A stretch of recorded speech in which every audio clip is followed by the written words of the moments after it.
In the pouring rain, the hero approaches the bank, carrying on his shoulders not just trash, but the entire weight of his desperate decision. The guy put everything on the line by selling his house for a ghost of a chance to escape poverty. Within the cold walls of a bank, his fate is decided, where his enormous sum seems like just a line item on an annual report. In a phone conversation, Sui hears bitter words of betrayal, left completely alone. Since childhood, the young man was a target of ridicule, and this pain haunts him to this day. A series of failures stretches back to his school days, where every mistake closed another door in front of him. Even after getting a job, the young man was unable to achieve success, feeling like a complete failure. In the empty apartment, there was only a faint hope that at least once in his life he would get lucky. At the bank window, the guy realizes that the money from the sale of the house is his last and only chance. Suddenly the world changes, and a system of price devaluation turns his modest savings into untold wealth. Sui is stunned as his modest assets suddenly turn into millions. The guy doesn't believe his eyes, attributing what's happening to hallucinations out of despair. Deciding to deal with the money first, he hands the bank employee 2 garbage bags. The girl irritably takes the bags, dreaming of finishing her shift as quickly as possible and going home. Opening the bag, she freezes in shock to see inside not trash, but mountains of cash. The bank employee struggles to find the words, unable to believe the amount the young man named. In a panic, the girl frantically calls the main office, realizing that she has encountered something incredible. Suddenly, armed security appears, and the young man is invited into the limousine as a VIP client. An elite motorcade carries the hero away, emphasizing his new, incomprehensible status. Surrounded by special forces, Sui finally loses touch with reality, convinced that this is a dream. Sui tries to make sense of what's happening, noticing the absurdly low prices around her. The conversations of passers-by about penny bonuses only increase his bewilderment and vague guess. A flash of memory confirms that the price devaluation system was not an illusion. An influential employee of the bank's head office named Chen Haohai appears before him. The banker's unusual politeness and expensive suit evoke mixed feelings in the guy. The young man realizes that doors that were previously tightly closed are now open for him. Hearing that the luxurious suit costs only 2 fen, the young man is finally convinced of the unreality of what is happening. His mind explodes with the realization that if prices have fallen 1,000,000 times, then his savings are a fortune.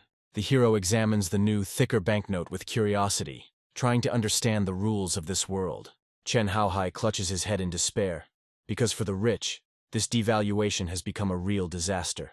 Under armed guard, Sui is taken to the bank's headquarters, a world completely alien to him. The charming consultant Lin Yi introduces herself to him, promising first-class service and full assistance.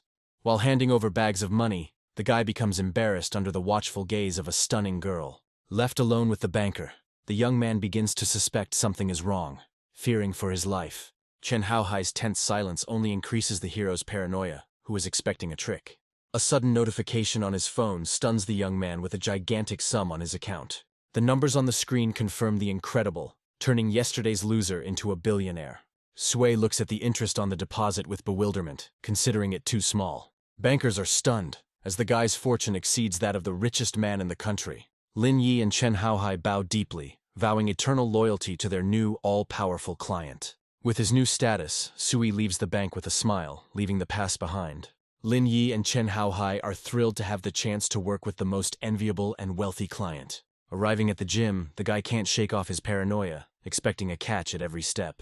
He decides to put bad thoughts aside and focus on training in order to bring not only his body, but also his feelings into order. At the same time, Chen Baola, a girl with a strong character and hidden vulnerability, appears in the hall. Their acquaintance begins with a conflict when the heroine mistakes his gaze for insolence. The sudden change in the girl's mood makes the young man show genuine concern. She furiously talks about her humiliating part-time job, where her work was valued at mere pennies. For Chen Baoli, this injustice was the last straw, resulting in anger and resentment. Sui stops her blow, seeing a kindred spirit in the hot-tempered girl. Feeling omnipotent, Sui offers Chen Baole his help, confident in the power of his money. The girl just laughs in response, considering the guy a poor man, incapable of solving her problems. Watching her go, the young man remembers the darkness from which she once pulled him out. It was she who saved him from the fatal step from the bridge and sheltered him when he lost absolutely everything. Now that luck is on his side, the young man is determined to repay her kindness. Fate leads them to an expensive clothing store, where the heroine is looking for an outfit for an important event. Amidst the glitter and luxury, They are greeted by a polite consultant, ready to help them with their choice. The guy understands that the upcoming event is very important for the girl, since she is ready to spend money on it. Suddenly, his former classmate Song Jia and her rich companion Fatty Song appear in the store. Song Jia points at Chen Baolu with disdain, mocking her past choice of poverty. Song Jia sarcastically offers Chen Baole to rent a dress, reveling in her humiliation. Sui steps forward decisively, defending the girl from attacks and declaring her beauty. A former classmate furiously lashes out at the guy with insults, not believing that he is the heroine's companion. The arrogant Song Jia contemptuously throws them out of the store, considering them unworthy of even looking at expensive things. Fatty Song intervenes with a predatory grin, offering to buy the girl whatever she wants. Chen Baola steels himself, determined not to give in to provocation and maintain his dignity. The envious Song Jia capriciously reminds her companion of the promise, trying to draw attention to herself. Tired of the humiliation, the heroine pulls the young man by the hand, deciding to leave this unpleasant place. The consultant notes with regret that they leave without making any purchases, unaware of the upcoming turn of events. Suddenly, Sui makes a shocking announcement, announcing that he is buying the entire store and forbidding anyone to sell anything to his offenders. Song Jia bursts out laughing, dismissing the boy's statement as the ravings of a madman and a pathetic attempt to appear like someone. With unflappable calm, Sui admits he doesn't know the price, but his confidence leaves everyone baffled. Fatty Song is furious at the sight of large bills, not understanding where this ragamuffin got such money. The hero holds out just one banknote with a slight grin, questioning its purchasing power. The saleswoman, shocked, mumbles that this is too much, and the offenders freeze in bewilderment. Leaving behind his defeated enemies, the young man tenderly embraces the stunned Chen Baolu. Suddenly, the bossy shop owner Tang Ran appears, surrounded by impressive security. The young man is surprised by her appearance, suspecting that this is the work of a cunning banker. Tang Ran invites the new owner upstairs in a businesslike tone to complete the formalities. Sui agrees, intending to understand the situation and the plans of the bank pursuing him. Tang Ran coldly inquires whether the new owner has any connection with the couple who humiliated him. Fatty Song instantly changes tactics, hypocritically declaring a strong friendship for his own benefit. Song Jia immediately picks up on the lie, clinging to Chen Baolu and calling her best friend. There is a calculating fire burning in her eyes, because she sees in this situation a chance to get ahead of her rival. The shop owner looks at Song Jia doubtfully, clearly not believing their fake past. Chen Baola finds himself in an awkward situation, unsure how to react to his former bully's deceitful embrace. Song Jia hisses angrily into her friend's ear, ordering her not to ruin the performance and to play along with her. Tang Ran, keeping his composure, orders VIP cards to be prepared for everyone, playing his game.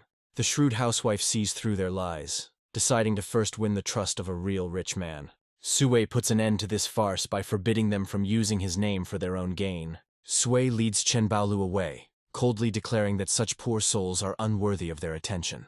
He calmly suggests that Tang Ran find out about what happened from her employee herself, without stooping to explanations. Realizing the full extent of the humiliation, the shop owner bows low, offering a sincere apology for the incident. In a rage, Tang Ran orders the security guards to immediately throw the impudent couple out of her establishment. Despite their protests, Song Jia and Fatty Song are unceremoniously thrown out into the street like unwanted trash. The mistress does not hesitate to break a lucrative contract with the offender's family, putting her reputation above money. She invites the young man and his companion to her office to settle all the formalities in a more pleasant atmosphere. Over a cup of tea, Tang Ran admires Chen Baoli's unique beauty, trying to establish contact. The girl is embarrassed by such praise, while the young man remains icy calm. The guy asks the owner to personally help his friend choose outfits, demonstrating complete trust in her taste. Tang Ran takes on the task with enthusiasm, as transformation is her professional element. Sui watches with a grin as his mistress tries to please his companion, mistaking them for a couple. He sees Tang Ran not just as a stylist, but as a cunning player sent to him by a calculating banker. Leaving the store under cover of night, the young man realizes that all paths to success are now open to him. The owner presents him with an exclusive VIP card, which becomes the key to a world of luxury and limitless possibilities. As he says goodbye, the young man makes it clear to his astute hostess that their business acquaintance is just beginning. Under the warm glow of the lanterns, they leave the store, leaving behind another life-changing day. The guy notices Chen Baoli's thoughtfulness, who is still trying to comprehend what happened. The girl finally comes to her senses, unable to believe that this kaleidoscope of events was reality. Realization hits the heroine, and in playful anger she attacks the guy for his long deception. Chen Baola lists all her sacrifices and hardships in her heart, feeling betrayed by his secret wealth. The girl demands an explanation, but the guy only tries to convey in confusion that he himself did not expect such a turn of events. Resentment overwhelms the heroine, because she cannot believe that such a performance was played out behind her back. Their tense conversation is interrupted by a sudden phone call, foreshadowing new trouble. After answering the call, the girl freezes, and her anger is replaced by concern for her loved one. The terrible news about Xiaomei's friend getting into trouble makes her forget about everything in the world. Sui follows her, fearing that her warm and kind heart will lead her into trouble again. He knows her willingness to rush to help anyone, and this selflessness makes him squeeze her hand tighter. Upon arriving at the scene, Chen Baola finds two strangers instead of her friend in distress, and she is overcome with a bad feeling.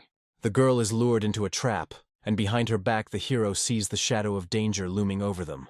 At a richly laid table, they are met by Sun Li, a former classmate of Chen Baoli, whose smile hides a cold calculation. The girl is rudely interrupted, making it clear that the story about the disaster was only a pretext for this dubious meeting. Sun Li's predatory gaze immediately switches to Sui, assessing him as potential prey. The guy calmly accepts the invitation to sit at the table, ready to meet any provocation head-on. The abundance of expensive dishes only increases the hero's suspicions, who senses falsehood in every gesture. A former classmate shamelessly tries to find out how rich her victim's new partner is. When they are about to leave, they are persistently offered to continue the evening. But the young man sees this as just an attempt to squeeze money out of him. Chen Baola tries to refuse in confusion, but her friends only mock her naivety. The masks are off, and Sun Li, with an evil grin, declares that they will not leave until they pay for this luxurious dinner. Sui puts an end to the blackmail, coldly declaring that he didn't touch the food and therefore doesn't have to pay. The girlfriends mockingly tease the guy, ridiculing his supposed modesty and indecision. Sui beckons the waiter with one gesture, but his calm only conceals the blow he is preparing to strike. The cunning girls exchange victorious glances, confident that their trap has worked and the bill will ruin him. Sun Li makes a decisive call, setting into motion the second part of his plan to humiliate his ex-girlfriend. She demonstratively walks away, leaving behind a tense atmosphere and a premonition of a coming storm at the table. Life is bustling around them, but at their table there is an oppressive silence, full of unspoken threats. Whispers at neighboring tables only add fuel to the fire, as everyone is interested in who will pay for this feast. The guy calmly gets up to pay the bill, but his words sound like a farewell, leaving Chen Baolu hostage. Sun Li looks after him triumphantly, anticipating how the abandoned girl will have to pay for his escape. Even the restaurant staff watches them with alarm, preparing for a scandal when the real amount of the check is revealed. Sui approaches the checkout counter with an unperturbed expression, ready to play his trump card. The staff sheepishly voices the ridiculous bill amount, not knowing how to react to such absurdity. The guy mentally converts the kopecks into old money, realizing that it's time for him to get used to the new reality. He makes his next move by asking the price for dinner for all the restaurant's diners. With one swipe of his card, the hero pays for the entire room and leaves a generous tip, shocking the staff. The sudden announcement that the gentleman is treating everyone throws the envious girlfriends into a stupor. The other visitors look at each other in bewilderment, trying to figure out who this mysterious and generous stranger is. Sun Li clenched his fists in impotent rage, unable to believe such a humiliating defeat. The young man returns to the table and gently leads the stunned Chen Baolu away, leaving the enemies with nothing. The girl is amazed by his actions, because he easily spent a fortune without even blinking an eye. Sun Li watches them go with a look full of poisonous envy, unable to accept such a crushing failure. She calls the manager over, and her face is distorted by an evil grin, because a new insidious plan has already formed in her head. The girl brazenly demands the return of the money spent by her imaginary brother, trying to get away with it by deception. But the manager, with icy calm, stops her attempt, firmly declaring that a refund is impossible. He turns the tables by presenting her with an unpaid bill and relaying Suya's humiliating question. Surrounded by security, his words sound like a direct threat, leaving the girl no chance to retreat. The manager, with an imperturbable look, demands payment of a ridiculously small sum, driving her into a corner. On the way, Chen Baola thinks anxiously about the future, fearing that the boy's generosity will make him easy prey. She playfully pounces on the young man with questions, and he only jokes, because for him it was mere pennies. Suddenly, the devaluation system opens up new horizons for the hero, offering mysterious points for his actions. Sui dives into studying the new system, realizing that activating all of its capabilities will require some effort. Chen Baola, burning with hunger and anger, kicks the guy, demanding that he feed her immediately. With a mischievous smile, the girl announces that today's dinner will be his payment for all the worries he has experienced. She coquettishly calls him the richest chef, and the joke is tinged with budding tenderness. Their idyll is interrupted by an insistent call from Zhang Yu, whose name slightly irritates the hero. On the other end of the line, a friend's sarcastic voice is heard, mockingly inquiring about rumors of his bankruptcy. Under the pretext of urgent business, the young man leaves the girl and gets into the car that has pulled up, rushing off to meet his business. Left alone with his friend, the young man immediately gets down to business, inquiring about the details of the mysterious project. Zhang Yu speaks enthusiastically about the grand prospects, because their future and great success are at stake. The name of a well-known internet celebrity, a Qigong master, comes up in the conversation, which adds even more intrigue to the matter. Zhang Yu enthusiastically outlines a plan for easy money, where for a couple of fake punches, they will be paid a fortune. Sui listens to his friend with doubt, but the thought of the first big game in his new life makes him agree. Their plans are ruined in an instant when a luxurious red sports car crashes into them at full speed at an intersection. An enraged blonde emerges from the mangled car, ready to incinerate them with just one look. Zhang Yu tries to appeal to her conscience, since it was she who grossly violated the rules and caused the accident. Seeing the make of an expensive car, the guy panics, realizing that he will have to pay for this incident for the rest of his life. The car's owner arrogantly unleashes a stream of insults on them, portraying them as guilty rednecks. Her demand for compensation of 5 fen sounds like a mockery, plunging the hero's friend into a complete stupor. The appearance of the policeman called by Sui Chengzhan only escalates the situation, as there is now nowhere to retreat. The girl immediately puts on a show for the officer, presenting herself as an innocent victim of brazen extortionists. The policeman patiently explains to the girl her mistake, but her indignation only increases from the realization of her guilt. She hits the car in a rage, because even the paint on her sports car costs more than the guy's entire wreck. The lack of documents completely drives her crazy, and her friends can hardly contain their laughter as they watch this circus. The officer decides to call a forensic expert, and this threat forces the offender to look for ways to escape. Throwing a hateful glance at the guys, she promises that they will regret their insolence. The girl calls her patron in a panic, complaining about the injustice and demanding immediate help. At the same time, Sui's phone rings, and the familiar name of the annoying banker appears on the screen.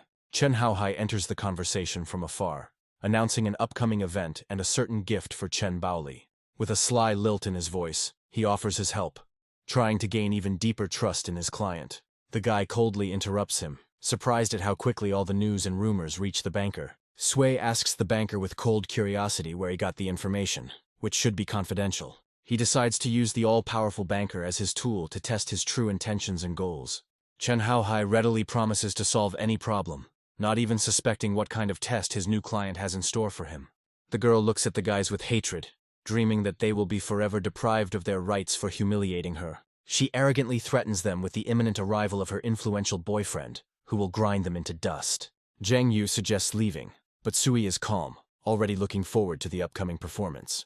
In response to the call of his capricious girlfriend, the same fatty song arrives, whose face is distorted with rage at the sight of his offenders. He pompously declares his high status, not even suspecting who he is about to encounter. Seeing familiar faces, Sui can hardly contain his smile, because fate itself presented him with this gift. Fatty Song freezes in horror, recognizing in this simple guy the very same all-powerful Mr. Shu before whom he trembled. Sui notes with a grin the irony of fate, because his offender changes girls faster than clothes. Fatty Song tries to hide his animal terror behind a forced smile, realizing that he has crossed the wrong person. The unsuspecting blonde capriciously demands that her patron immediately deal with her offenders. In a fit of panicked rage, the man lashes out at his companion, who does not believe his sudden and inexplicable cowardice. The girl desperately lies, trying to put all the blame on the guys, but her words are drowned out by the fear of her rich lover. Losing control from fear, Fatty Song slaps his friend across the face, sacrificing her for his own salvation. He stands over the sobbing girl, paralyzed with horror at the thought of what an angry Mr. Sui is capable of. In a pathetic attempt to appease the all-powerful youth, he hands him a gold coin with a servile smile. He bows humbly and offers this payment for the repair, hoping that such submission will save him from total collapse. Sui walks away with cold indifference, leaving behind a defeated enemy whose humiliation does not touch him in the least. The humiliated Fatty Song realizes with despair that his last hope for salvation has collapsed along with his pride. The man obsequiously begs the young man for help, clinging to the elusive chance of restoring their shattered partnership. In the bank's gleaming headquarters, an invisible game is unfolding, with fortunes at stake. Upon learning that someone dared to harm his precious client, Chen Haohai explodes in icy rage. The hero throws him an encouraging phrase, but behind his calm lies cold calculation, not forgiveness. The phone rings, and the voice of the all-powerful banker on the other end of the line turns his pitiful hope into chilling horror. From the car, a friend watches the unfolding drama with surprise, not understanding the reasons for such a sudden change. Zhang Yu can't believe his eyes, demanding an explanation from his friend about his mysterious power over the influential businessman. The guy calmly explains the nature of the conflict, and returns the money with one movement, showing that for him, it's a small thing. The friend panics at such generosity, because for him this sum seems like a fortune. Zhang Yu looks at his friend with pity, mistakenly believing that he spent his last pennies on cheap posturing. Sui calmly puts the money away, because for him it's just dust, and the real game awaits them ahead. Under the light of the night moon, they race towards their dream, but only one of them knows the true price of their future wealth. The suddenly emerging system rewards him for the money he spends, opening up new, unexplored opportunities for him. Now, using the accumulated points, he can enhance his characteristics, turning himself into something more than just a human. Without a second's hesitation, the hero invests all the points he has earned into one characteristic, making a decisive bet. Once he completes the upgrade, he feels a surge of hidden power coursing through his veins, promising limitless might. But joy gives way to disappointment, because outwardly nothing has changed, and he is overcome by doubts about the reality of the system. Returning to the car, the guy hides his confusion, deciding not to reveal all his secrets to his friend for now. Their path leads to the gym, where they are met by manager Yao Jingjing, whose charming smile conceals a steely character. Instead of looking for a friend, Sui inquires about the price of the subscription, which leaves the manager confused. Yao Jingjing can hardly contain his irritation at his tactless question about money and calls the coach. Coach Sun Li Chao comes running at the call, his eyes burning with a predatory fire in anticipation of a new victim for his training. Arriving at the place, he does not find the client and disdainfully asks where this mysterious gentleman has gone. Yao Jingjing explodes with rage because her subordinate lost a potential client due to his slowness. Sun Li Chao dismissed it with disdain, as he recognized the description as that same poor man who was always hanging around Chen Baoli. The girl is furious and demands that he obey the rules, and he understands that he cannot lose face in front of his boss. The coach reluctantly agrees, but his indecisiveness and dependence on her opinion begin to irritate the girl.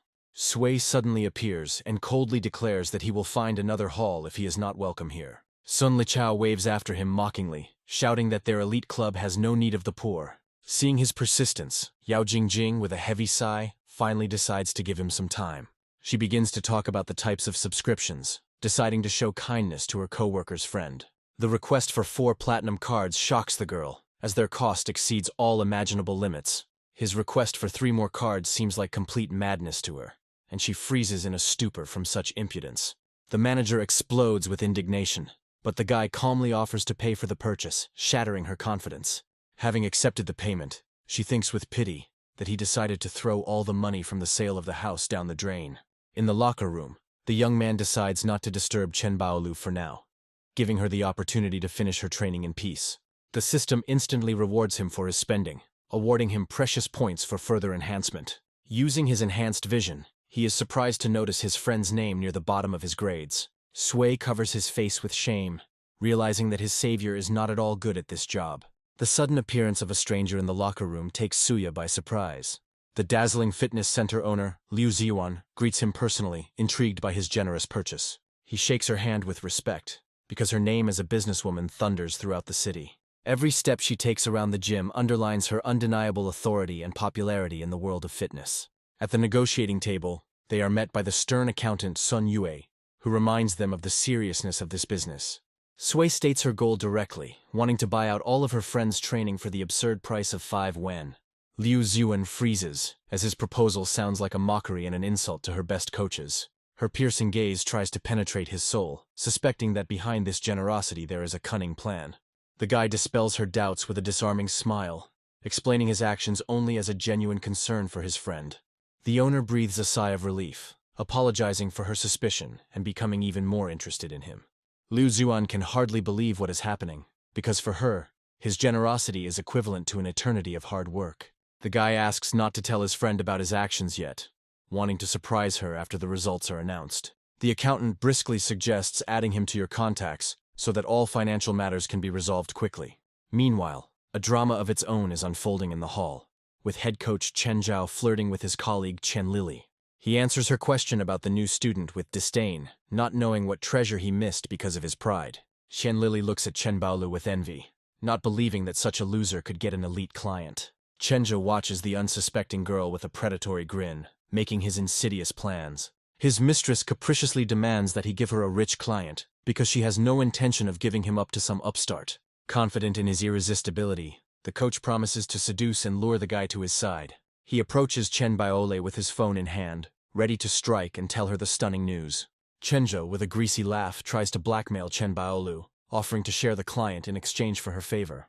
But the girl rejects his dirty offer with cold indifference, because her conscience and honor are more important to her than money. The enraged coach shouts threats at her back, but she walks away with her head held high, without looking back. Meanwhile, the sweet couple of coaches burst into the accountant's office, anticipating easy money and a generous reward. Sun Yue, with icy calm, reports that the money has already been distributed, and their impudent dreams collapse in an instant. Confident in their indispensability, they only laugh in response, not even suspecting what fate awaits them. In the owner's office, they are met with deathly silence and the displeased look of Liu Ziwan, angry at the leak of information. Chen Zhao tries to start a conversation about money, but his words are drowned out by the tense atmosphere of her silent anger. Fear paralyzes him, because he understands that one wrong word could cost him not only money, but also his career. Liu Ziwan interrupts his babble with a cold question, her voice filled with an undisguised threat. Chen Lili is perplexed as she tries to guess the client's identity, imagining a typical rich fat man. The owner is furious and throws out a couple of schemers because their lies and greed are tarnishing her reputation. Chen Zhao desperately tries to justify himself, clinging to the last hope that this is just a misunderstanding.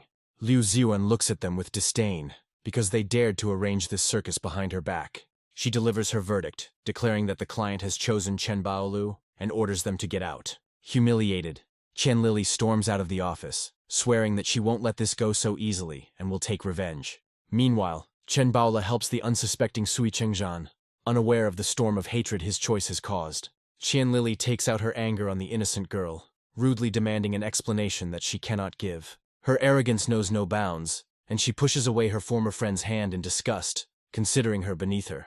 Reacting instantly to the insult, Sui delivers a crushing blow, defending the honor of her savior. With one blow, Chen Lili is knocked out, and the entire hall is frozen in shock at such an unexpected turn of events. Arriving at the noise, Liu Ziwan angrily announces the dismissal of the schemers who dared to plot behind her back. The owner publicly congratulates Chen Baolu on her new status, turning her humiliation into triumph.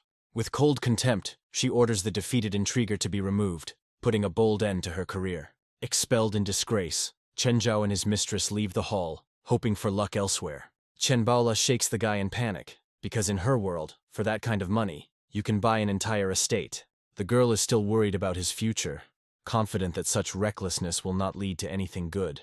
She can't believe that someone is willing to spend such exorbitant amounts of money on fitness. The heroine makes a firm decision to help him, so that he does not commit such rash acts again. A sudden call pulls the young man out of this hustle and bustle, reminding him of his new status and a business dinner with influential people. Sui accepts the invitation, realizing that this meeting is not just a dinner, but a review of the powers that be. Behind every name stands an empire, and Chen Haohai is just one of 4 titans ruling the shadow economy. Dong Changming, the real estate lord whose word can bring down or raise up entire neighborhoods. Che Zhichao, the king of the automobile industry, controls the city's steel arteries in his hands. Chen Chusheng, the entertainment industry's power broker, whose influence extends far beyond the limelight. At the hotel, he is met by Li Hu, a former classmate whose current respectability is in stark contrast to his past. Their meeting seems random, but in the world of big money and power, there are no simple coincidences. Li Hu introduces him to his fiancée and her family, and at that moment, past and present collide with deafening force. In front of him stands Chen Meng, the girl from his past life, whose eyes are full of surprise and unspoken questions. A former classmate introduces him with false joy as an old friend. But behind his words there is a shadow of past rivalry. Chen Meng's parents look at the young man with polite indifference, seeing nothing in him other than another ambitious upstart. Li Hu reveals their shared past with a venomous smile, hinting at the hero's former popularity in order to sting both him and his fiancée. He strikes in front of everyone, loudly reminding them of his crushing failure and the sale of his house to pay off his debts. Sui immediately sees through his game, seeing behind the mask of friendliness only a pathetic desire to humiliate him and elevate himself. The former classmate continues his performance, reveling in his shame and wondering how such a beggar dared to appear here. Chen Meng struggles to hide her embarrassment, as her world of successful negotiations and rich suitors doesn't intersect with his reality. The domineering mother rudely takes her daughter away, making it clear that their paths have diverged, and he has no place in their high society. Li Hu scornfully offers him a job as a dishwasher, dealing the final, cruelest blow to his pride. The family goes upstairs, leaving the guy alone in the hall, completely confident in their victory and his insignificance. But the hero calmly declares that he needs to go to the third floor, and this phrase destroys their world, because only a select few are allowed there. Li Hu bursts out laughing, considering his former classmate's words a pathetic and inappropriate joke. He says goodbye in a hurry, because an important meeting awaits him, on which the future of the whole family depends. For Chen Meng's parents, this dinner is a decisive step towards wealth and prosperity for their family. The play continues, and Li Hu, feigning friendly concern, tries to make the hero look like a complete idiot. Throwing off his mask, he orders him to get lost with a malicious grin, reveling in his imaginary superiority. But Sui calmly parries his attack, and there is an undisguised threat in his voice. Enraged by such insolence, Li Hu starts to shout, but Chen Meng tries to stop him. He furiously scolds his bride, not understanding how she can defend this worthless man. The guy easily brushes off their squabble, because the pathetic words of his former friend do not touch him at all. He confidently walks up the stairs, leaving behind a seething Li Hu and a stunned family. The appearance of the strict hotel director adds a new note of tension to the conflict. Li Hu furiously complains about the guy, demanding that he be thrown out immediately so as not to spoil his appetite. But the director, with icy calm, refuses him, defending the rights of every guest. Enraged by this answer, Li Hu points to his cheap clothes, considering him unworthy of being here. He gives the hero 5 seconds to get out, but he just continues his leisurely journey upstairs. Suddenly, those very influential people for whom this dinner was planned appear on the stairs. The hotel owner himself greets the young man with respect, shattering all of Li Hu's ideas about the world. The guy stops him with a slight grin, accepting his apology and writing it off as a bad joke. The parents, in a panic, shush their daughter, not understanding how she could have hidden from them her acquaintance with such an important person. Li Hu, like a beaten dog, trails after them, and his humiliation becomes the final chord of this farce. Li Hu is furious, and can't understand why the all-powerful Chen Chusheng is apologizing to this worthless person. Beyond the doors of the VIP room, a world awaits him where mere mortals are strictly forbidden entry. Real estate boss Dong Changming greets him with respect, recognizing him as an equal player. His apology for being late is not just politeness, but a sign of the deepest respect for the new king of the city. The all-powerful titans fuss around the young man, offering him a place of honor at the head of the table. Sui accepts their game with a slight smile, making it clear that he is well aware of their power. At the negotiating table, he remains calm, because today it is he who dictates the rules of this dangerous game. Chen Haohai sees his knowledge as a chance to establish contact and use it for his own purposes. The rest understand that they are not facing a simple upstart, but a cunning and dangerous adversary. They realize that without the intervention of the cunning banker, this young genius would have remained an invisible force to them. Tang Ying tries to defuse the situation by suggesting that they move on to informal conversation over a glass of wine. But Sui, with a predatory smile, stops her attempt, because he didn't come here for empty talk. His gaze becomes icy, and everyone understands that the performance has begun and the main actor is ready to go on stage. He takes a sip of water, making it clear that today's conversation will be long and very serious. The guy takes the initiative into his own hands, because he is not used to beating around the bush when big money is at stake. Dong Changming, seeing his mood, decides to get to the point so as not to test the patience of this dangerous young man. He tells the story of a brutal real estate battle where his dragon company needs protection from foreign wolves. The fall in stock prices and the sharp decline in revenue brought him to the brink of bankruptcy, threatening not only him, but also his allies. In desperation, he asks for help, because an exorbitant sum of 10,000 is required to save his empire. Sui pours himself some tea with an unperturbed expression, because for him, this amount is just a small change. Dong Changming is in despair, but the young man's icy calm foreshadows an unexpected turn of events. With one sentence, Sui seizes control, leaving the powerful magnates in complete shock. He offers a simple deal: his money in exchange for their unlimited power, becoming a shadow puppeteer. The sum to be saved turns out to be even greater, but for him, it is just another number in his new game. His generous offer becomes their only hope for salvation, turning him into their messiah. With the click of a button, the guy transfers a fortune, demonstrating his financial power. The all-powerful titans freeze in horror, because for them this sum is a whole life. But for him, it is just a small change. While they are shaking from shock, the hero calmly drinks tea, because he is only concerned about points for the mysterious system. But the system strikes back, cutting his reward and reminding him that even omnipotence has its rules. Sui explodes with rage, because for the first time he encountered a force that does not obey his money. The moment of truth arrives, and all eyes are on the young man who now controls their destinies. The powerful bow their heads, recognizing his authority and becoming his loyal subordinates. The guy easily accepts their oath, and now they are one team, ready for new conquests. Their next target is the mysterious Qiandao Lake, a place of legend. After all, it is there, in its depths, that the untold riches and savings of the entire country are hidden. Sui takes a sip of wine, realizing that 1,000 points is only a small price to pay for the game ahead. He decides to invest all his accumulated points into strength, but a sudden bleed leaves him in shock. Trying to hide his weakness, the young man goes to the restroom, but his sudden illness does not go unnoticed. The sudden release of power rages out of control, turning his hand into a destructive weapon. With one touch, he splits a table made of precious wood, and everyone freezes in horror at this demonstration of inhuman power. The magnates are horrified to realize that the destroyed table is no accident, but a dire warning. Sui looks at his reflection, and the cold flame of his newfound strength burns in his eyes. He feels his body changing, and his heightened senses open up a new, unknown world to him. Powerful allies see his actions as a show of power, unaware of the true reason for his strength. Meanwhile, at another table, a conflict is raging, with old agreements crumbling under the pressure of new ambitions. Chejichao is furious and demands proof, as he will not tolerate slander and betrayal in his circle. Chen Meng rejects his dirty innuendo with disgust, because her honor and dignity are not for sale. Li Hu tries to smooth things over, but his flattery and persuasion only add fuel to the fire. The enraged car tycoon beats him up because he came here for business, not for empty talk. His predatory gaze falls on Chen Meng, and his voice is filled with an undisguised threat, turning the dinner into a battlefield.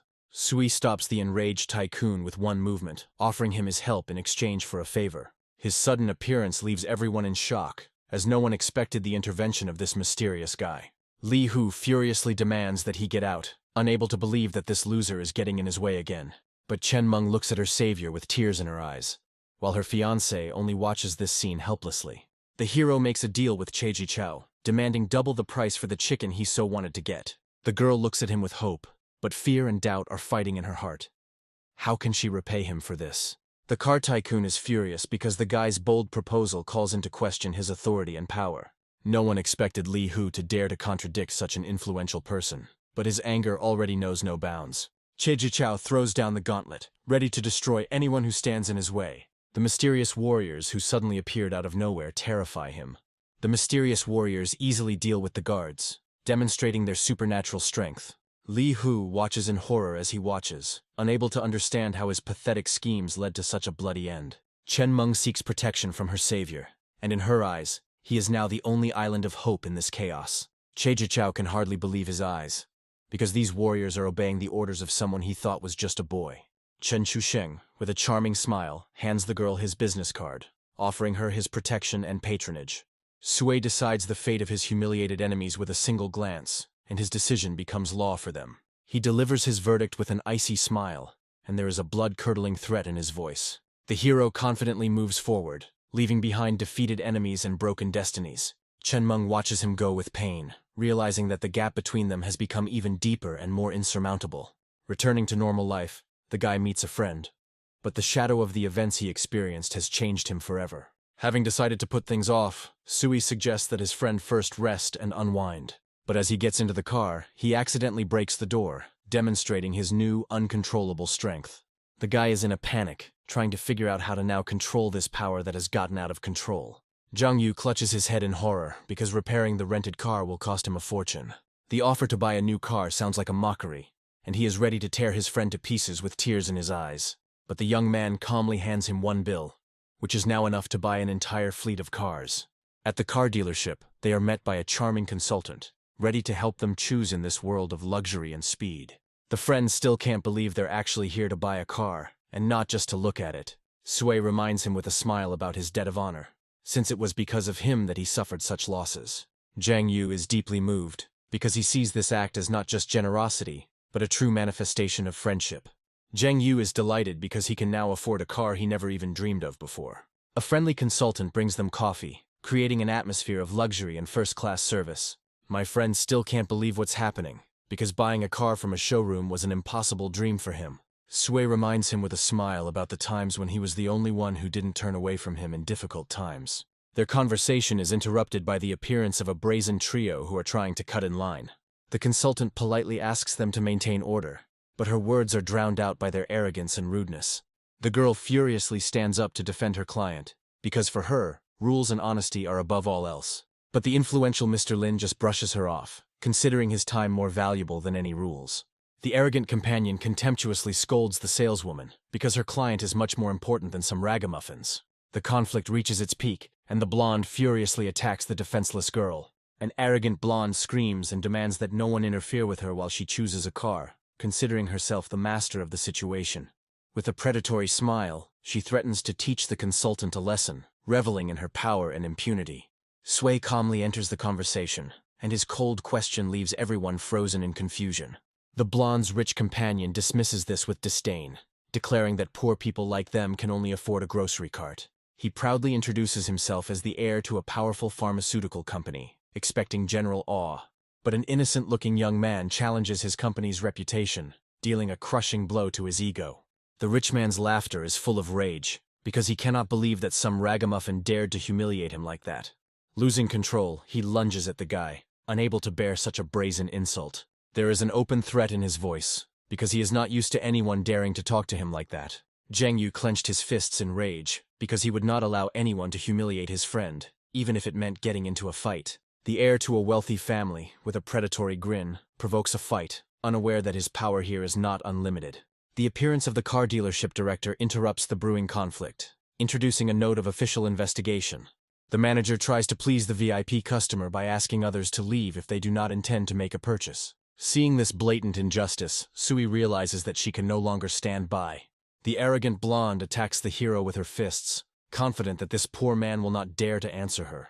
But the guy easily intercepts her hand, and a cold flame of newfound strength flashes in his eyes. With one movement, he throws her aside, demonstrating inhuman power that leaves everyone in shock. The enraged rich man gives her 5 seconds to kneel, otherwise he will grind her into dust. The young man accepts the challenge with a defiant grin, making it clear that he is not afraid of his empty threats. He himself didn't expect that the points invested in strength would give such a stunning result, throwing the girl so far away. The enraged rich man is ready to tear the guy to pieces, but he only accepts his challenge with a grin. He calls his powerful uncle, demanding that the spine of this impudent upstart be immediately broken. Jiang Yu panics and suggests running away, but Sui is calm, because he knows how this performance will end. The hero is confident that his influential uncle will not dare to harm him, because he is just a pawn in his big game. The rich man's arrogant companion scolds the defeated blonde, because she dared to incur the wrath of their patron. She points angrily at the boys, threatening them with retribution for their insolence and disobedience. Jiang Yu blames himself for everything, but the young man reassures him, because he already has a plan. On the other end of the line, a rich man with a servile smile awaits the arrival of his all-powerful relative. He looks at the boys with mockery, confident that his uncle will grind them into dust. But Sui just calmly drinks his coffee, because he knows that soon this self-confident turkey will be begging for mercy. 5 minutes later, a motorcade stops at the car dealership, foreshadowing a quick and brutal reprisal. The influential Uncle Chi emerges from the car, surrounded by thugs, and his gaze does not bode well. The nephew happily points out his offenders, demanding that they be immediately wiped off the face of the earth. But instead, the first blow falls on him, plunging everyone into complete shock and bewilderment. Uncle Chi, with icy calm, orders the insolent men to be brought to their knees, and his men obey without question. While they are being beaten, Sui and his friend watch this spectacle with a grin, enjoying their victory. Humiliated and beaten, the rich man cannot understand why his uncle took out his anger on him and not on his enemies. But the influential mafioso doesn't need any explanations. He delivers a crushing blow, putting the insolent man in his place. With one movement, he tramples his pride and power into the dirt, showing who is the real boss here. The blonde screams at him in horror, not understanding how he could betray them and side with these worthless people. Uncle Chi explodes with rage, because this girl's words are a direct insult to his all-powerful patron. He teaches his nephew a harsh lesson, explaining that he has crossed the path of the man whose mercy he must now beg. Beaten and humiliated, he receives the punishment he deserves, and his fate now depends on the goodwill of the hero. Jiang Yu looks at his friend in horror, not understanding how he is connected with such a dangerous and cruel man. The influential mafioso and his retinue bow their heads in respect, recognizing the young man as their master. The fate of the rich man's arrogant companion is now also in his hands, and he decides to teach her a lesson for her long tongue. With just one word from him, her life turns into hell, because now she is just a pawn in his big game. Jiang Yu still can't believe what's happening, but his friend hints that this is just the tip of the iceberg. Chao himself appears at the car dealership, and his respectful bow towards the guy shocks everyone. He didn't come here by chance, because he has business with the man who now holds the fate of the entire city in his hands. The consultant tries to explain the situation haltingly, but her words are drowned out by the deathly silence that hangs in the room. The powerful magnate turns to the young man for a decision, and his word becomes law for all present. The boy calmly repeats the director's offensive words, and he falls to his knees in horror, begging for mercy. Chao, in a rage, beats up the humiliated manager because he dared to insult his new patron. The mafia's entourage easily disposes of the defeated enemies, and their screams are drowned out by the roar of the engines. Uncle Chi orders his men to deal with the pharmaceutical company to make his master happy. The female consultant awaits her fate with trepidation, not knowing whether a reward or punishment awaits her. But the hero only calmly tells her to continue working, and she thanks him with tears in her eyes for this favor. The car tycoon, with a fawning smile, offers his help in choosing a car, trying to make amends for his guilt. Sui accepts his apology with a grin, because he sees how fear and money change people beyond recognition. Surrounded by luxury cars, Sui makes his choice, but his thoughts are already far away. Chao tries to establish rapport by inviting him to dinner, but his voice sounds not only respectful, but also curious. The guy politely declines, as he has more important things to do than empty talk with his new allies. Watching him go, the automobile magnate bows respectfully, acknowledging his undeniable power. But doubts are beginning to arise in his soul, because the young man's coldness and detachment could become a threat to their fragile union. In the car, Jiang Yu cannot contain his amazement, demanding an explanation for this incredible rise. The hero laughs it off with a grin, because the truth about his power and wealth is too fantastic to be believed. His friend is delighted with his talent for manipulating the rich, but his words also reveal genuine concern. They arrive at the concert, where a new task and another adventure promised by a friend awaits them. Jiang Yu is not here for fun, but for easy money, and his enthusiasm is infectious even to the skeptical hero. Popular idols perform on stage, their beauty and talent driving millions of fans crazy. Friends watch this show with a cynical grin, realizing that behind every smile lies a thirst for money. Jiang Yu tries to reason with his friend, as his past could cast a shadow on his future. They are given instructions before going on stage, and the simplicity of the task only emphasizes the absurdity of this performance. Suddenly, a legendary Qigong master appears, and his aura of power makes everyone freeze in awe. The crowd parts before him, for his name is synonymous with invincible power and ancient art. The master takes to the stage to prove his strength and strengthen his shaky online reputation. Sui looks at the old man with irony, because for him this is just another way to make money from gullible fans. With pathos, he calls a volunteer onto the stage, promising to demonstrate his incredible strength. He boasts of his ability to knock out anyone in 3 seconds, without realizing who is sitting in the audience. A pathetic spectacle is played out on stage, where fake students roll on the floor from a single touch of the master. The old man speaks with an air of importance about his incredible strength, reveling in the delight of the gullible public. Sui and his friend can hardly contain their laughter as they watch this circus and the pathetic attempts of the actors. After listening to his number with a grin, the guy goes on stage, ready to expose this imposter. Other volunteers come out with him, but only he knows the true price of this performance. The master takes a fighting stance, confident in his invincibility and the power of his art. But the young man decides not to hold back, and a scarlet flame flashes in his eyes, foreshadowing imminent reprisal. Jiang Yu, in delight, shouts to his friend not to miss his chance and deliver a crushing blow. Without waiting his turn, he runs out onto the stage himself, turning the stage show into a real farce. He beats the defeated master with passion, because such a chance to become famous only comes once in a lifetime. The sudden appearance of the organizer interrupts the fight, and his face is distorted with anger at the ruined performance. The boys try to justify themselves by pointing out the master's obvious lies, but their words are drowned out by his contempt. The organizer laughingly admits that all of this is just a cheap show to attract spectators. His cynicism knows no bounds, because for him only money is important, and not the honor and dignity of an old actor. He looms over his friends, intending to extort compensation from them for the ruined show. But Sui remains unperturbed because he has a trump card hidden up his sleeve. With a sly grin, he shows him the recording that contains all his cynical confessions. Every word in the video is a nail in the coffin of his career and reputation. The organizer freezes in horror, realizing that he has fallen into his own trap, and now inevitable retribution awaits him.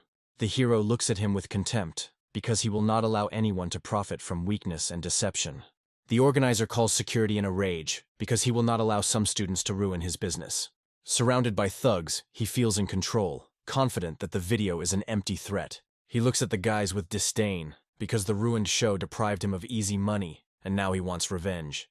Jung Yu boldly rushes into battle, ready to defend his friend until his last breath, because honor is more important to him than life. But the forces are unequal, and he is quickly overwhelmed, leaving Suya alone against an entire army. One of the thugs sneers at the hero, unaware of the crushing power hidden within that fragile body. With one blow, the young man knocks out all the guards, and his friend watches in shock at this incredible display of power. Leaving behind his defeated enemies, the guy takes his friend away, because he no longer wants to demonstrate his strength. Jung Yu is amazed by his abilities, wondering where he could have learned such deadly techniques. Sui, with a sly grin, reminds him that it was he who dragged him into this adventure, which means it is his own fault. Under cover of night, the friends escape, but Jung Yu still cannot believe the incredible strength of his comrade. The enraged Qigong master cannot accept the humiliation of seeing his reputation trampled in front of millions. The scandal is gaining momentum, and now not only his career, but also the company's shares are at risk. Suddenly the organizer appears, and a spark of hope burns in his eyes, because he has found a way to turn the situation to his advantage. With a sly grin, he suggests that the master stage a performance, presenting himself as the victim of cunning deceivers.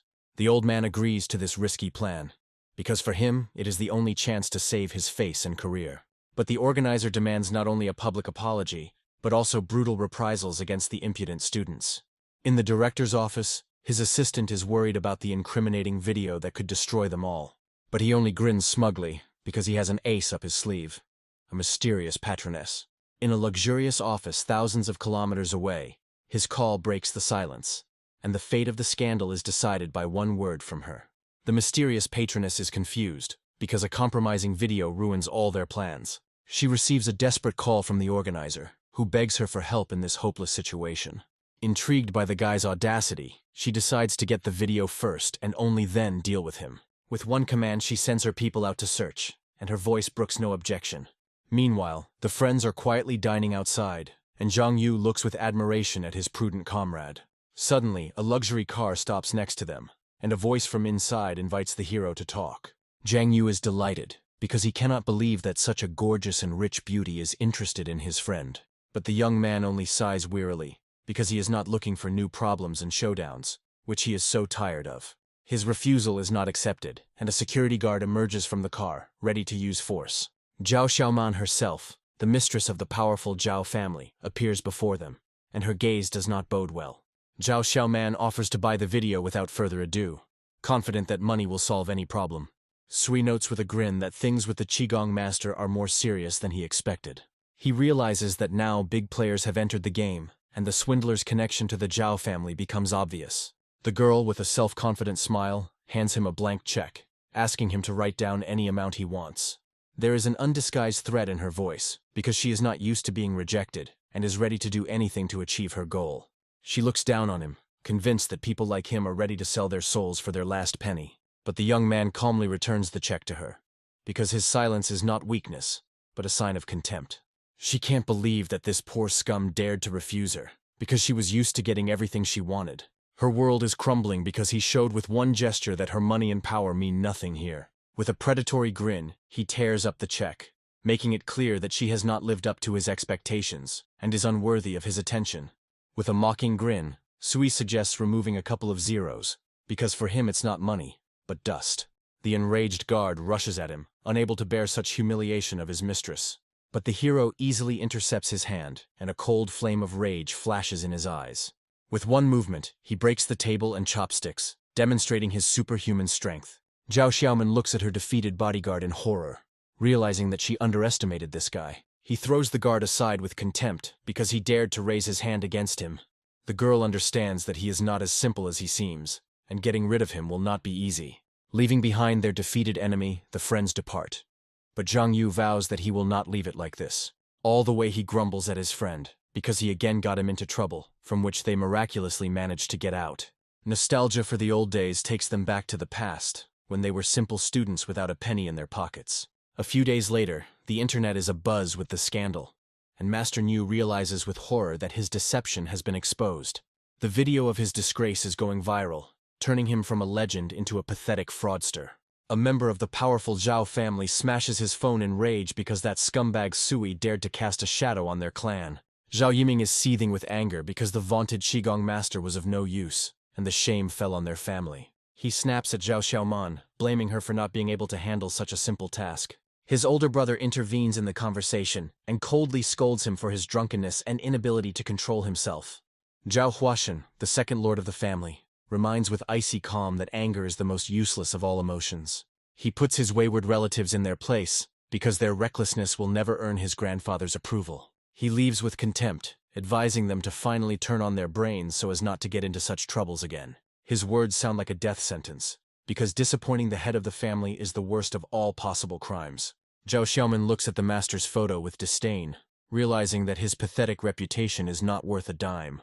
She smashes the phone because for her, martial arts are not just a show, but a whole philosophy that cannot be desecrated.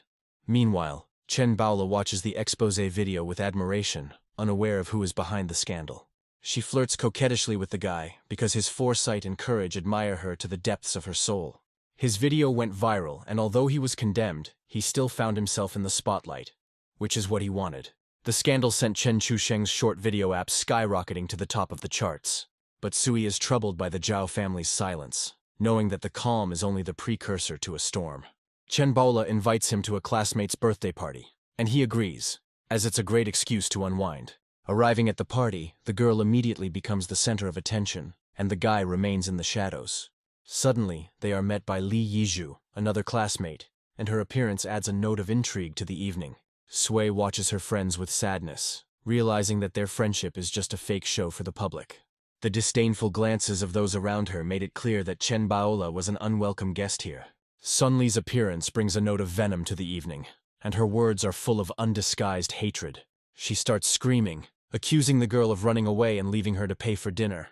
There is a certainty in her voice that she is right, but Chen Baola is not going to remain silent any longer. Sui looks at her with concern, fearing that this skirmish will end badly for her. The birthday girl, with icy calm, puts the impudent guest in her place, because it was she who invited her. She furiously exposes her lie, reminding her of how she trapped her and made her pay. Sun Li is speechless, as she did not expect such a rebuff from someone she considered weak and defenseless. Chen Baola feels strong for the first time in her life, and this new feeling gives her self-confidence. The birthday girl tries to smooth over the conflict, but her words sound cold and distant. She reminds her friend of the powerful Zhou Man, who can solve all her work problems. Chen Baola is furious because she was called here only to humiliate herself and beg for help. Li Yizhu looks at her with disdain, reminding her to be realistic about her pitiful situation. She offers her a deal: obedience in exchange for helping her family and the textile factory. Suddenly, the same Zhou Man appears in the hall in the company of her influential companion Sun Feng. All eyes are on her because she is the queen of this evening, and her word is law. Sui watches with interest as her former classmate achieves incredible heights in recent years. Their eyes meet and a tense silence hangs in the air, full of unspoken reproaches. Zhou Man proudly introduces her husband, the owner of the city's main garment factory.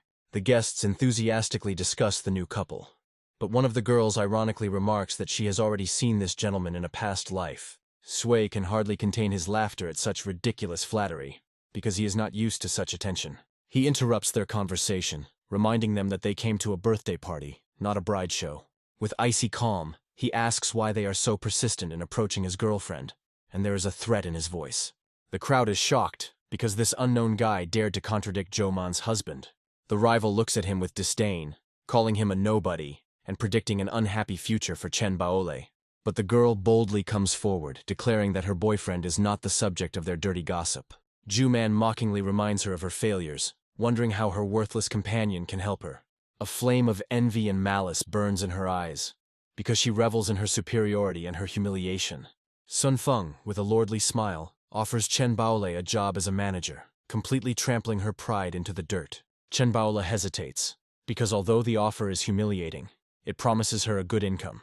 Sun Feng offers her a pittance with a predatory grin, reveling in his power and her helplessness. He promises her stability and bonuses, but his words are laced with undisguised contempt for her poverty. With a greasy smile, he hints that for more you will have to pay not only with work, but also with your body. Sui puts an end to this farce with cold anger, because his girlfriend earns hundreds of yuan, not a pittance. Jo-man shouts after them in rage, not believing his words and considering them pathetic liars. She demands that Chen Baole kneel down and renounce her pride, otherwise she will take everything from her. But the young man only sighs wearily, because he is tired of this empty chatter and cheap threats. Sun Feng mockingly states that his girlfriend can say whatever she wants because she is his property. The guy, with icy calm, decides to teach them a lesson, because he will not tolerate such treatment of his savior. With one call, Sui decides to teach him a lesson, because no one dares to offend his girlfriend. Chen Haohai instantly gives the order, and the full might of his financial empire falls upon the unsuspecting Jo-man. He is furious because someone dared to challenge his all-powerful patron, and now they face a cruel retribution. Jo-man looks at the guy with disdain, considering his threats to be empty words and cheap posturing. But he only smiles mysteriously, because the real game is just beginning, and he holds all the aces in his hands. Suddenly, all the ins and outs of his rival arrives on his phone, and her dirty secrets become his weapon. With a sly grin, he reads out loud the piquant details of her personal life, shocking everyone. Jo-man shouts in rage that this is a lie, but her words are drowned out by the contemptuous looks of those around her. A new batch of incriminating evidence completely destroys her reputation, revealing her shameful illnesses and abortions. Even her husband hangs his head, because now he knows about her endless betrayals and dirty secrets. A new piece of incriminating evidence reveals the name of another lover, and it turns out to be that same Sun Jian. Jo-man screams in horror as her final secret is revealed, and inevitable retribution awaits her. She tries to justify herself to her husband, but her words are drowned out by his icy anger. Enraged, Sun Feng hits his unfaithful wife with all his might, because she has disgraced him in front of all of high society. He remembers all her excuses and lies, and each of them is now a nail in the coffin of their marriage. He disdainfully declares that their marriage was a sham, and that he is now free from this lying snake. He looks at Sui with hatred, because it was this beggar who destroyed his reputation and life. But instead of taking revenge, he decides to get rid of his wife and find a new, more worthy match. His predatory gaze falls on Chen Baolu, and the fire of lust and desire lights up in his eyes. But the young man only looks at him with a grin, because he doesn't believe a single word he says and is ready for any turn of events.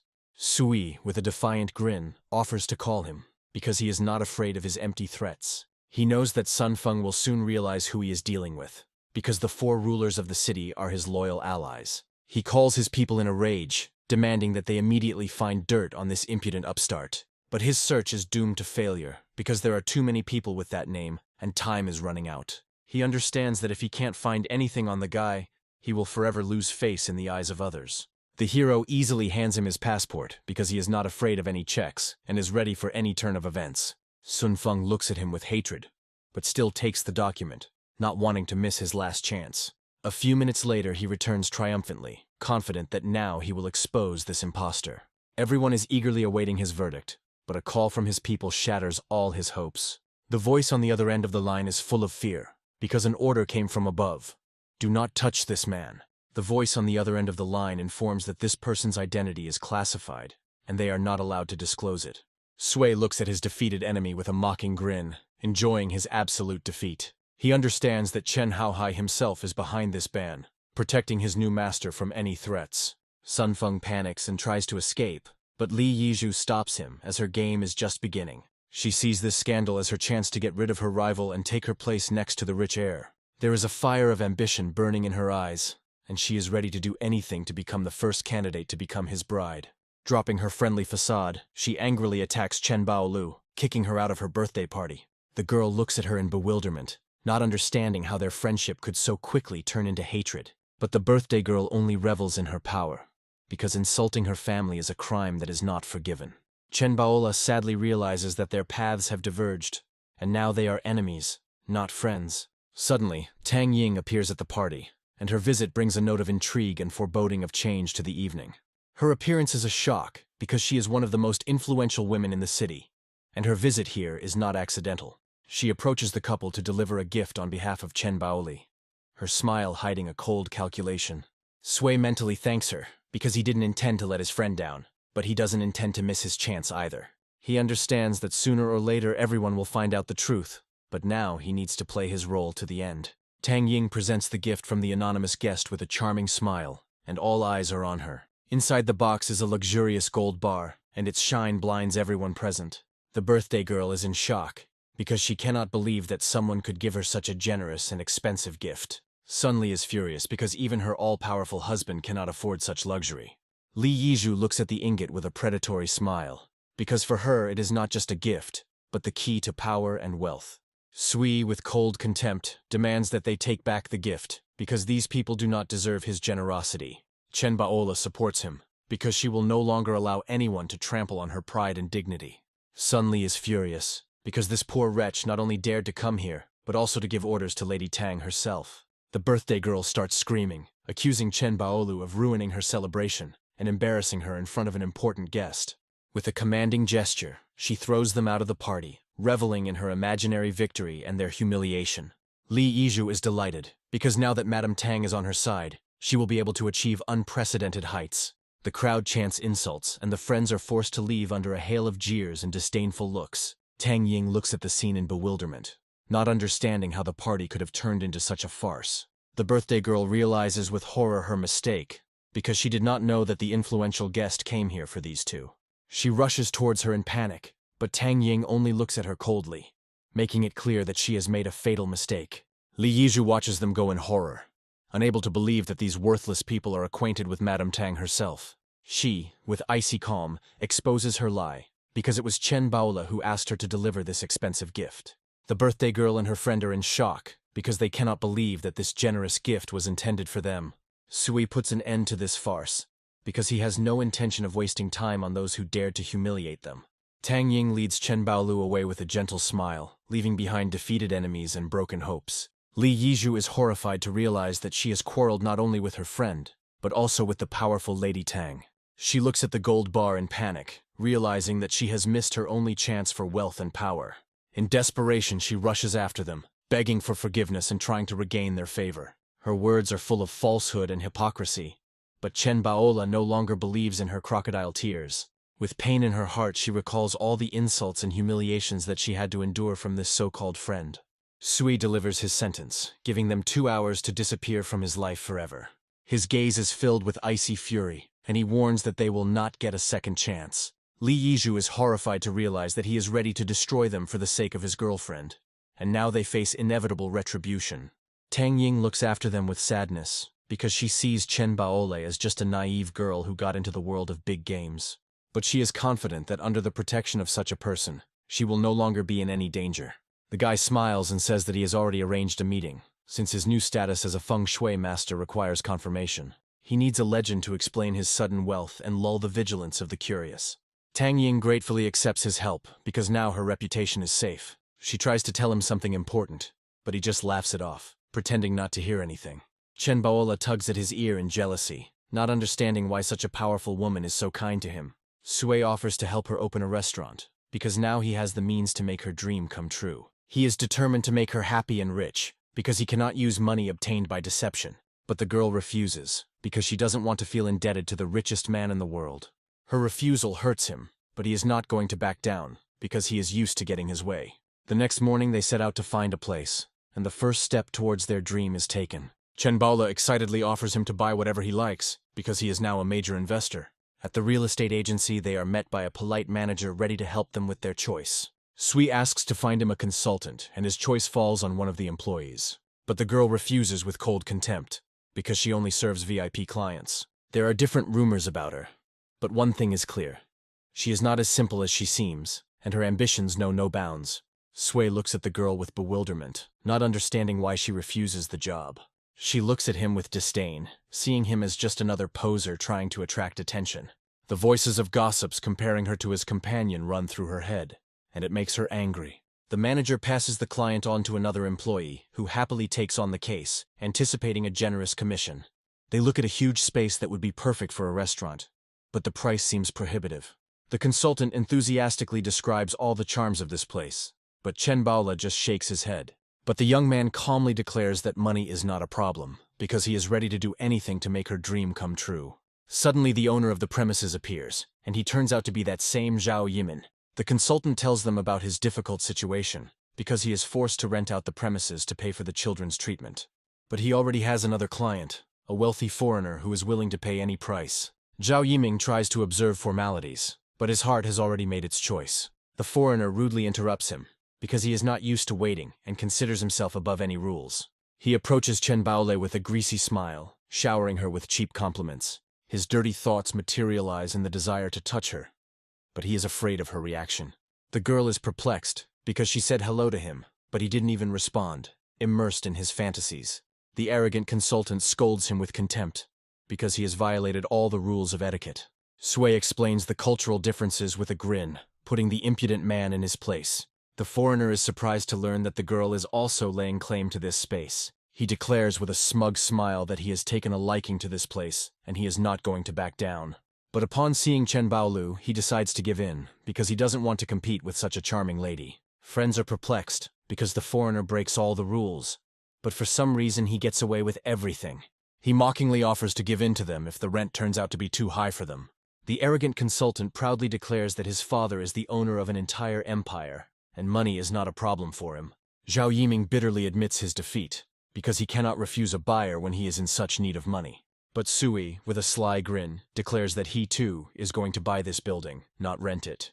The owner is shocked, because he did not expect such a turn of events from this, at first glance, simple guy. Chen Baola is in a panic because she doesn't know where he got that kind of money from, and is afraid that he's getting into another scam. Zhao Yiming proposes an auction, and now the fate of the premises will be decided in a fair fight. The foreigner accepts the challenge with a smug smile, confident of his victory. He names his price, and it seems exorbitant to him. But for the hero, this is only the beginning of the game. The foreigner decides to raise the stakes, because he is ready to do anything for this place and the girl. With a predatory grin, he offers an even larger sum, confident that his opponent will not be able to outbid him. In his dirty fantasies, he already sees himself getting not only the building, but also the beautiful Chen Baolu. The girl panics and drags her friend away because she can't let him get involved in this dangerous game. She scolds him for his recklessness, not understanding why he decided to participate in the auction. Her heart sank with fear because she doesn't want him to spend such a huge amount of money on her. But the young man only laughs in response because he is not going to give her the building, but will only rent it out. She doesn't immediately understand his cunning plan, and complete bewilderment can be seen in her eyes. The guy explains with a gentle smile that he wants not only to help her, but to teach this impudent man a lesson. He is ready to pay any price to wipe the nose of a smug foreigner and show who is boss here. Sui announces with a smile that he is ready to continue bidding, and his confidence intrigues everyone. The foreigner mockingly asks him about his bet, confident that this beggar will not be able to outdo him. But the young man calmly names the sum of 100 yuan, and this figure shocks everyone with its absurdity. The opponent is furious, because he considers this a mockery and cheap posturing, unworthy of his attention. He looks at the guy with disdain, sure that he is just putting on airs to make an impression. His eyes reflect all the cynicism and arrogance, because he doesn't believe a single word he says. Even the arrogant consultant can't stand it, and asks him not to disgrace his country with such behavior. But the hero only remembers how he found this old money, and now it will become his weapon in this game. He calmly hands over a bill, and its denomination of 100 yuan leaves everyone frozen in bewilderment. Everyone is shocked because they see real, albeit old, money, and now his words have weight. Chen Baola is at a loss, as she can't believe that this old money is actually worth anything. Sui challenges him to continue the bidding, and his confidence unsettles his opponent. The foreigner is in a panic, because he doesn't have that kind of money, and he can't believe that he lost to this beggar. He decides to retreat, because he is not ready to risk everything for this room and the girl. Pretending not to care, he gives up the fight, trying to save face in front of everyone. Everyone is shocked by such a quick defeat, and only the young man remains calm, because he knew the outcome from the very beginning. He looks at his opponent with disdain, because for him, 100 yen is not money, but dust. The guy says he's willing to pay, and his words sound like a slap in the face to the smug foreigner. He gives money not only for the premises, but also for the treatment of sick children, showing unexpected nobility. Zhao Yiming is shocked, because this amount is enough not only for medicine, but also for a new, comfortable life. Sui hands over the money with a smile, because for him it's only a small part of what he's capable of. Zhao Yiming thanks him with tears in his eyes, because he saved not only his business, but also his family. The system cuts his reward again, and the guy is perplexed, because he did a good deed, and not another adventure. The foreigner looks after them with envy, hoping that he too will receive a share of the gratitude. He tries to take credit for the hero's achievements, but his pathetic attempts only evoke laughter and contempt. Sui looks at him with cold anger, not understanding how one can be so low and pathetic. He puts the impudent man in his place, because he has done nothing to deserve gratitude and respect. The foreigner is furious because even his family cannot afford to spend that kind of money on charity. He runs away in fear, realizing that he has messed with the wrong person, and that it is better for him to stay away from him. Leaving his defeated enemies behind, the young man asks the consultant to draw up the paperwork, as he is now the rightful owner. After finishing his business, Chen Baola eagerly asks about the rent price, dreaming of starting a new life as soon as possible. Sui evades the answer with a sly grin, because he is not yet ready to tell her the whole truth.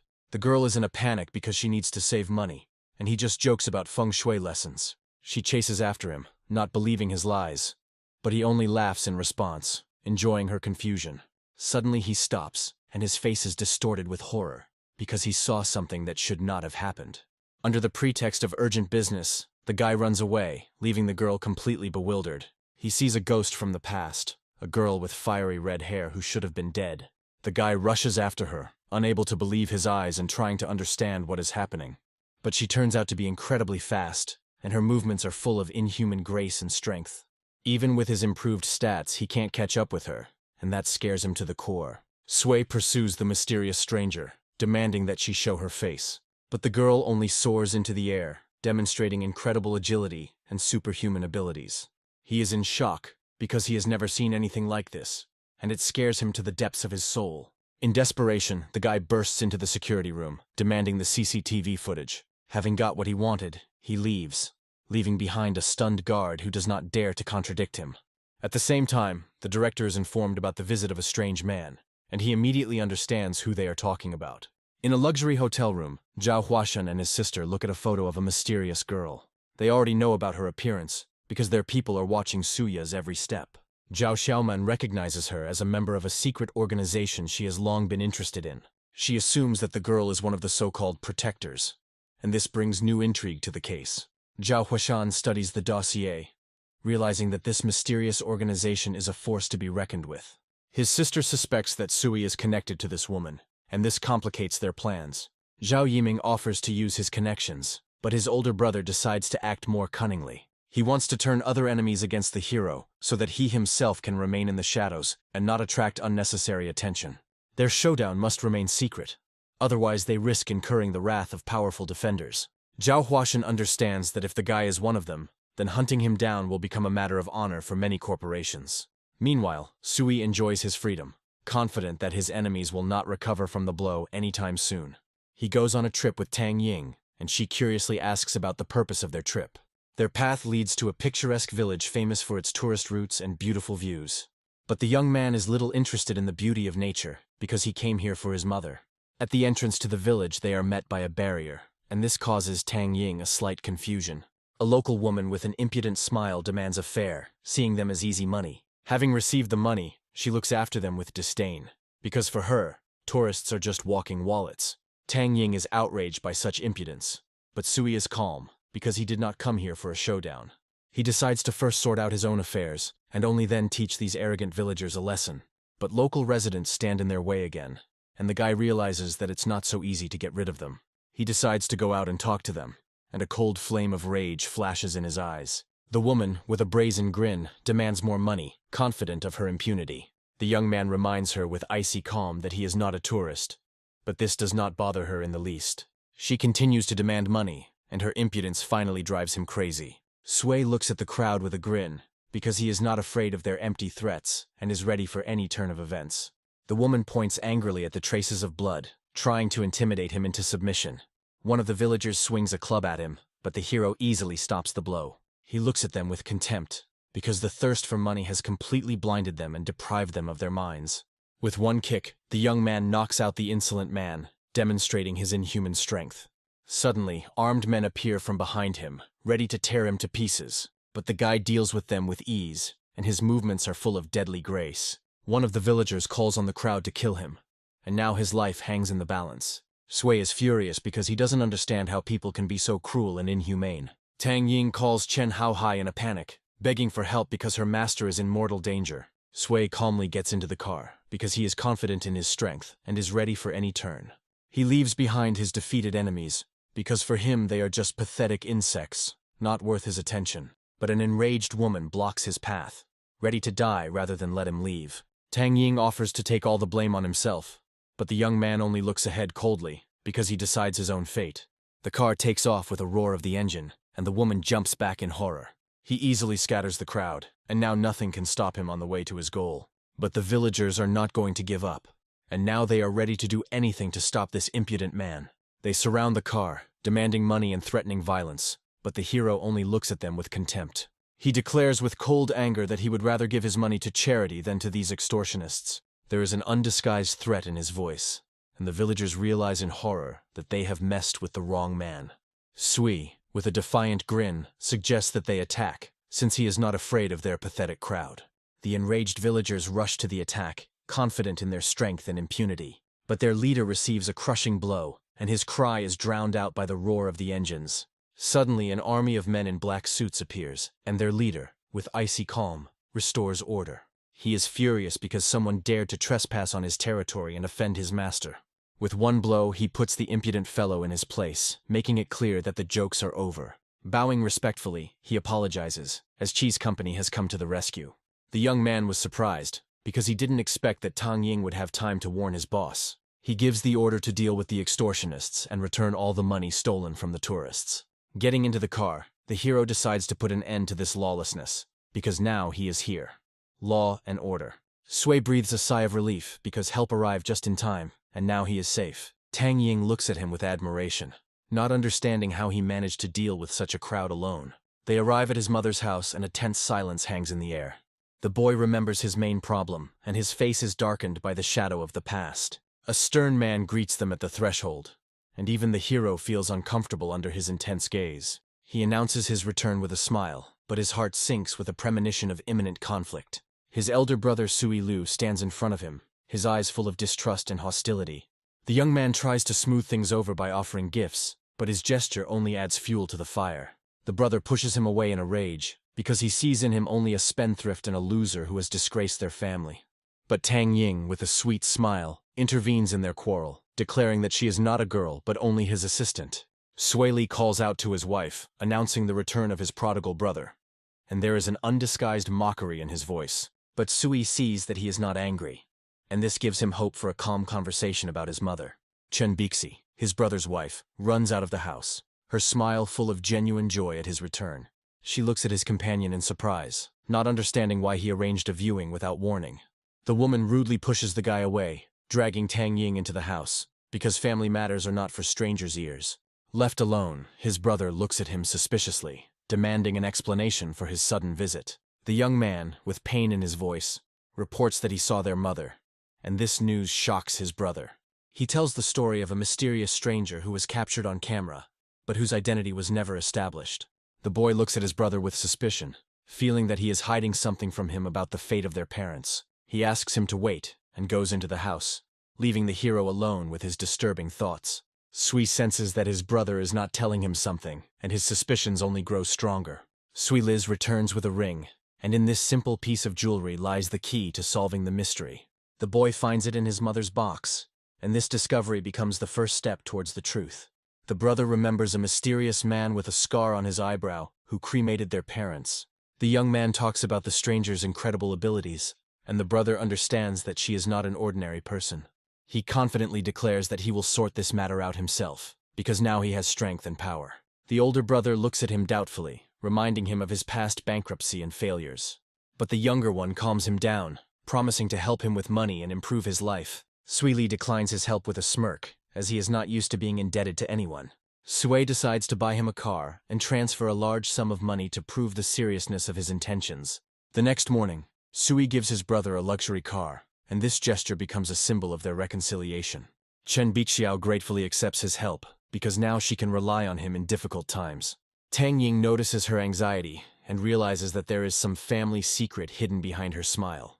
Uninvited guests suddenly appear, and their impudent appearance does not bode well. They look at the hero with disdain, because for them, he is just another upstart who has come back for money. Tang Ying tells him that these are his daughter-in-law's intrusive relatives who did not come here with good intentions. After her father's death, they not only did not help her, but also took away all her property, leaving her with nothing. Their son is a lazy and spoiled gambler who is used to living at someone else's expense. They ask for help with a brazen smile, because for them, family is just a way to solve their problems. But the young man, with a cold grin, makes it clear that he has no intention of helping these parasites. The woman, with a cheeky smile, hints that he could also help them since he has already come. She talks about her son's engagement, complaining about the lack of money, a car, and a job. Sui only smirks in response, seeing right through her pathetic manipulations.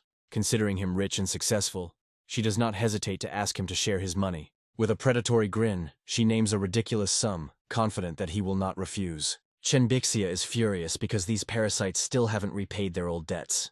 The aunt, with false indignation, reminds her of family ties, trying to appeal to her pity. She lists all the wedding expenses, trying to squeeze as much money out of them as possible. But the young man, with icy calm, offers them a loan, making it clear that there will be no free gifts. The woman is furious because she doesn't understand why such a rich man counts every penny. They are sure that he is rolling in money, because he talks so easily about buying an expensive car. But the young man only grins in response, ready to teach them a lesson and show them what he's worth. The woman does not relent, offering him cooperation and trying to find a place for her wayward son. She wants him to become CFO, confident that he can handle the job. But the guy mockingly reminds her that her son can't even count to 100. He is furious, because he is confident that he can learn everything, and his ambitions know no bounds. He looks at Tang Ying with lust, hoping that she will help him gain the trust of her master. There is a fire of greed burning in his eyes, because he is sure that all of Suya's wealth should belong to him. But the hero puts him in his place with one movement, reminding him that they are not even related. With icy calm, he states the turnover of his company, making it clear that such an ignoramus has no place in his world. The woman is in despair, because she cannot believe that her son is so worthless in the eyes of this rich man. She furiously demands that he forgive them the debt, because for him it's mere pennies. But the young man refuses with an icy grin, because they do not deserve his mercy and forgiveness. He threatens them that if they dare to show up again, he will personally break all their bones. The woman leaves angrily, promising that he will regret his decision. Once outside, she starts screaming and calling for help, making him look like a cruel monster. She complains to her neighbors about his callousness, accusing him of forgetting who raised him. But the guy interrupts this performance, because if he forgives them for this, he will no longer be able to call himself by his own name. A crowd gathers outside the house, as everyone is interested in watching the scandal and profiting at the expense of their rich neighbor. Suddenly, the head of the Zhao family himself appears, and his visit brings a new, unexpected note to this drama. The head of the Zhao family greets the young man with respect, recognizing his power and influence. But the woman does not calm down, accusing him of greed and ingratitude. She is trying to put pressure on the head, demanding that he protect the interests of his citizens. Chen Bixia is furious because these parasites still haven't repaid their old debts. Sui delivers a crushing blow, putting the impudent woman in her place. He looks at her with contempt, because she is afraid that he will tell everyone the truth. The enraged son rushes at him with a stone, ready to defend his mother to the last. But the guy easily dodges and strikes back, knocking him out. The hero, with icy calm, invites them to continue the conversation, and now they are ready to listen to him. Chen Bixiao is furious and exposes their lies, as they didn't just want money, but a cushy job for their wayward son. The enraged girl screams in despair, blaming her family for all the troubles. The woman, in a rage, attacks the defenseless heroine while the man tries to restrain her. The young man listens with sympathy to the elderly gentleman's story about the village's problems. The old man speaks with bitterness about the poverty and devastation in which his people live. A guy with a kind smile hands over a wad of money, offering selfless help. Mr. Sui accepts the young man's generous donation with surprise and gratitude. The man promises to spend every cent on a good cause, under the admiring gaze of the crowd. The villagers rejoice and thank their savior, and the girl carefully comforts her wounded friend. The defeated villain looks at the heroes with hatred, plotting cruel revenge. The attractive sister Bisha coquettishly invites Mr. Shu to dinner, promising to meet soon. An angry man bursts in with accusations, reproaching her for ingratitude and a forgotten past. A sudden blow knocks down the door, and uninvited guests burst into the house, disturbing the peace. Chengai angrily points at the hero, falsely accusing him of cruelty and greed. The villain notices Bisha's sister next to the young man, and his greed flares up with renewed vigor. Enraged, Brother Hu rushes to the defense with a bat in his hands, ready to tear apart his offenders. The girl recognizes the impudent man, and her indignation knows no bounds, because he dared to appear again. The elder bandit looks at Chengai with disdain, reminding him of his own request. A glint of madness flashes in the man's eyes, and he decides to go all the way, without fear of the consequences. In a fit of rage, the guy swings a pipe, intending to do something irreparable. Lord Sui stops the blow with icy calm, seeing only fear in his enemy's eyes. A brutal kick becomes retribution for insolence and an unfulfilled promise. Witnesses watch in horror as their defeated enemy writhes in unbearable pain. A sudden shout makes everyone freeze, because someone dared to challenge Mr. Shu himself.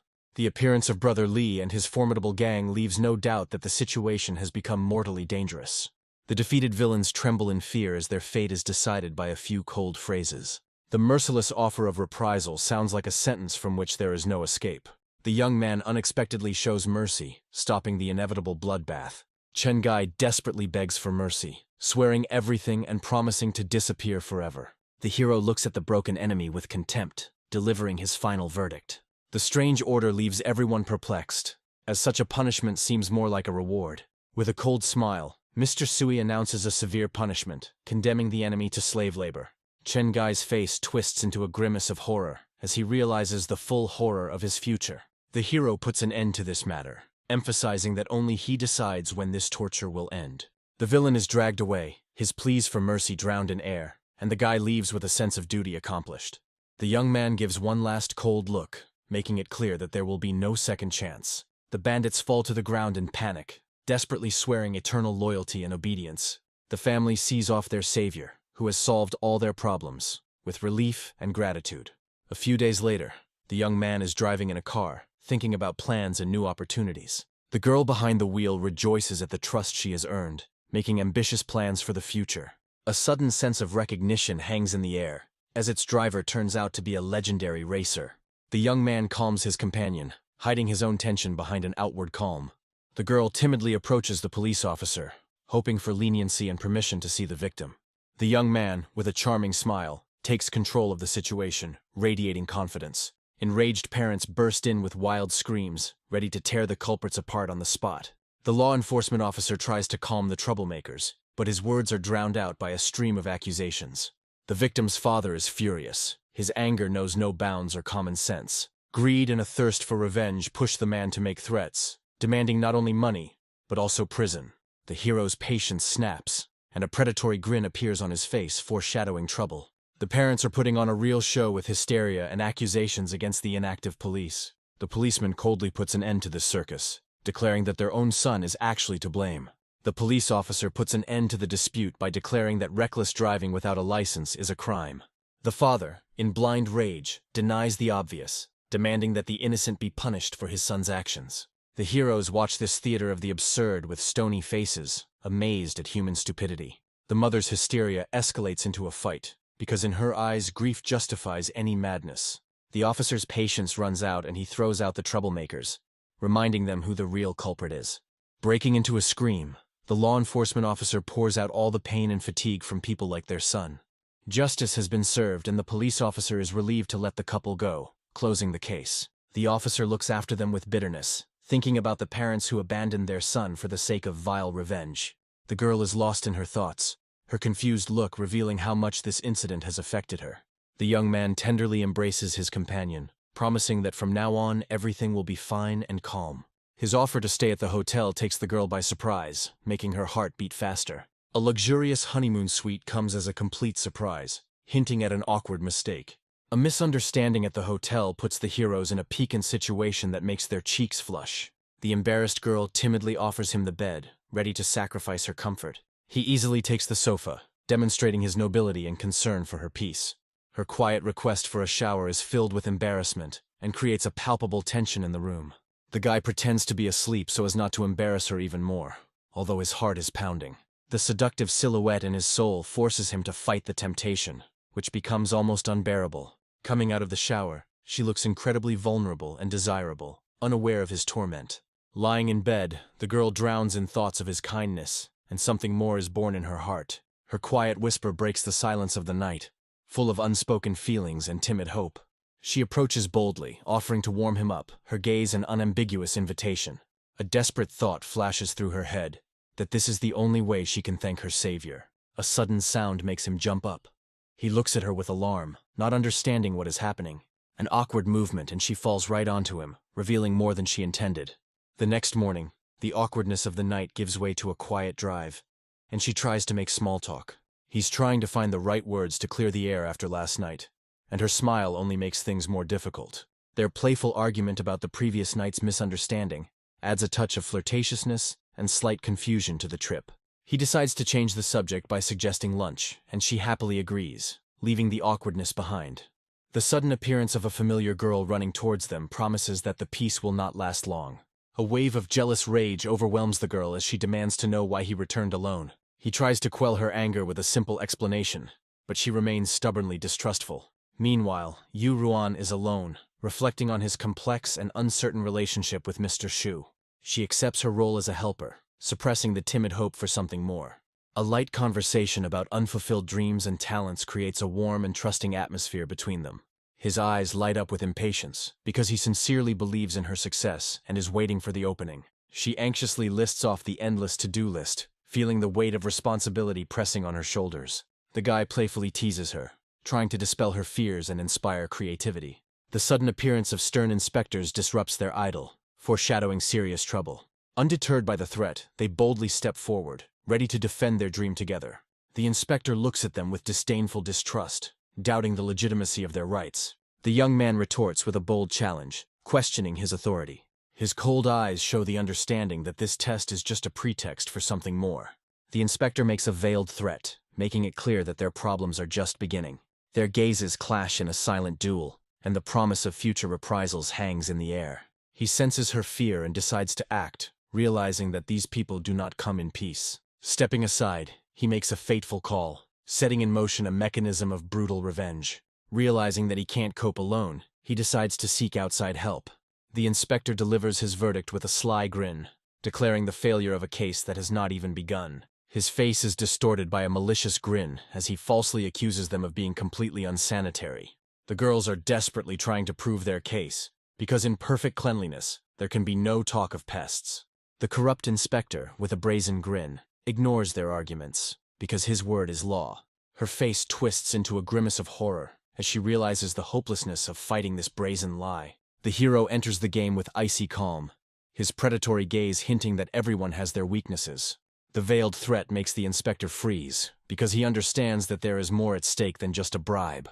Trying to save face, he defiantly continues to fill out the report, not believing in the seriousness of the consequences. He triumphantly thrusts the fabricated report in the guy's face, confident of his complete impunity. Mr. Lee's sudden appearance leaves the inspector in shock, as he never expected to see his superiors here. A resounding slap in the face becomes retribution for arbitrariness and abuse of office. The young man gratefully accepts the apology, as his call led to a quick and fair resolution to the problem. Mr. Lee, with icy sarcasm, corners the inspector, demanding an answer for his vile lie. A severe blow to his pride becomes a prelude to the complete collapse of his miserable career. The boss's cold gaze leaves no doubt. His words sound like a death sentence. Broken and humiliated, the inspector realizes that this is the end. But for the hero, it is only the beginning. Behind the guy's angelic smile lies a steely determination, because simply being fired isn't enough for him. He makes accusations of threats and extortion, linking the inspector to the powerful Zhao family. The image of the true enemies emerges, and it becomes clear that the inspector was just a pathetic pawn in their hands. Cornered, he denies everything in panic, but his lying eyes give him away. Justice has triumphed, and the handshake becomes a symbol of a new alliance against a common enemy. The conversation turns to the Zhao family, and it becomes clear that the main battle is yet to come. Behind his professional bodyguard bearing one can discern a dangerous military past. A security guard's calm remark becomes a spark that is ready to ignite the flames of conflict. A brazen blow becomes a test of strength, but is met only with icy calm.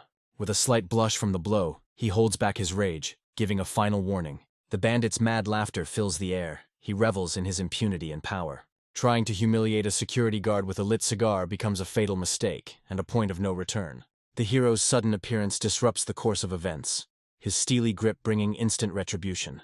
The young man looks down on his fallen enemy with contempt, teaching him a harsh lesson in good manners. The enraged accomplice rushes to the defense, not realizing what a dangerous force they are facing. The hero's cold smile foreshadows a brutal reprisal, since smoking in public places is indeed harmful. The defeated bandit furiously utters threats, unable to accept the humiliating defeat. The faithful bodyguard is ready to solve the problem alone, but the master calmly stops him. In a fit of rage, the thug rushes into the attack, confident that now no one will leave alive. With one movement, the young man stops the attack, his steel grip depriving the enemy of all hope. Choking with pain and fear, the bandit begs for mercy, his former arrogance having evaporated without a trace. The hero's cold gaze does not bode well. He waits, and this waiting is worse than torture.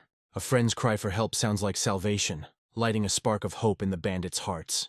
The appearance of the elegant gentleman brings clarity, because it was he who the main character was waiting for. The accomplices rush to their boss with joyful cries, begging for help and reprisals. With the arrival of Uncle Chi, the fate of the villains is sealed. Their hope of salvation turns into complete collapse. Uncle Chi's deep bow shows his boundless respect and devotion to Lord Shu. The young man gives clear orders. His calmness and confidence leave no room for doubt. Even the news of cruel threats does not touch the hero. His cold indifference is more frightening than his rage. Uncle Chi's outburst of anger turns him into a ruthless judge, ready to inflict the most brutal punishment. A new wave of enemies bursts onto the scene, their defiant cries promising only blood and violence. The predatory grin on the man's face suggests that he was looking forward to this meeting. It becomes clear that the second heir to a powerful pharmaceutical company is behind the attack. Even without direct evidence, they have enough cards in their hands to start a destructive war. The enemy revels in his impunity, unaware that his dirty secrets will soon come to light. Mr. Sui maintains an icy calm, knowing that revenge is a dish best served cold. A simple approval from the boss becomes the highest praise for the loyalty and strength demonstrated. Over a sumptuous dinner, destinies are decided, and revenge on the Zhao family becomes only a matter of time. He approves of the brutal reprisal with icy calm, because for him it's just business.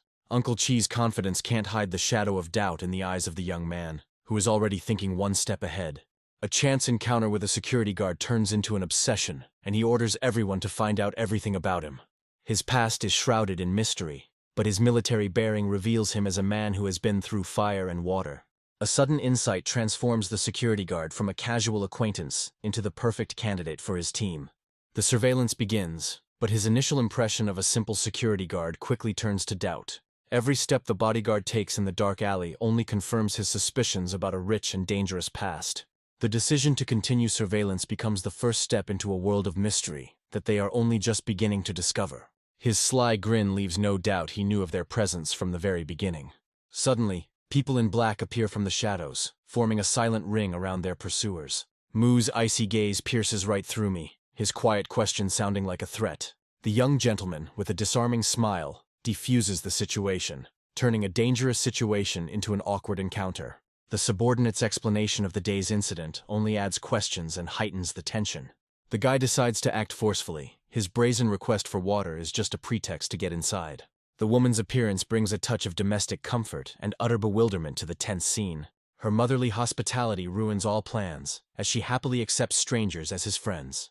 The bodyguard is stunned into silence when his mother scolds him for his inhospitality. Over a cup of tea, the atmosphere warms, and her innocent question about her comrades in arms makes everyone freeze in anticipation. Mu Sheng thanks him for his help in a reserved manner, his politeness merely a way to end the conversation quickly. But the guy with a sly smile ruins his plans, offering to stay and have a friendly chat. The question about her sons lightens the mood, and her happy laughter fills the house with warmth and comfort. Gently stroking Mu's head, she explains that these guys are helping her out of pure gratitude. An innocent question about her daughter instantly destroys the idol, because behind it lies a terrible diagnosis. The young man sees an opportunity in this tragedy and offers his help with medicine, pursuing a secret goal. The despair of an enemy whose daughter suffers from the same disease comes to mind, and the puzzle begins to fall into place.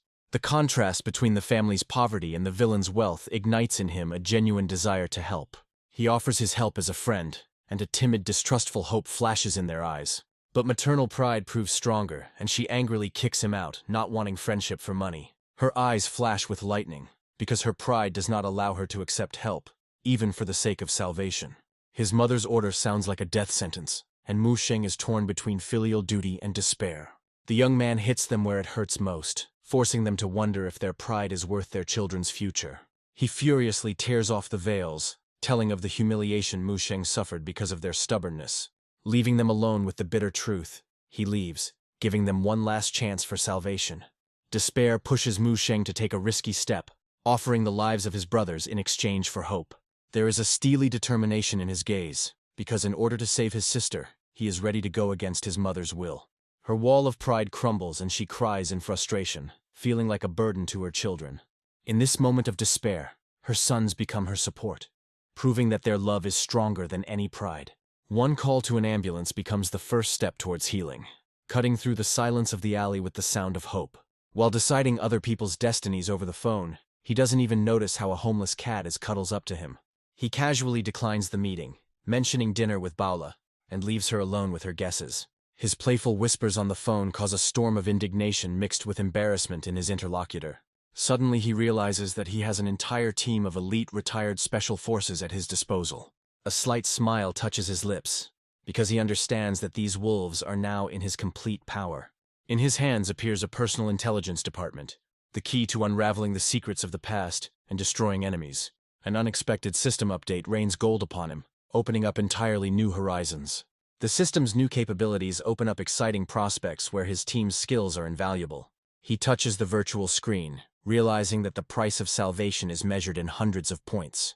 The insidious system constantly nullifies his efforts, turning the accumulation of points into real torture. Mu Sheng walks down the alley at night, his gratitude mixed with heavy suspicion.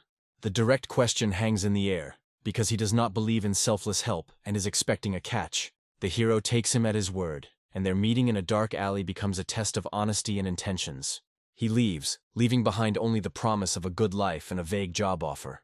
A luxurious mansion under the starry sky becomes a quiet haven after a stormy day. A warm smile lights up his face as he enters the house, anticipating the long-awaited dinner. Her feigned indifference is shattered by a sharp question, revealing a sting of jealousy and resentment. Their playful banter about jealousy and relationship status only adds to the sparks between them. A sudden hug makes her fall silent, words becoming superfluous in this tense moment. A gentle kiss puts an end to an argument, turning jealousy into long-awaited intimacy. Blushing with embarrassment, she runs away, leaving him alone with a victorious smile on her face. His sly question about legitimate jealousy hangs in the air, hinting at a new stage in their relationship. The next morning, harsh reality bursts into their lives at the secret intelligence base of Oral. The newly formed team of elite fighters is fully prepared and awaits its first order. With a slight smile, he declares them scouts and immediately throws them into the very thick of things, into the enemy's lair. He promises them the best equipment, because what matters to him is the result, not the cost. The generous salary offer shocks the team, as they couldn't even dream of such a thing. With a magician's gesture, he holds out a huge sum of money, offering Mu Sheng not only a job, but also a home. The sudden appearance of Qi Yunfei interrupts their conversation, his face revealing serious trouble. Beaten beyond recognition, he appears before the boss, and in his eyes there is a silent plea for help. His caustic sarcasm hits the mark, as his subordinate's pitiful appearance speaks for itself. Behind his calm curiosity lies a cold calculation. He draws out information like poison. Memories of the brutal battle make him blush with shame and impotent rage. In the world of martial arts, there are masters whose power goes beyond human comprehension. Their true power remains a mystery, but just looking at them instills a primal terror. He asks about the mysterious girl, his touch a mixture of threat and promise. The mother's name that emerges becomes the key to the mystery. Her past is closely connected to the world of martial arts. The young man gives the order, and there is steel in his voice, because he will not forgive those who have offended his man. With cold confidence he walks towards danger, ready to teach a lesson to those who have lost their fear. A new enemy, a representative of the influential Sun family, is already waiting for him in the martial arts hall. Despite his subordinate's anxiety, he moves forward, because his goal is information, not a fight. Your hand reaches for the phone without you even noticing, because your faithful assistant is ready to fight at the first signal. Demonic rage distorts the enemy's face. He is furious that someone dared to disturb him. The hidden alliance and subordination to Niu Chunsheng becomes the key to understanding their strange behavior. The fresh bruises on Qi Yunfei's face were silent proof of the brutal truth of these words. A sly smile lights up the hero's face. He has figured out their game. Large families seek cover from the strongest. The culprits are already waiting for him in the hall. Their calm and confidence speak of their high rank and strength. The term Kingdom of Potential is heard for the first time, opening up a new, unknown world of power for him. Even the lowest rank has its own steps, and this hierarchy decides the outcome of any duel. The meditating master in the white kimono becomes the embodiment of the small kingdom, the first step to true power. Qi Yunfei regretfully admits his mistake, realizing that his strength was at its lowest point. The young master and Qi Yunfei appear in the hall, causing puzzled looks from the seated fighters. Sun Jian sneers at Qi Yunfei with a smug smile, offering him a continuation of yesterday's fight. His fist clenches and his gaze fills with rage, foreshadowing a quick and merciless clash. The young man calmly asks which of them is Mr. Sun, not flinching from the challenge. Sun Jian turns to the boy with a sly smile, clearly aware of his recent exploits. His smug smile speaks of his own invincibility and contempt for everyone around him. Sun Jian abruptly cuts the girl off, silencing her as she reads calmly.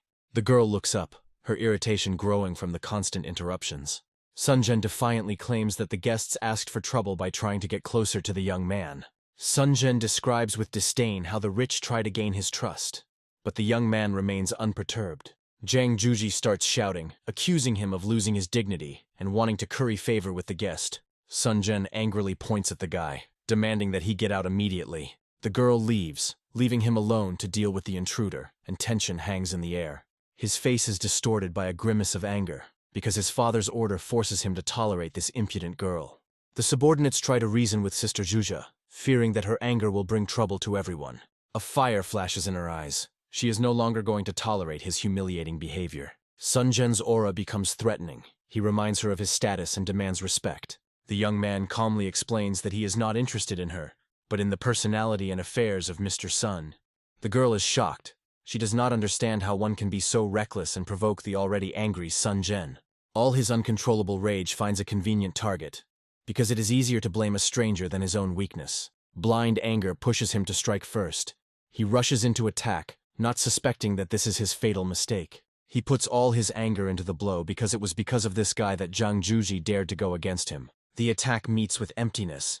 The hero dodges the blow with contemptuous ease, turning the enemy into a laughing stock.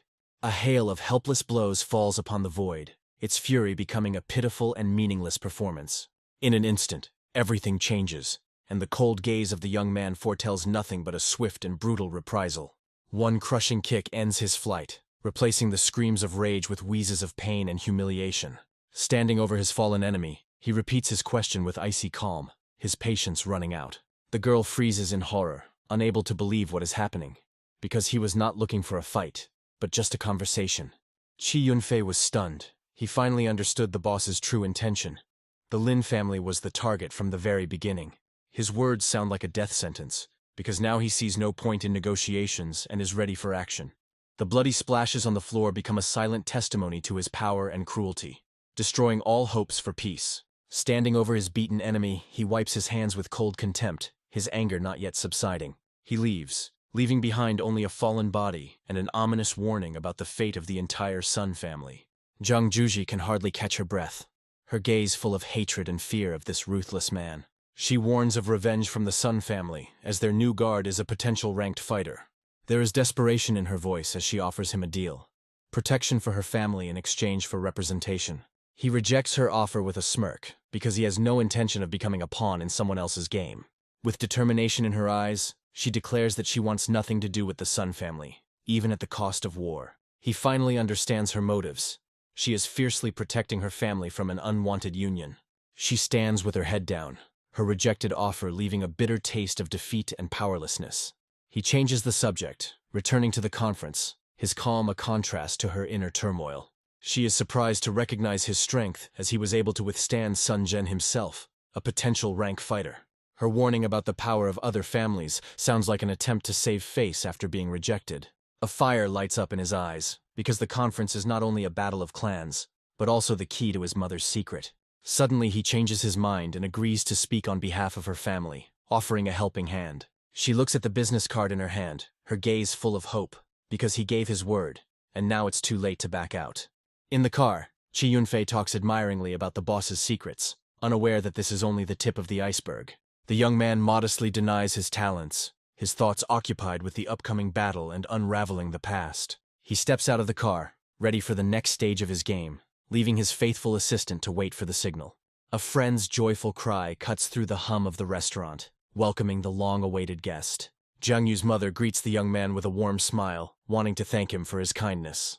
There is an atmosphere of mild envy and friendly curiosity about the hero's success at the table. The embarrassed boy plays along with his mother, creating an awkward but sweet family scene. The young gentleman is already making plans for the future, deciding to help his faithful comrade find a worthy place in life. A son's tender gesture of care touches a mother's heart, filling the dinner with warmth and love. An ill-mannered child at the next table drinks greedily, which bodes ill. The boy's disgusting prank disrupts the idyll, defiling everything around with sticky splashes. Jiang Yu jumps up, his anger flaring like a righteous fire in defense of his insulted mother. Instead of an apology, a wave of aggression descends upon them, and a quiet dinner turns into a battlefield. His icy voice demands an apology, but in response he receives only a wave of contempt and threats. The impudent man rushes into the attack, unaware that his brute force will collide with his steely will. With one precise movement, the young man stops the blow, his grip leaving the enemy no chance. A crushing throw onto the table interrupts the fight. Cries of pain replace the former arrogance and self-confidence. With a predatory grin, he looks at the defeated enemy, seeing only a cowardly soul behind the mountain of muscles. A thirst for blood flashes in his eyes, and only the presence of his aunt saves the impudent man from broken bones. The appearance of the manager with an elegant companion interrupts the impending reprisal. With cold fury, the hero explains the reason for the conflict, because such behavior should not go unpunished. The mother furiously denies the obvious, her screams merely a pathetic attempt to protect her ill-mannered offspring. He sends his friends away with his aunt. His look does not bode well, because now he can act without witnesses. She furiously demands compensation, using her son's crocodile tears as a weapon. With a cold grin, he makes one call, because hitting women is not allowed, but there are other ways to punish them. On the street, Jiang Yu tries to console his mother, his heart torn by guilt and helplessness. Their indignation knows no bounds, because the victims dared to leave without waiting for their righteous anger. Their impudence knows no bounds. They don't understand how anyone could make a fuss over such a trifle. His patience is running out, because he was a child too. But that is no reason to behave like a savage. A sudden bang from a plate interrupts her screams, becoming a cruel but fair lesson. He falls to his knees in horror when he realizes that the powerful Chi Yunfei has sided with his enemy. The manager fawns and apologizes, but the young man, with cold politeness, makes it clear that this is not enough. He delivers his verdict. They must finish the dish their son spat into, and their faces are distorted with horror.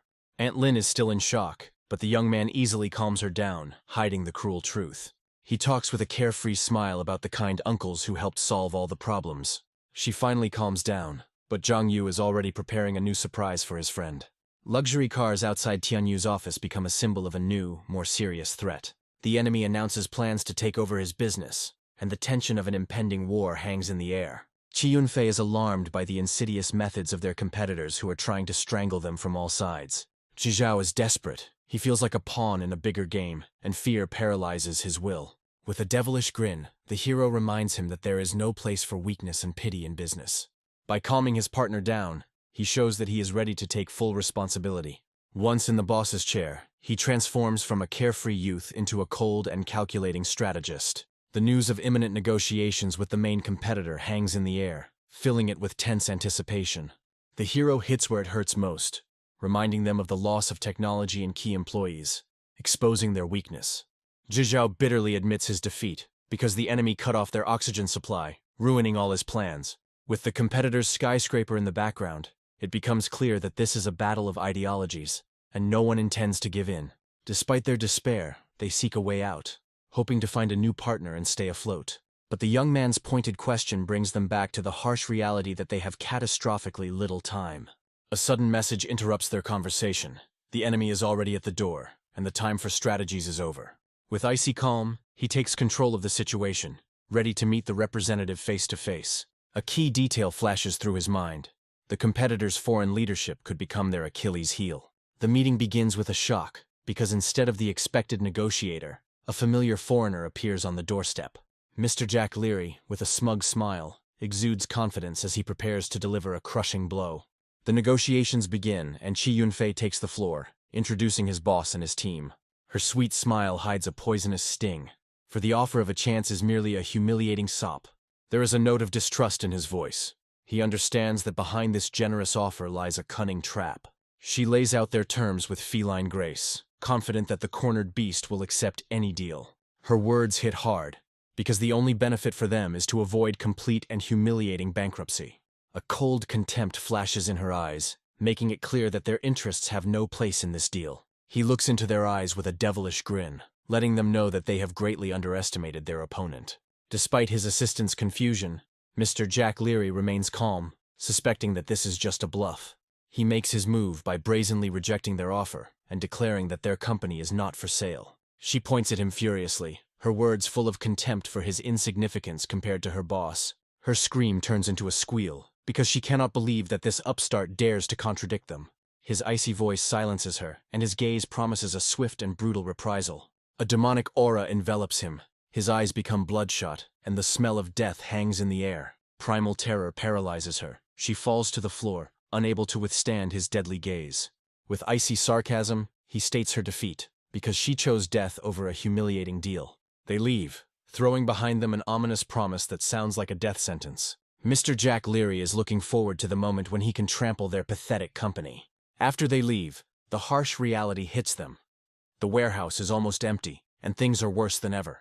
Zhizhao is in despair, because an unfulfilled order and an empty warehouse mean only one thing: inevitable bankruptcy. Determination lights up in his eyes, because the only way out is to master the assembly technology ourselves. He decides to act immediately, and demands a meeting with the former supplier, not afraid to go into the enemy's lair. They report with alarm that their former partner is now under the complete control of competitors. With icy calm, he announces his daring plan: to buy the technology, no matter the cost. Despite their skepticism, a timid hope is born in their hearts, because there is unshakable confidence in his voice. Zhizhao is torn between gratitude and fear, unsure how to repay such generosity. He feels like a debtor, because the only thing he can offer is his company and loyalty. Meanwhile, at the secret base, his team is already spending money on the latest equipment. Like a shadow, he walks through the high-tech complex, where his elite squad is already ready for action. Mu Sheng proudly reports on the completed task, and one short good word becomes the highest praise. With a satisfied smile, he reminds them that money is not a problem, because he gave them complete carte blanche.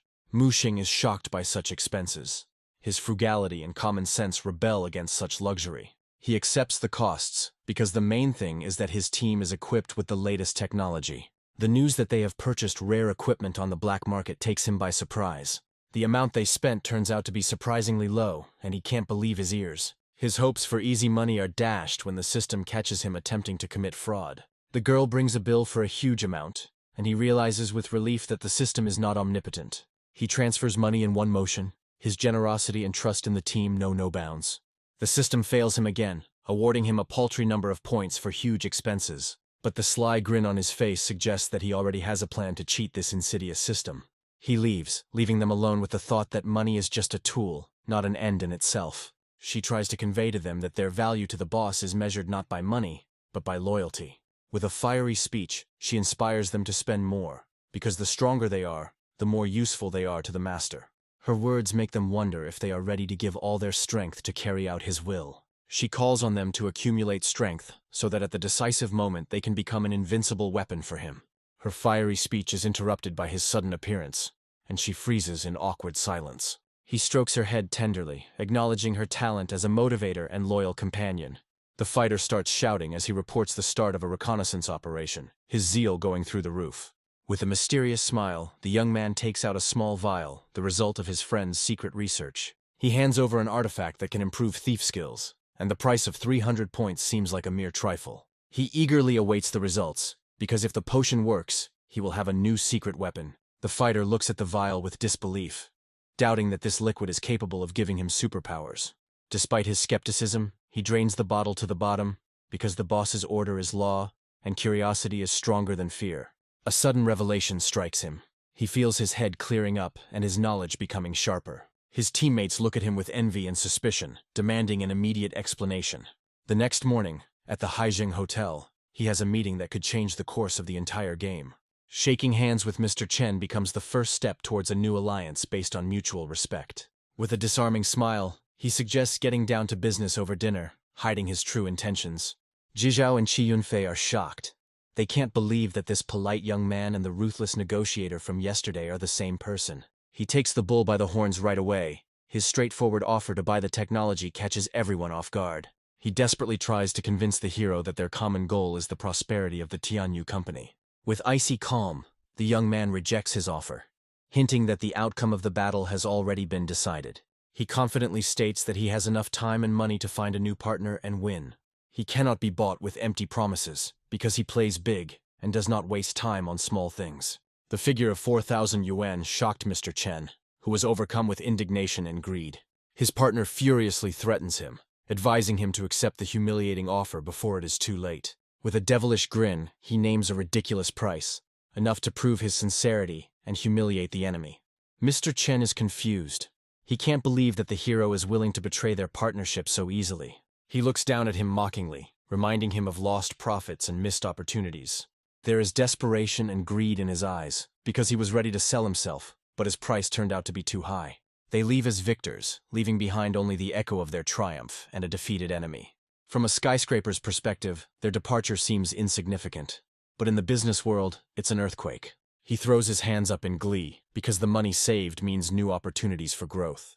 With a sly smile, he gives a new task, because his team has already collected information about other manufacturers. He leaves full of confidence because launching a new conveyor is only a matter of time and money. His faithful assistant is already waiting for him in the car, her silent question full of concern and devotion.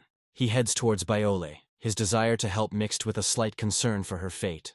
His appearance makes her uneasy, and their awkward flirtation fills the air with romantic tension. With a slight grin, he ruins her diet plans, promising a variety of tastes and pleasures.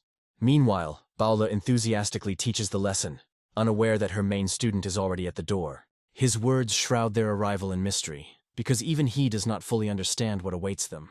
Two charming bloggers are broadcasting live, their smiles and greetings concealing the true purpose of their visit. The appearance of popular food bloggers makes it clear that their visit was not a coincidence, but a pre-planned event. With a professional smile, she announces the opening of a new restaurant, unaware that her report will be interrupted. Her words underscore the importance of these internet stars, as their verdict can either make or break an establishment's reputation. Among the crowd of onlookers, a pregnant woman and her daughter gaze admiringly at the stars, unaware of the impending danger. A sudden dog bite shatters the idyll. A child's cry of pain pierces the air, and everything freezes in horror. The white dog turns into a predator, his circles around the frightened mother and child narrowing the ring of fear. Trying to protect her daughter, the pregnant woman desperately searches for the owner, her voice trembling with fear for both. The girl's heartbreaking scream becomes the culmination of horror. Her childish psyche cannot withstand the shock she has experienced. Her maternal instinct pushes her to take a desperate step. She tries to pull the dog away from her crying daughter. The owner angrily throws away the pregnant woman, her only concern being the fate of the baby. With an angelic smile, she calms her dog, ignoring the pain and fear of the victims. The daughter's tears and the mother's righteous anger are shattered against a wall of indifference and selfishness. She puts all the blame on the child. Her impudence and cruelty know no bounds. Her blogger friend enters the conflict, confident in her impunity and fame. The sudden appearance of the young man disrupts their plans. His calm foreshadows a storm. He sees this conflict not as a tragedy, but as a sensation, ideal material for a scandalous report. The dog takes off again, but this time its target is not a defenseless child. With one movement he catches the dog. His cold gaze does not bode well for the presumptuous bloggers. He calmly demands an apology and compensation, his words sounding like a final warning. His icy gaze leaves no doubt he is not joking, and refusal will have serious consequences. She offers money with disdain. Her pride does not allow her to admit her guilt and apologize. He squeezes her money in his fist, making it clear that she has made a fatal mistake. A carelessly thrown-out phrase about a sick dog becomes the last straw that breaks the camel's back. He sends his assistant with the victims. His voice does not bode well for the presumptuous bloggers. Her indignation knows no bounds. She does not understand why he is still here, because the money was paid. Seeing Baolu next to him, she finally realizes who she's dealing with. But it's too late. With fury in her eyes, she blames him for the dog's death, not realizing the full seriousness of her situation. They drive away, throwing threats of a devastating recall behind their backs. But their words are drowned out by the roar of the engine. His quiet question cuts through the tense silence. He waits for an explanation, already knowing the answer.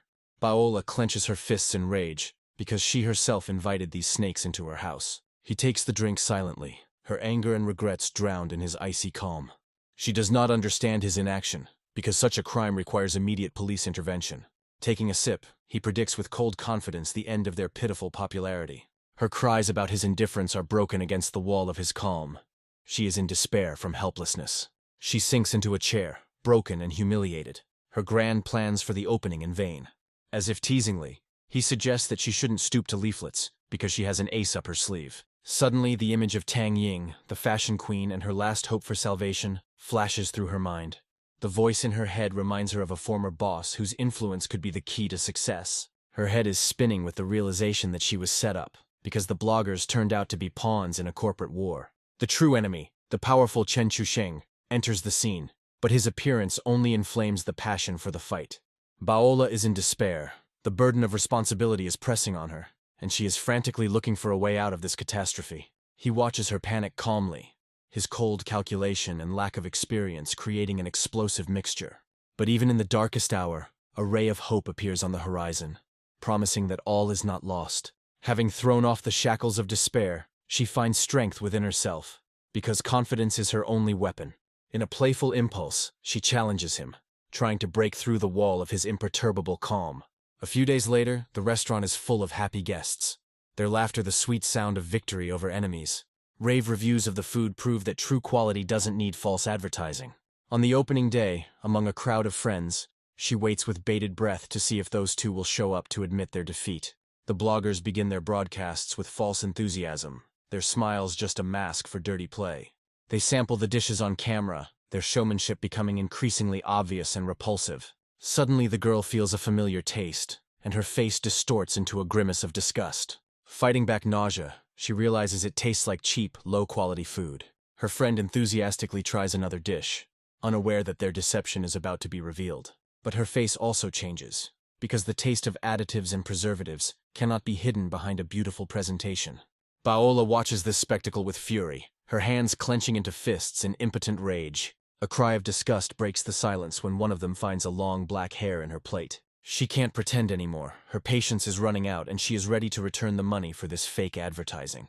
A sudden burst of pain causes her friend to fall to the floor, and their live broadcast turns into a real nightmare.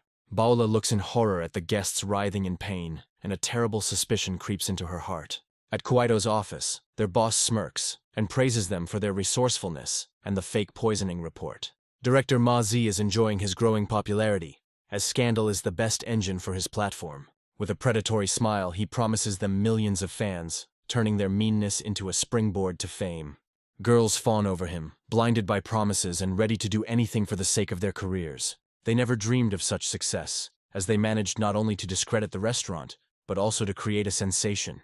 Taking a drag on his cigarette, Ma Zi anticipates triumph, as this scandal will strengthen his power and influence. On the third day, the media storm reaches its peak, turning the city into a hive of rumors. The young man is surrounded by a crowd of reporters, their microphones pointed at his face like guns. Under a barrage of questions and accusations, he collects his thoughts, because his answer will decide the fate of their restaurant. With a smug smile, she awaits his apology, confident of her complete impunity. A lawyer comes onto the scene, and their dirty game moves to a new official level. He accepts the summons with a slight grin, because for him it is not a threat, but only an invitation to war. She revels in her victory, predicting his inevitable defeat and complete oblivion. A devilish fire lights up in his eyes, because their carefully planned attack is exactly what he was waiting for. Her friend is furiously shouting about a counterclaim, not realizing that she's picked on the wrong person. They laugh in his face, confident that he won't have enough money even to bury his reputation. She laughs with delight, enjoying her game and anticipating the downfall of innocent people. With a sly smile, she reveals her main trump card. Her father, the head of the department, can easily forge any certificate. Their boss promises full support, because for him this is not just a scandal, but an opportunity to strengthen his power. Ma Zi is eagerly awaiting the start of the war, as scandal is the best way to attract new fans. Sitting in the darkness, the young man analyzes the situation, and the puzzle begins to come together, revealing the enemy's insidious plan. The news of the hype surrounding the video only confirms his suspicions. He is ready for the next step. He gives free rein to his feelings, but on one condition: exclusive broadcast rights, because it's his game. His goal is not just a scandal, but long-term growth and market dominance. Even in the face of a lawsuit, he remains calm, because fear is not his element. With a devilish grin, he hints that everything has a price, and he is ready to pay it. He throws down the gauntlet, ready to publish incriminating evidence, and a mountain of documents becomes his weapon. Panic reigns at Kaido headquarters, as they have lost millions of users in one day. Mazi is furious, his empire is crumbling before his eyes, and the PR department is silent. Under pressure from the board of directors, he desperately tries to find a way out, but time is against him. A female lawyer appears at the door, her cold gaze ominous. She throws a stack of documents on the table, accusing his platform of malicious slander. The news of Ms. Cheng's lawsuit shocks him, as he was confident of his complete impunity. He tries to shift the blame onto the bloggers, but the lawyer leaves, leaving him alone with his problems. His last hope for a peaceful settlement is shattered by her cold words. Paola is thirsty for revenge. He remains alone in his office, crushed and humiliated, his empire crumbling before his eyes. Meanwhile, the bloggers are in a panic, because the video of their confession has gone viral, and now they will have to answer for everything.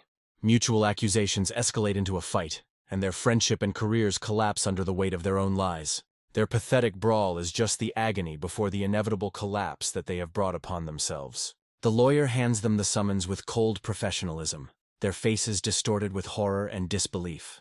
The subpoena falls to the floor, becoming a symbol of their complete and utter collapse. Paola throws up her hands in relief, for justice has been served and her reputation is saved. Her innocent question about the missing waiter evokes a sly and meaningful smile from her friend. Meanwhile, at the secret base, he watches Shaw's every move, his gaze full of tension. This is Chao Yan's first major assignment, and he feels the weight of responsibility for his man. Mu Sheng anxiously reports that the operation may take longer than planned. He hides his anxiety behind a mask of indifference, because the main thing is not to give himself away and to ensure safety. A plan B flashes through his head, because if Chao Yan fails, it will be almost impossible to save him. He again complains about the system, which promises reliability, but constantly underestimates his score. The news of Chao Yan's return spreads throughout the base, causing joyful excitement. He proudly hands over the laptop, which contains the key to their future victory. He looks at the screen with a slight smile, because now he has all the trump cards in his hands to solve the Zhizhao problem. The information collected about competitors' technologies becomes their main weapon in the upcoming battle. A plan had already formed in his head, to come to an agreement with technical specialists and deliver a crushing blow.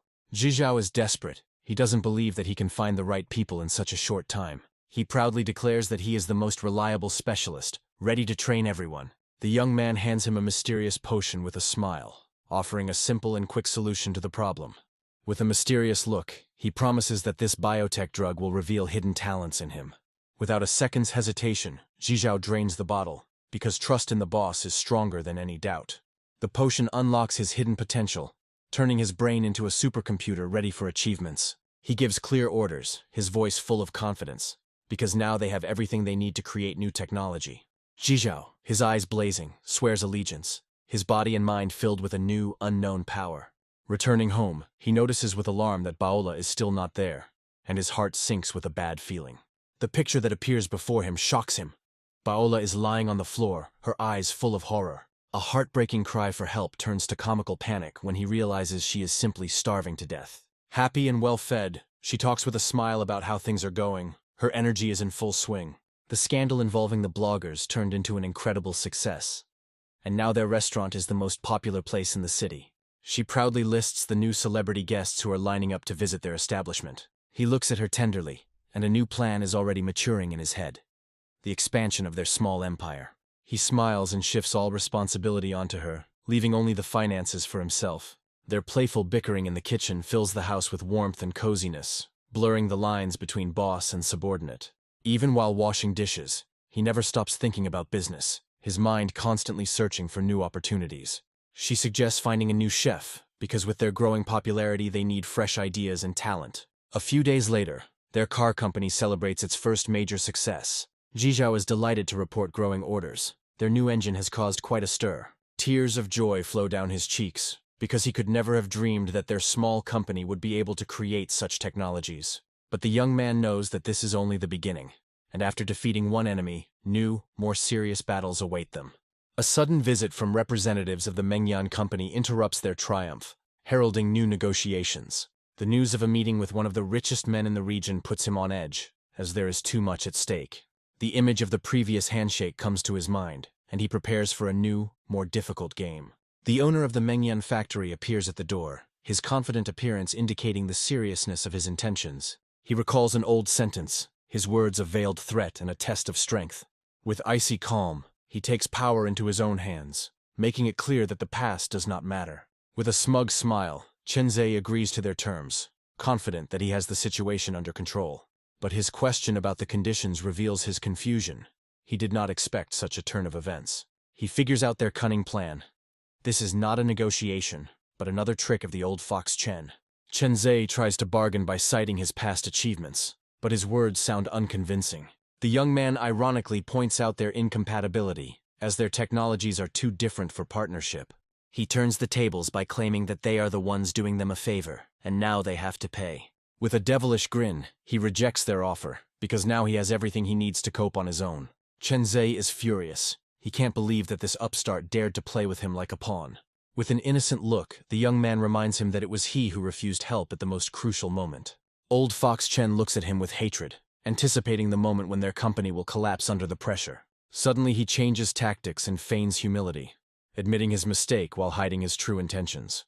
Everything is going according to plan, and the cunning Chen is confident that his trick has worked and the technology is almost in his hands. He remembers with disdain their pathetic attempt to bargain, because he knew from the very beginning that they would refuse.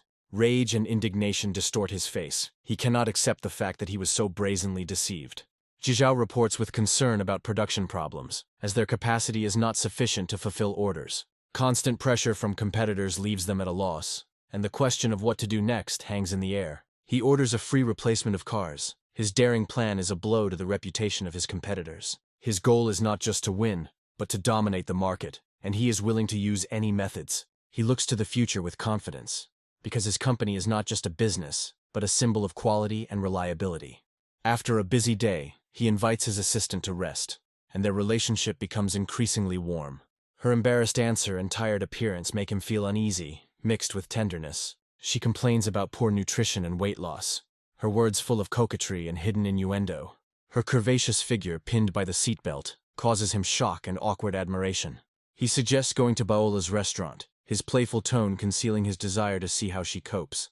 The huge queue at the entrance to the restaurant shocks them, as such success exceeded all their expectations. She goes off in search of parking, leaving him alone with his thoughts of overwhelming triumph. Underground parking becomes a trap.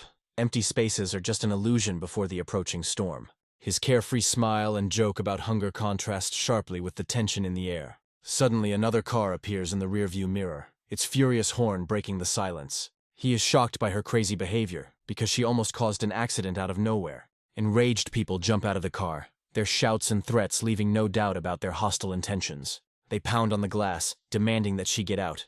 But their anger is directed at the wrong car. With icy calm, he interrupts their performance, reminding them that they have the wrong address. His confused look reveals complete bewilderment, because he came to eat, and not to take part in a showdown. The girl's gaze fills with anger. She does not understand why he is hesitating, because their lives are in danger. He steps out of the car, ready to take on the challenge. His calm the calm before the storm. Her hysterical scream is her last attempt to maintain control of the situation, but she has already lost. In one movement, he pulls her out of the car. His patience has snapped, and now he won't stop. He leaves, leaving her humiliated and broken on the asphalt, his indifference hurting more than any blow. She is in shock, her beautiful face distorted by a grimace of disbelief and wounded pride. Her eyes fill with rage, because she is not used to refusals, and her revenge will be cruel. In a fit of rage, she pounces on him, her blows a cry of despair and humiliation. The thought flashes through her mind. She can't let him go, there's too much at stake. Through tears, she screams about his betrayal, remembering yesterday's tenderness, which turned out to be a lie. His confused look reveals complete bewilderment. He doesn't understand what she's talking about and what she's accusing him of. She looks into his eyes defiantly, her words a promise of revenge from which he can no longer escape. He looms over her with a devilish grin, his words a poisonous mix of irony and threat. He looks at her with disdain, having figured out her pathetic attempt to draw him into her dirty performance. His quiet whisper sounds like a sentence. It reminds her of her true masters and her insignificance. He squeezes her cheeks hard, his touch a humiliating punishment for her insolence. She is shocked by his cruelty, her beautiful face distorted by a grimace of pain and incomprehension. The appearance of her real pursuers interrupts their conversation, and she realizes that she has fallen into a trap. Her friend reproaches her for her carelessness with a sly smile, enjoying her humiliation. The gang leader orders her release with cold indifference. His game is just beginning. But the young man is in no hurry to let her go. His hand on her clothes is a silent declaration of war. A fire flashes in his eyes. Because he is not going to take these pawns into account. His goal is their master. The gang leader is furious. His authority is undermined, and he cannot believe that this upstart dares to contradict him. But his subordinates have already gone over to the enemy's side. Their cries of support sound like betrayal. With icy calm he strikes, not at him, but at the girl, turning her into a bargaining chip. His contemptuous question puts the arrogant bandit in his place, revealing his insignificance. Despite the modest car, his demeanor conveys a sense of hidden strength and influential support. He accepts the challenge, ready to take on an entire gang single-handedly. His confidence is frightening. The girl falls at his feet, her fear and gratitude mixed with shock at his true identity. With a predatory grin, he watches as the enemy calls for help, anticipating a new, more interesting game. Meanwhile, at the secret base, Mu Sheng tracks their every move as the Zhao family prepares a new trap. Their cunning plan is to pit him against the son of a rich man in order to get rid of a dangerous competitor with someone else's hands. Mu Sheng reports a new development in the case, as enemies are trying to track down their mysterious organization. He hangs up, his calm a mask concealing the tense anticipation of the coming battle. He realizes with a grin that he himself was the cause of all the problems by ordering people to stage this performance. His enemies are confused. They don't understand how Zhao Shuman could get away with such a scandal so easily. With a devilish grin, he advises his enemy to run before it is too late, enjoying his fear. Suddenly, the name of the second son of the owner of the Wu group of companies comes up, and the tension in the air increases. He looks at them with disdain, his words a challenge they cannot ignore. One call and the enemy's identity is revealed. His calmness is more frightening than any threat. Mr. Wu understands that his opponent is not so simple, and the verbal altercation is only the beginning. His face contorts into a grimace of anger. He realizes that he has underestimated the enemy and orders a retreat. The gang leader lets him go with feigned generosity, trying to preserve the remnants of his pathetic dignity. The girl is shocked, because this stinking poor man turned out to be the one who was able to humiliate the powerful gentleman. Her innocent question about food is met with his cold silence, and their dinner plans are cancelled. There is a fire burning in his eyes as he gives the order to return to headquarters, because the real battle is just beginning. At Flying Eagle Base, he demands a debrief, his gaze glued to the screens full of classified information. Mu Sheng anxiously suggests listening to the recording, as it contains the key to solving a new conspiracy. It becomes clear that the Zhao family is somehow connected to the mysterious organization Protective Blade. Mu Sheng passes on all the information he has collected to him, and their investigation reaches a new, more dangerous level. Even on the darknet, there is no word about Zhao Shuman. Her past is a blank spot that they have yet to fill. He immerses himself in reading the dossier, and the history of a mysterious organization dating back to the Ming dynasty is revealed to him. Ancient chronicles speak of a sect whose adherents possess superhuman abilities. The image of the red-haired girl comes to mind, her incredible jump the key to solving the mystery. His investigation leads him to the Zhao family hotel, where he finds a recording that changes everything. Zhao Shuman, after seeing the recording, realized that he was from that very organization, and now she is eager to learn their secrets. The Protective Blade is an ancient order that protected the state. Their power was beyond comprehension. But over time, their power became a threat, and they became a thorn in the side of the authorities. There is determination in his eyes. He must stop them and reveal the secret connected to his mother. He shows Mu Sheng an ancient coin, an artifact found in the documents about the Protective Blade. Mu Sheng clenches his fist, his eyes burning with fire. He vows to do everything to help him in this investigation. The Zhao family is trying to get to the organization, and their actions could lead to disaster if they sell this information. He is calm, because until they have evidence, the Zhao family will lose the meaning of its existence. His devilish grin shows that he is ready to play, and he is eagerly awaiting Zhao Xuman's move. A sudden call interrupts their meeting, and the hysterical screaming on the other end of the line does not bode well. Her panic amuses them, but the seriousness of the situation forces him to interrupt the jokes and demand an explanation. She begs for help, her cries for salvation mixed with incoherent stories about birthday presents. Images of his sweet sister Lynn flash through his mind, and he can't believe she's capable of such cruelty.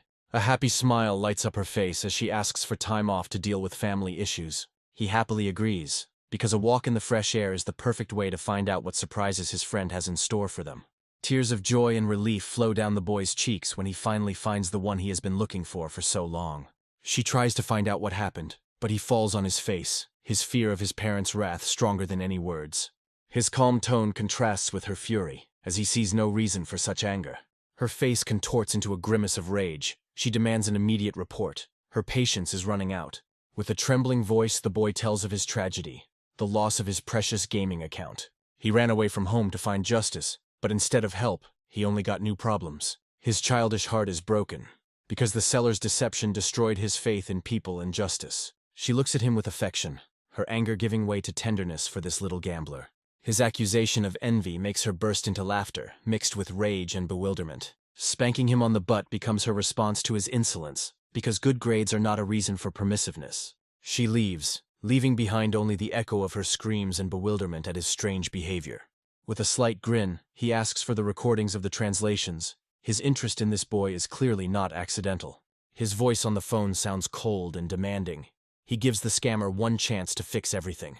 The brazen laughter and refusal to return the account become the last straw that breaks his patience. With a devilish grin, he promises to pay for not only the tuition, but also all the future problems of this arrogant youth. At school, he finds the same Joe Ming, whose smug smile speaks volumes. A friend notices his strange behavior, but Joe Ming just brushes it off, unaware of the impending storm. He proudly boasts about his earnings, not realizing that his petty fraud has attracted the attention of serious people. With a sly grin, he tells how he cleverly tricked the buyer, reveling in his impunity. Even rumors of criminal liability do not frighten him, because he is a minor and is confident in his invulnerability. He decides to teach a lesson to the impudent man who dared to threaten him, not knowing who he was dealing with. The sudden appearance of the class teacher interrupts their conversation, and her stern look does not bode well. Her concern seems unnecessary, because he is ready to personally solve the problems of his people. With a predatory smile, he reminds her of her status, his words a mixture of care and possessiveness. The guard tries to block his way, but his sternness is only a fragile barrier before his power. One ID card, and the strict security guard turns into a submissive servant, ready to carry out any order. Money and power open any door, and even teachers are ready to fawn over him. The leader falls on his face. His fear and servility are the best proof of his omnipotence. Called to the carpet, Joe Ming sits tensely, unable to understand how his petty fraud led to such consequences. He realizes with horror that the buyer of his account is not an ordinary schoolboy, but an influential and dangerous person. Even the headmaster of the school treats him like a master, which leaves Joe Ming even more shocked. She asks anxiously about his misdeed, but the young man's answer only adds to the mystery and tension. He tells of a childhood tragedy, his voice calm, but behind this calm lies a storm. His eyes darkened with anger, because he wanted to resolve everything peacefully. But Joe Ming's insolence crossed all boundaries. The brazen words that being deceived is normal become the last straw. Her righteous anger falls upon Joe Ming. She is ready to grind him into dust for such meanness. But he stops her, because the police are too simple and boring a solution for such a case. With a devilish grin, he puts forward 3 conditions that will become a real nightmare for Joe Ming: account recovery, bitter truth for parents, and public humiliation. His revenge will be sophisticated and cruel. Joe Ming falls to his knees in horror, his former arrogance evaporating under the weight of his inevitable punishment. She tries to soften his anger by reminding him that he is just a student, but her words are drowned out by his cold fury. Her concern for his psychological trauma seems mocking compared to what he plans to do to him. His words sound like a sentence because his goal is not just to punish, but to leave a scar for life. He looms over him, his voice full of contempt, because without his intervention, this puppy would have continued to revel in his impunity. An icy rage flashes in his eyes, and his threat sounds like a promise of cruel and painful reprisal.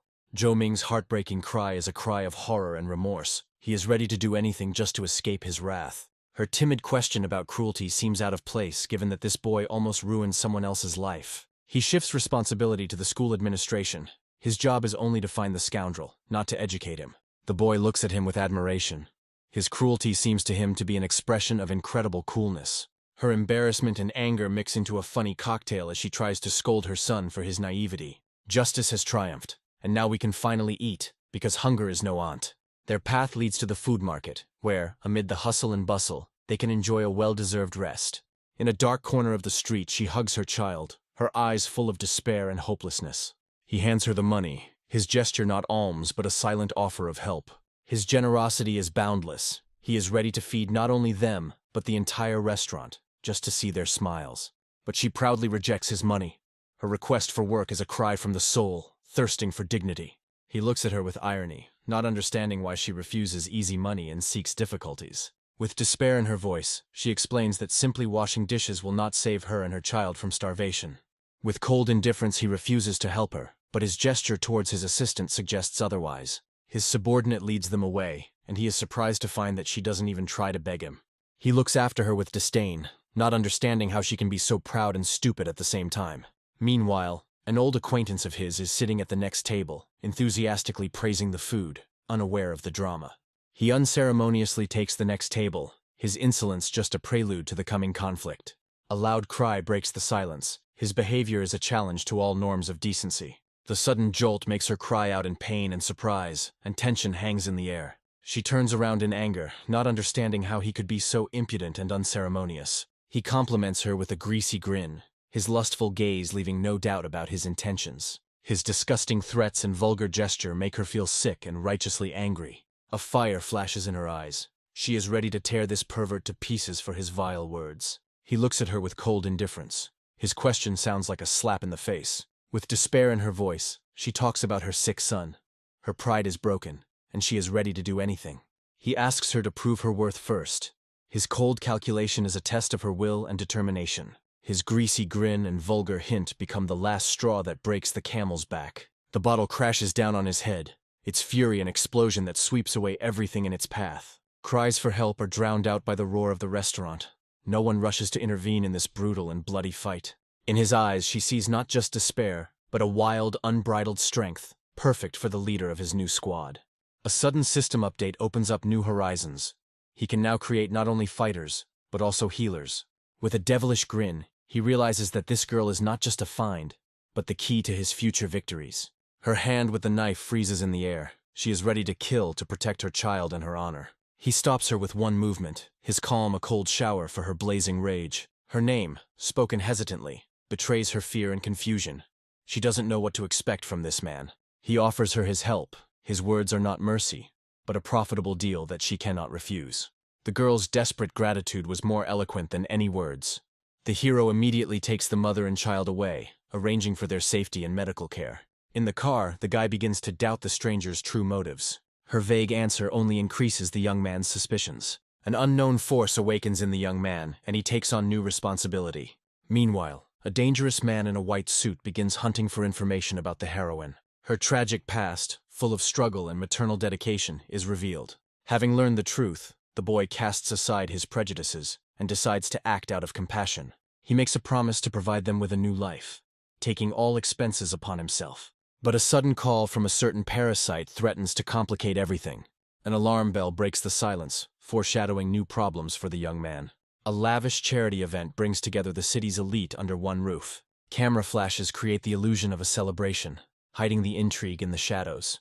The influential Mr. Sui appears on the red carpet, his presence changing the balance of power. A conspiracy is already brewing behind his back, as his enemies are just waiting for the right moment to strike. The protagonist and his companions feel like outsiders at this festival of hypocrisy. The girl secretly checks information about the fund, suspecting that it is all just a cover. Her fears are confirmed, because the charity looks like a fake to distract attention. The young man casually remarks that this is a boring event, but his look says otherwise. He playfully hints to his companion that their true goal here is to identify who is pulling the strings. A sharp screech of brakes breaks the silence of the night, and a young girl finds herself on the asphalt. An arrogant blonde unleashes a stream of angry accusations on an injured schoolgirl. With a split lip and pain in her eyes, the poor thing can only quietly whisper an apology. Her influential companion coldly orders the scene to end, not wanting to get his hands dirty. Under pressure, the woman forces the humiliated girl to thank her offender.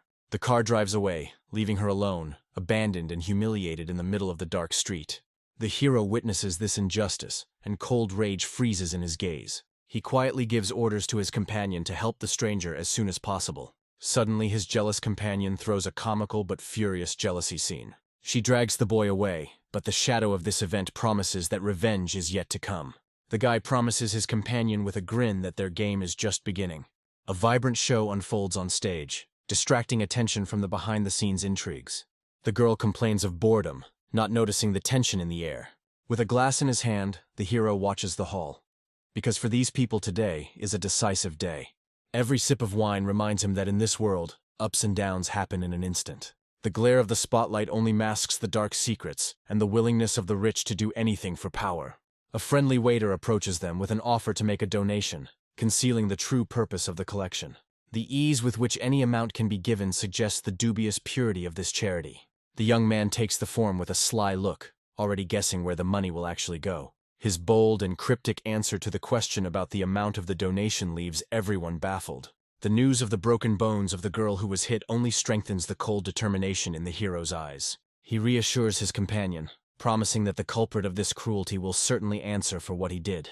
A slimy guy comes onto the stage, starting a hypocritical performance with the main villain of the evening. Enter Jack Kramer, the driver whose imposing figure exudes menace. His actions are cynically presented to the public as an act of incredible generosity and kindness. The culprit himself modestly denies his merits, playing the role of a noble gentleman. His companion supports this lie with a smile, creating an impeccable public image for them. Unable to bear this farce, the protagonist's companion decides to leave immediately. The guy watches her go with relief, because a scandal is completely unnecessary now. He follows her, guessing that her heightened sense of justice will lead her straight to the hospital.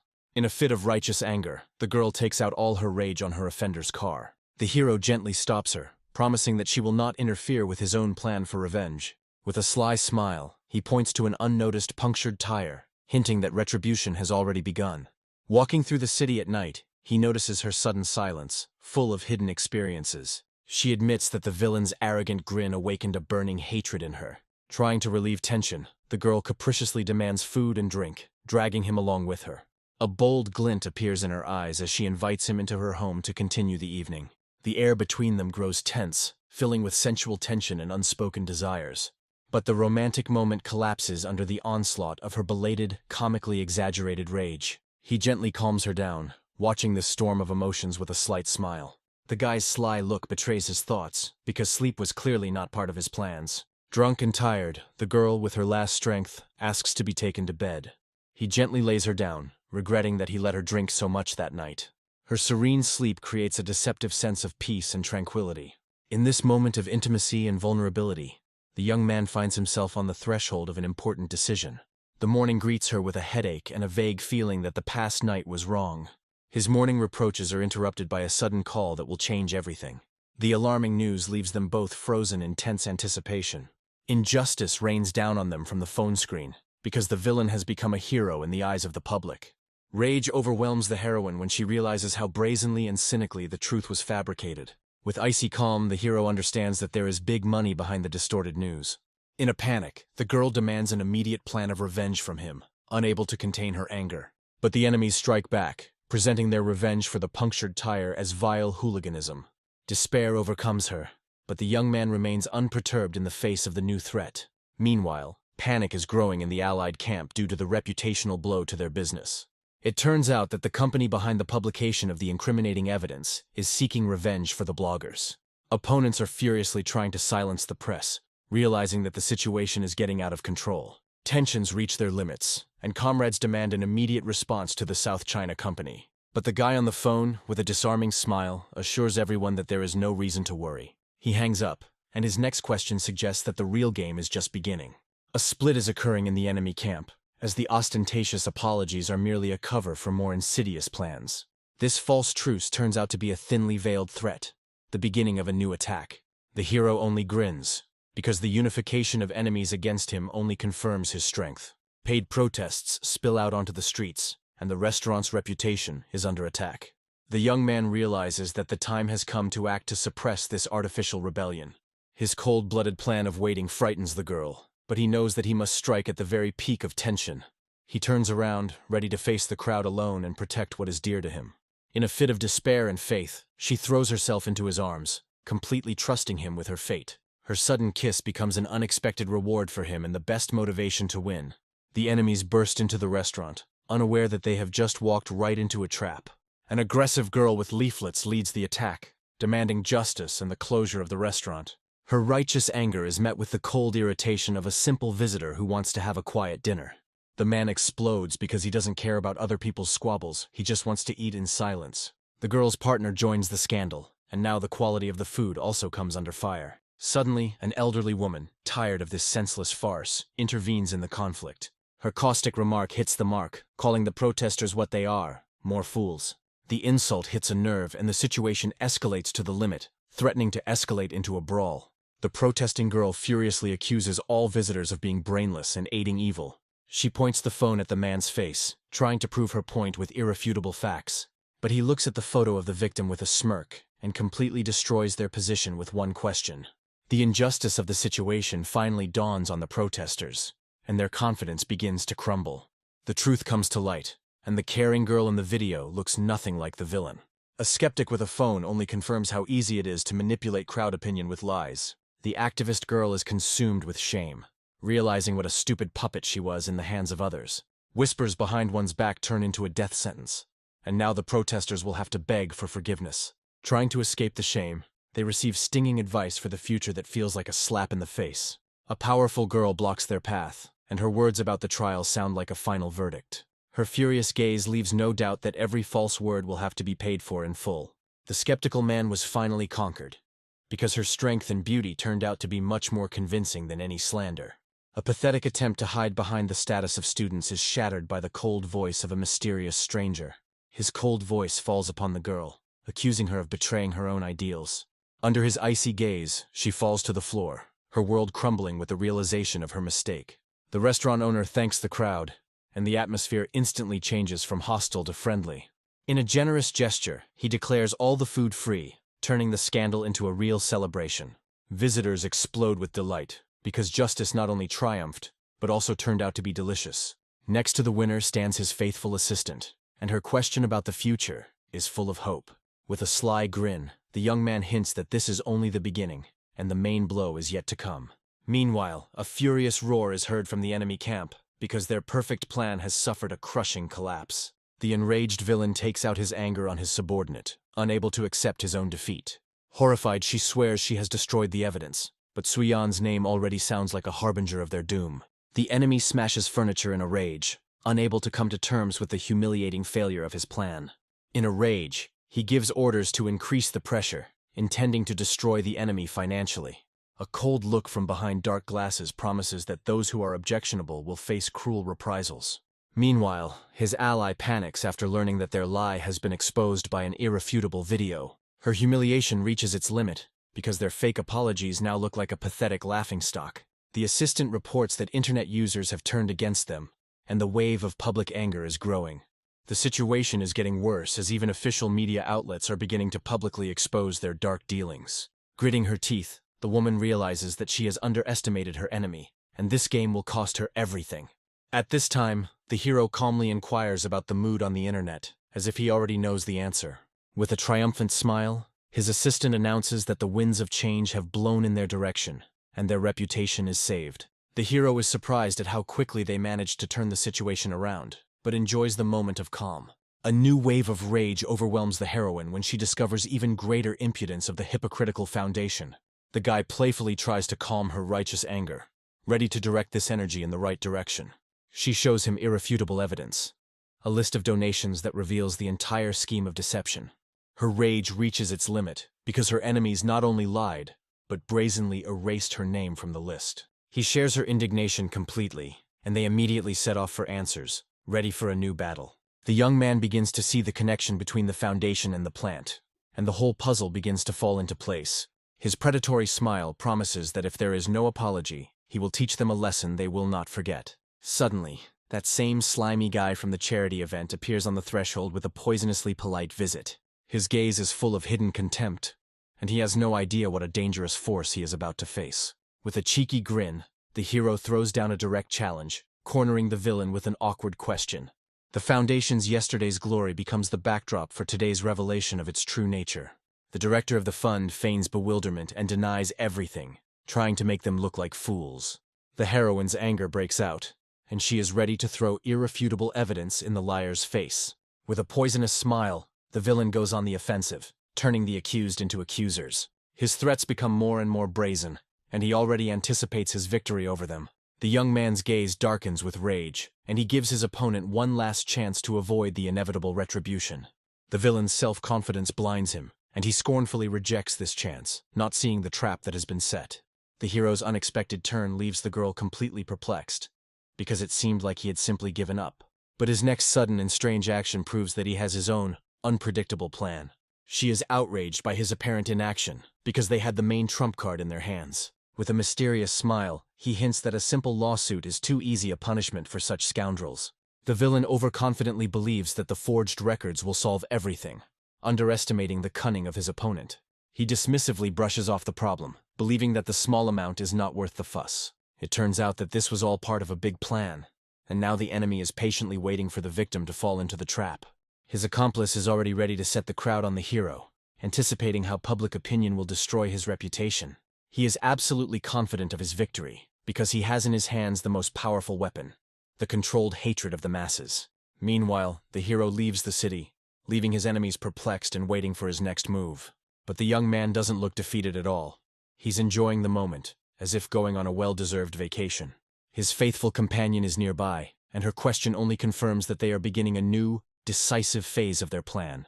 The young man reveals his trump card. Their target is not the foundation, but the bank where all his dirty secrets are kept.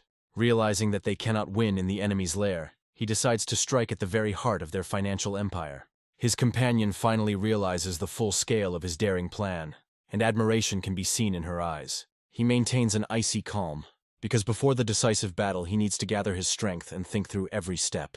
The impregnable central bank skyscraper becomes the field of their next, most dangerous battle. Under the guise of an ordinary client, he begins his game, hiding his true intentions behind the mask of a simple investor. His polite request instantly turns into a steely demand, and the ordinary employee finds herself confused.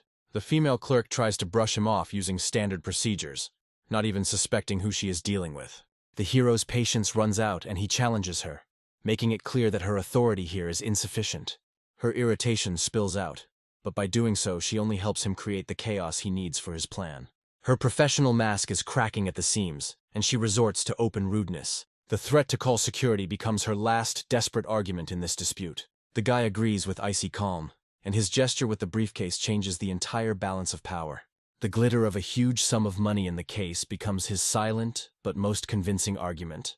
Her world collapses in an instant, and her face distorts with shock and the realization of her own stupidity. Her eyes reflect not just wealth, but the understanding that she has crossed the path of a very influential person. The arrogance evaporates instantly, replaced by babbling apologies, but he remains cold. His gaze becomes predatory, and he begins the countdown, threatening to go to the competitors. Panic makes her jump, because losing such a client would be tantamount to disaster. The appearance of the sleek director takes the game to a new level, and his smile does not bode well. The director tries to smooth things over with his false politeness, but underestimates the client's determination. The guy completely ignores him, continuing his merciless countdown addressed to the frightened employee. The girl's inner world is crumbling because now she finds herself between a rock and a hard place. The last seconds are ticking away, and the tension in the air becomes almost palpable, like a taut string. With icy calm, the hero turns to leave, and this gesture becomes the decisive blow. In a panic, the director rushes to intercept him, because letting such a client go would mean signing his own death warrant. The young man doubles down, and his demand to call the boss turns the situation into a real nightmare for the director. Suddenly, the real master of the situation appears, and his calm smile hides enormous power. He easily takes control of the situation, and all previous arguments instantly lose all meaning. With a predatory grin, the hero raises the stakes again, making it clear that his real game has only just begun. A new, even more shocking sum finally knocks the ground out from under the deputy chief's feet. With an unperturbed look, the guy repeats his ultimatum, knowing that he has driven his opponent into a hopeless situation. Utterly broken, the banker finally gives in and escorts the important client to the VIP lounge to buy himself some time. Panic grips the leadership, and the desperate order to bring back the top boss sounds like a distress signal. Having completed his mission, the hero returns home, where his faithful companion awaits him anxiously. Her pent-up anxiety over 2 days comes out in a comical series of blows, full of relief. He gently reassures her, moving from jokes to the main question about the current situation. The girl reports on the fierce information war, and her eyes glow with hope for its decisive move. With disarming self-confidence, the young man declares that his return alone will solve all problems. He playfully throws himself into her arms, and this moment of carefreeness becomes the calm before the final storm. The enemies relax, mistakenly believing that the hero's inaction means his complete defeat in this war. His faithful assistant breathes a sigh of relief, confident that their enemy is digging his own grave. The Foundation's director anticipates triumph, waiting for the moment when he can deal a crushing blow to the young man's reputation. Reveling in his power, he speaks contemptuously of the hero, not even suspecting that he has already fallen into a trap. His depravity knows no bounds, and he makes a vile proposal, proving his utter worthlessness. He enjoys his impunity, but his dirty games are about to end in the most unexpected way. A sudden cry of panic shatters his illusion of control, foreshadowing a swift and brutal fall. His world collapses when he learns that the news has taken a turn he hadn't expected. A glance at the TV screen becomes for him the beginning of the end, the point of no return. The bank's CEO goes live on air to deliver a damning speech that will be the death knell for their corruption scheme. The villain watches the news in horror as the first crack in his perfect plan of lies becomes public knowledge. The head of the central bank goes live on air, and his words sound not like news, but like an official hunt announcement. The hero and his companion enjoy the moment, watching their enemy fall from the front row. The threat of prosecution transforms their victory from mere satisfaction into an irrefutable triumph of justice. With timid hope, the girl asks what will happen next, believing that their good name has finally been restored. But his predatory smile promises that a simple excuse is not enough. Their enemies are in for a real headache. The announcer's final words about nobility and honesty become the finishing blow to the scammer's reputation. The villain's rage explodes from within, because he was betrayed by the very people who were supposed to ensure his impunity. In despair, he takes it out on his mysterious patron, who turns out not to be so omnipotent. The dropped call becomes the final verdict for him, because he understands that he has simply been written off. Fear grips the villain, because now not only his reputation is at stake, but also the fate of his entire family. His world crumbles with the realization that the enemy has reached the very top, destroying his illusion of invulnerability. In desperate agony, he searches for a loophole, trying to shift all the blame onto a non-existent system failure. But the terrible truth is revealed. Targeted money transfers make his lies completely useless. With trembling hands, he desperately dials the number of his main ally, seeing him as his last hope. But his plea for help hits a wall, and the first thread of the criminal alliance breaks with a bang. An explosion of impotent rage shatters the office, as his accomplices have left him to drown alone. The last hope is destroyed, since no one will risk for him in this already lost game. Completely crushed, he understands that now he will have to answer for all his actions. Meanwhile, the winner ends the call with a calm smile because his multi-move game is over. After the storm, the hero promises his girlfriend a quiet evening full of home comfort and care. But his thoughts about rest are interrupted by a sudden call, hinting that the war is not over yet. At the threshold, he is met by a defeated enemy in the company of a mysterious stranger, and the air is filled with tension again. The girl introduces herself as the main reporter, and her appearance is not an accident, but the beginning of a new information attack.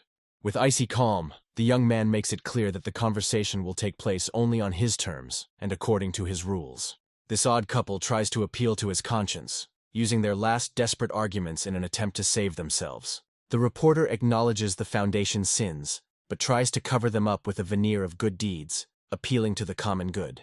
Her words are a thinly veiled threat, an attempt to portray him as a destroyer who is discrediting the very idea of charity. With barely concealed mockery, the guy plays along with her, pretending to be touched by her hypocritical speeches. She challenges him directly, trying to catch him out for his self-interest, but she has no idea with whom she is starting this dangerous game. The hero turns away with contempt, because her pathetic arguments are not worth his attention. Her shocked face only confirms his rightness, and ignorance becomes her main enemy. The explosion of her wounded pride is just a pathetic attempt to regain her lost authority. The young man's chilling gaze makes it clear that he didn't just say this, but passed judgment on her. He asks her a trap question, and her self-confident answer becomes the first step into the abyss. His next attack hits home, exposing her complete ignorance and shattering her facade of competence. The specific figures of his donation become the weapon that finally shatters her belief in her own rightness. His voice, full of contempt, delivers the final verdict, tearing off her mask and calling her a narcissistic fool. Utterly crushed, she can only remain silent while her loser companion tries to salvage the remains of their honor. The guy's predatory grin promises that this was not slander, but only the cruel, irrefutable truth. With cold indifference, the hero leaves, leaving them alone with his empty threats and broken hopes. He gives them a final ultimatum, making it clear that their pathetic foundation is doomed to complete destruction. His words echo down the street, offering them a choice: to perish alone or drag all their allies down with them. The realization of complete collapse hits the villain, and panic and horror distort his face from hopelessness. The phone call becomes the final nail in the coffin for him, because the investigation has already begun. In an instant, his world collapses and he falls to his knees, completely crushed and broken by his defeat. The winner returns home, and his calm appearance indicates that the war is over and he is ready for a peaceful life. But his relaxation instantly evaporates when he is met with an unexpected and very accurate blow. His girlfriend's furious gaze demands an immediate explanation, and he realizes that he has won the war, but may lose in love. He panics when he realizes that he is suspected not of fighting the mafia, but of simply cheating on him with another woman. With a heavy sigh, the hero submits, for his girlfriend's wrath is a force to be reckoned with. He is relieved to think that the worst is behind him, but he has no idea that the main storm is still ahead. His girlfriend's furious scream breaks the silence of the restaurant, demanding an immediate and honest explanation. The sudden appearance of an enthusiastic stranger comes as a complete surprise to him and the beginning of new problems. A devilish fire of jealousy lights up in his girlfriend's eyes, and he realizes that he has fallen into a deadly trap. In a panic, he tries to explain the situation, but his words are drowned out by an atmosphere of awkwardness and suspicion. His girlfriend sums it up with icy sarcasm, and her words sound like an indictment. Memories of this new acquaintance's crazy and dangerous past only add fuel to the fire. He realizes with horror that her sweet appearance is just a deceptive mask hiding real madness. Her impudent request to stay with him becomes the last straw, and he realizes that his quiet life is over. The demonic aura of jealousy around the girl becomes so dense that you can touch it with your hands. The stranger, with a disarming smile, tries to defuse the situation, assuring him that she is not interested in the hero at all. Her unexpected request for a job completely changes the balance of power, turning a love triangle into a business meeting. The restaurant owner's sudden burst of joy knocks the hero off his feet, and the tension gives way to comic chaos. The girl's happy smile suggests that the new employee is exactly what their growing business needs.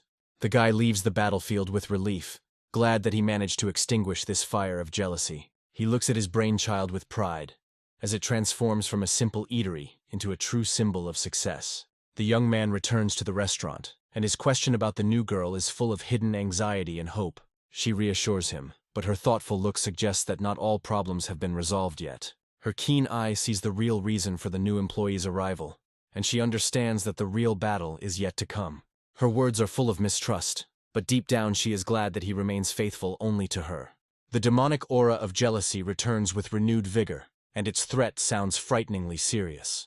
His unexpected offer to buy the house becomes a shocking but bold step in their relationship. She blushes to the roots of her hair, because such a serious step makes her heart beat wildly. He hugs her tenderly, making it clear that his words are not a joke, but a conscious decision to connect his life with her. Her embarrassment turns into comical rage, and she tries to hide her true feelings behind a mask of indignation.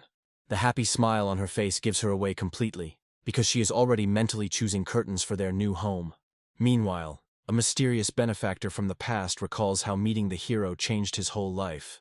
He understands that he is obliged to repay the kindness, and his gratitude will know no bounds. Fate brings them together again, and now the former broker is ready to offer his savior better conditions. The young man's keen gaze notices a hidden worry in the eyes of his old acquaintance, despite his outward friendliness.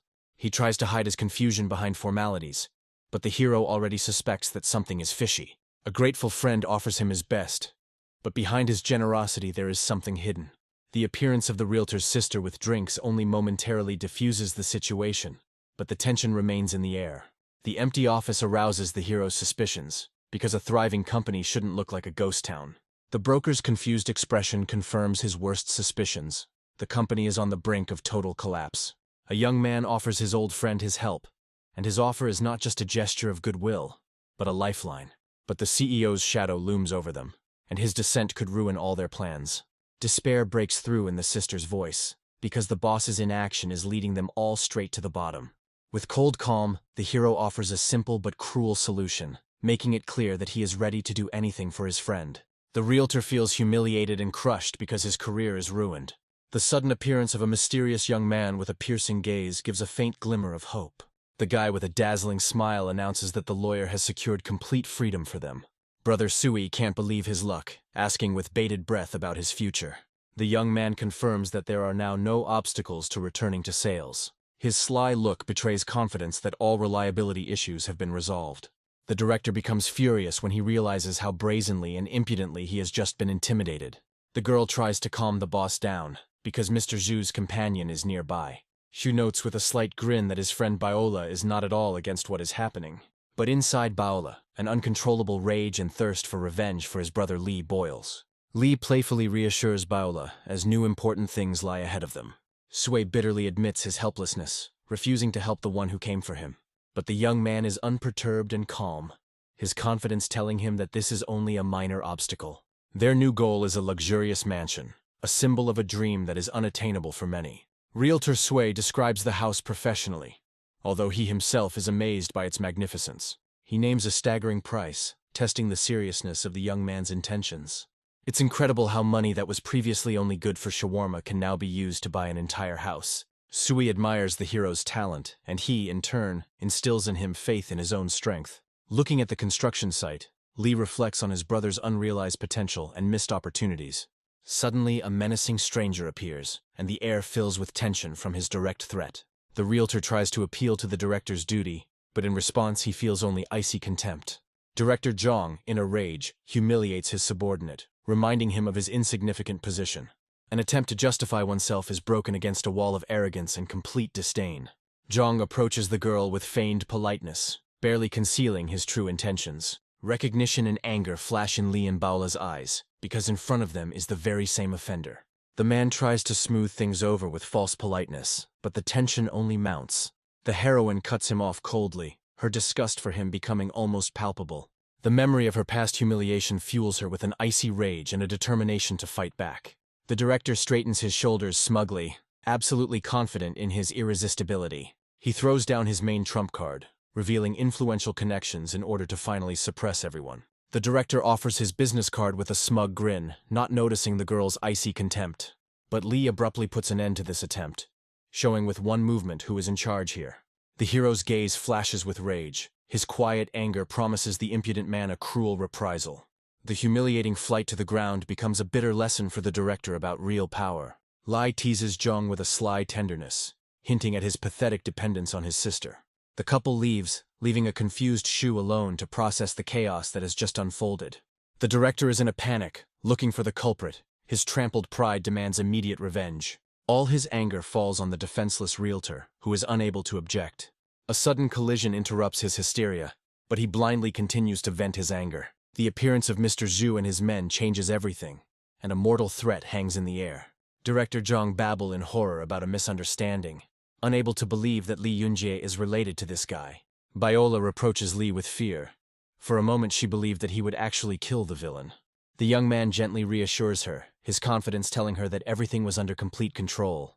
The girl is still worried about the consequences, but the hero, with a disarming smile, promises to be more careful. Li's gaze turns icy as he admits that the director's insolence has gone beyond all bounds. Having replaced anger with charm, the young man suggests that they unwind and enjoy a stroll around the city. Against the backdrop of skyscrapers, it becomes clear that the competitor's advertising campaign is gaining momentum. The once mighty plant now finds itself under crushing pressure. The enemy camp is in panic. Their stocks and orders are plummeting, foreshadowing total collapse. The hero watches the enemy with cold blood, knowing that their agony is only a matter of time. Baola wipes away her sweat with relief, exhausted from packing for their new life together. Li's caustic remark about her labors and his idleness instantly ignites her fatigue. A playful fight becomes a way for the girl to release pent-up tension. Suddenly she remembers an important order, not noticing her boyfriend's comical situation. An unexpected offer to contact a former boss introduces a note of jealousy into the conversation. The girl blushes, overcome with fear that their secret relationship might be revealed.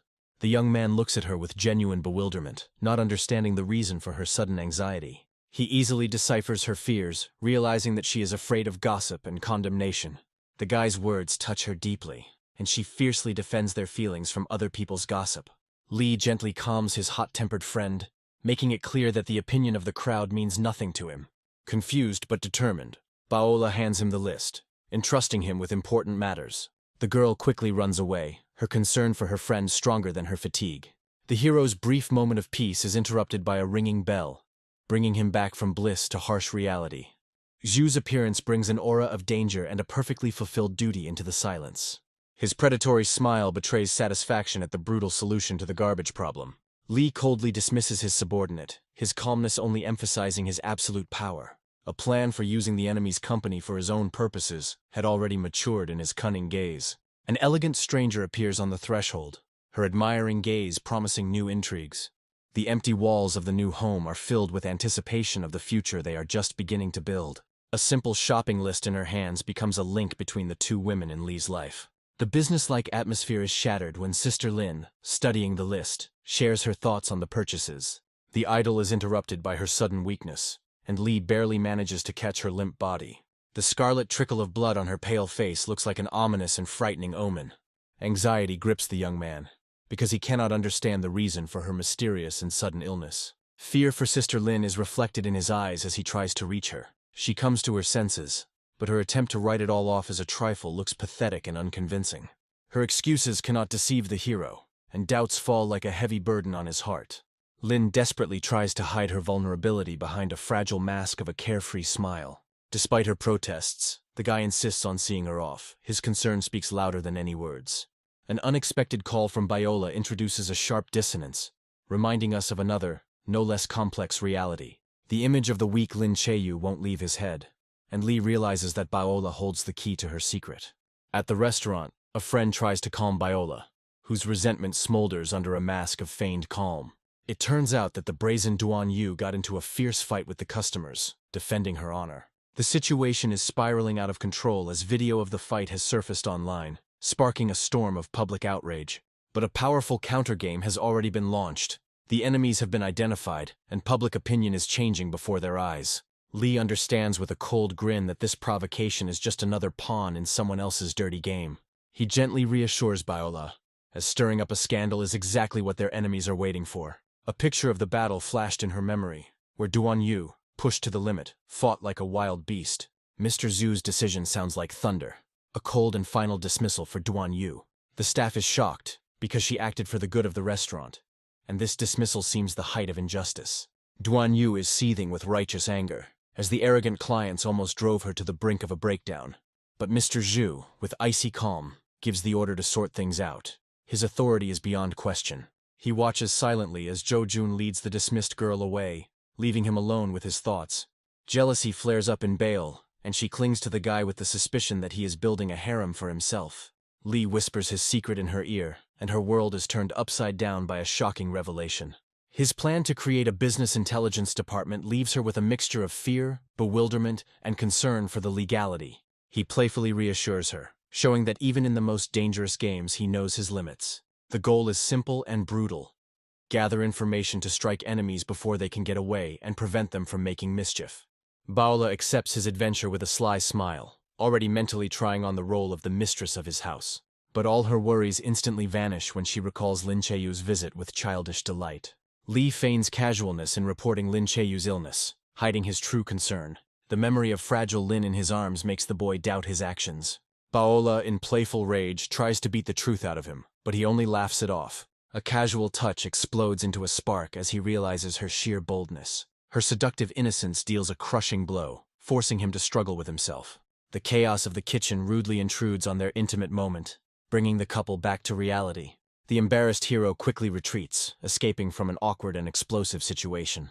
A call from Che Jiqiao breaks him out of his personal turmoil, marking a new turn in their war. Important news makes him immediately get ready, because the enemy has requested a truce. There is a note of triumph in his voice, as the enemy has finally surrendered and is ready to negotiate. The elegant Chen Yiqing feigns timidity in her plea for protection, playing the role of a fragile and vulnerable pawn.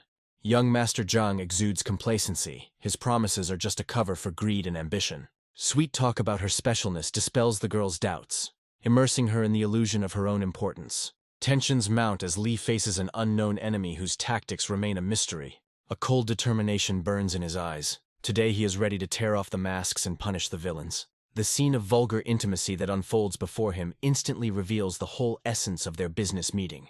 A contemptuous smirk distorts his face, because secret agents turned out to be cheap and predictable. The woman turns to him with haughty surprise, not yet realizing that her game is already lost.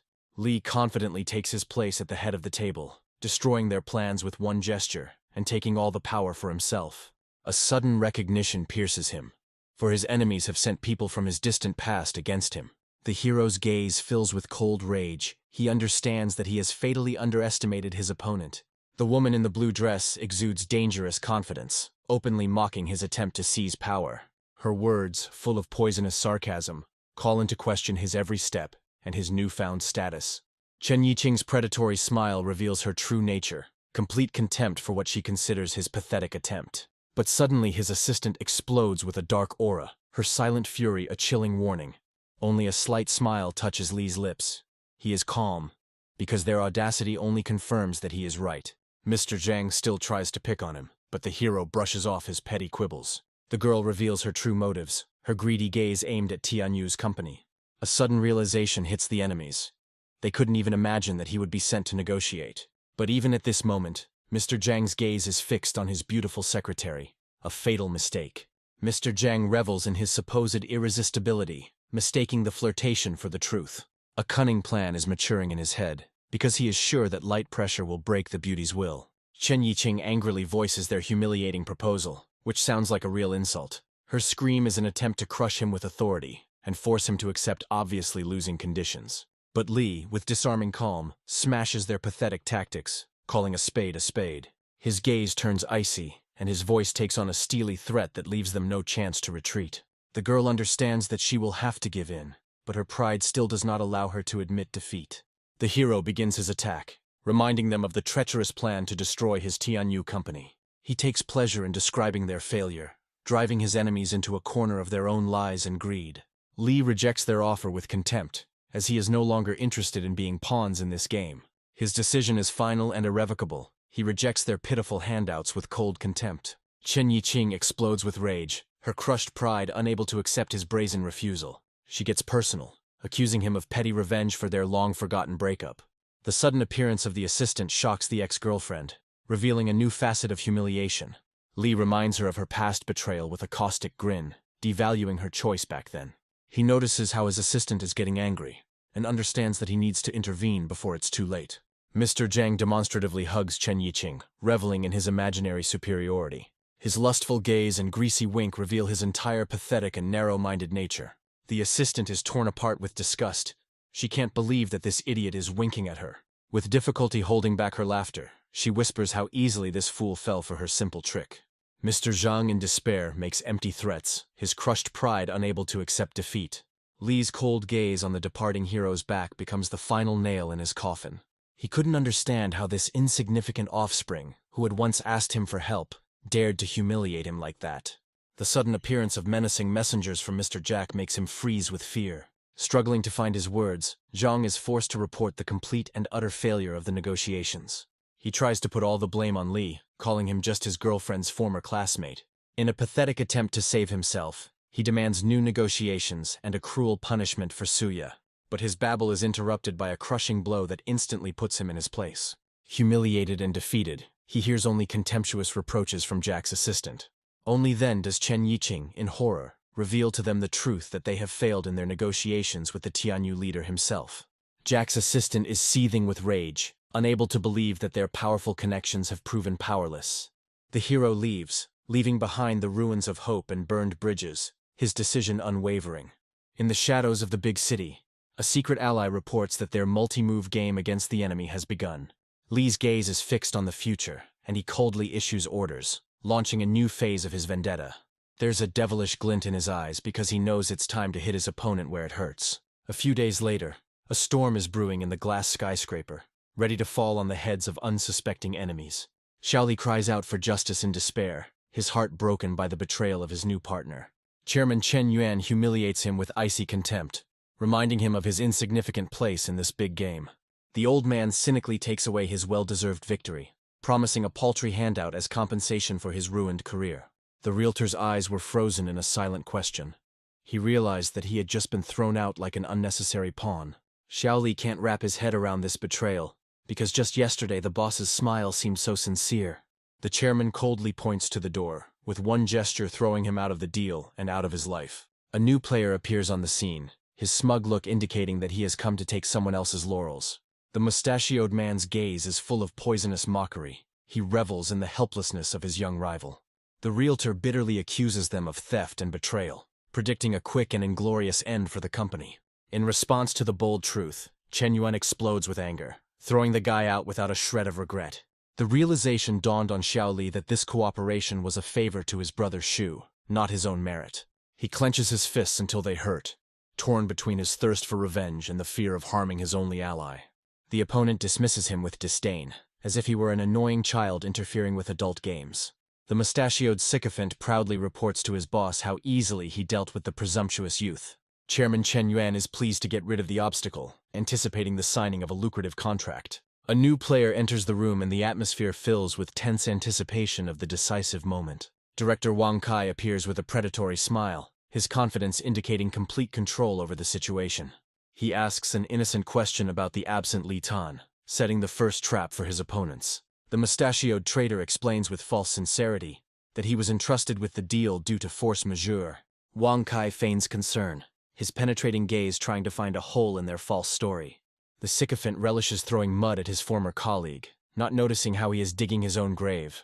The old man confirms the slander with a cynical grin, portraying them as victims of Li Tan's incompetence. Director Wang leaves under the pretext of delivering a report, leaving the traders to stew in their own juices of impatience. Usoc is ready to celebrate his victory, not realizing that his greed has just led them both into a trap.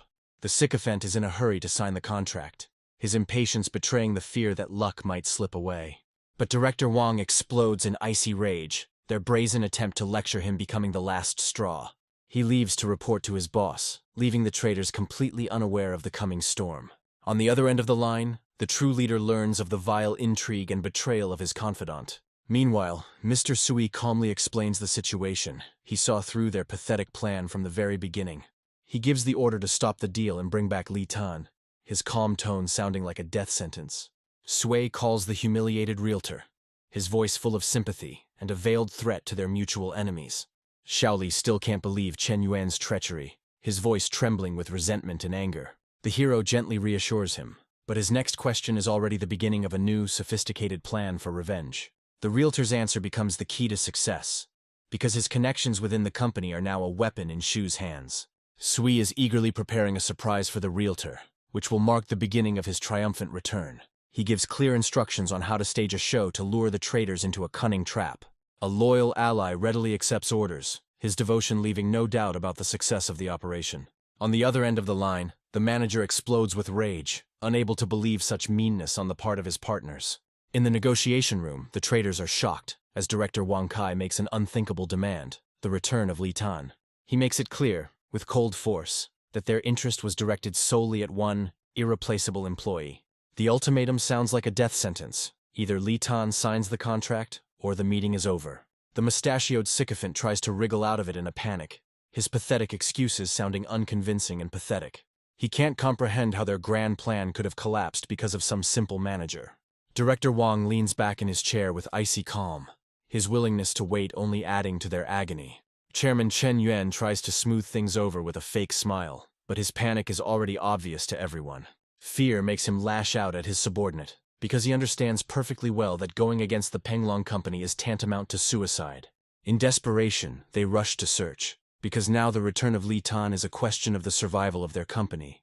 On the other end of the line, the realtor answers the call with difficulty, his voice trembling from the humiliation he has experienced. The mustachioed trader, in a blind rage, crosses all boundaries, threatening not only Li Tan's career, but also his family. But in response he hears only icy calm, which is much more frightening than any screams. A realtor approaches a luxury hotel, feeling like a pawn in a strange, incomprehensible, and very large game.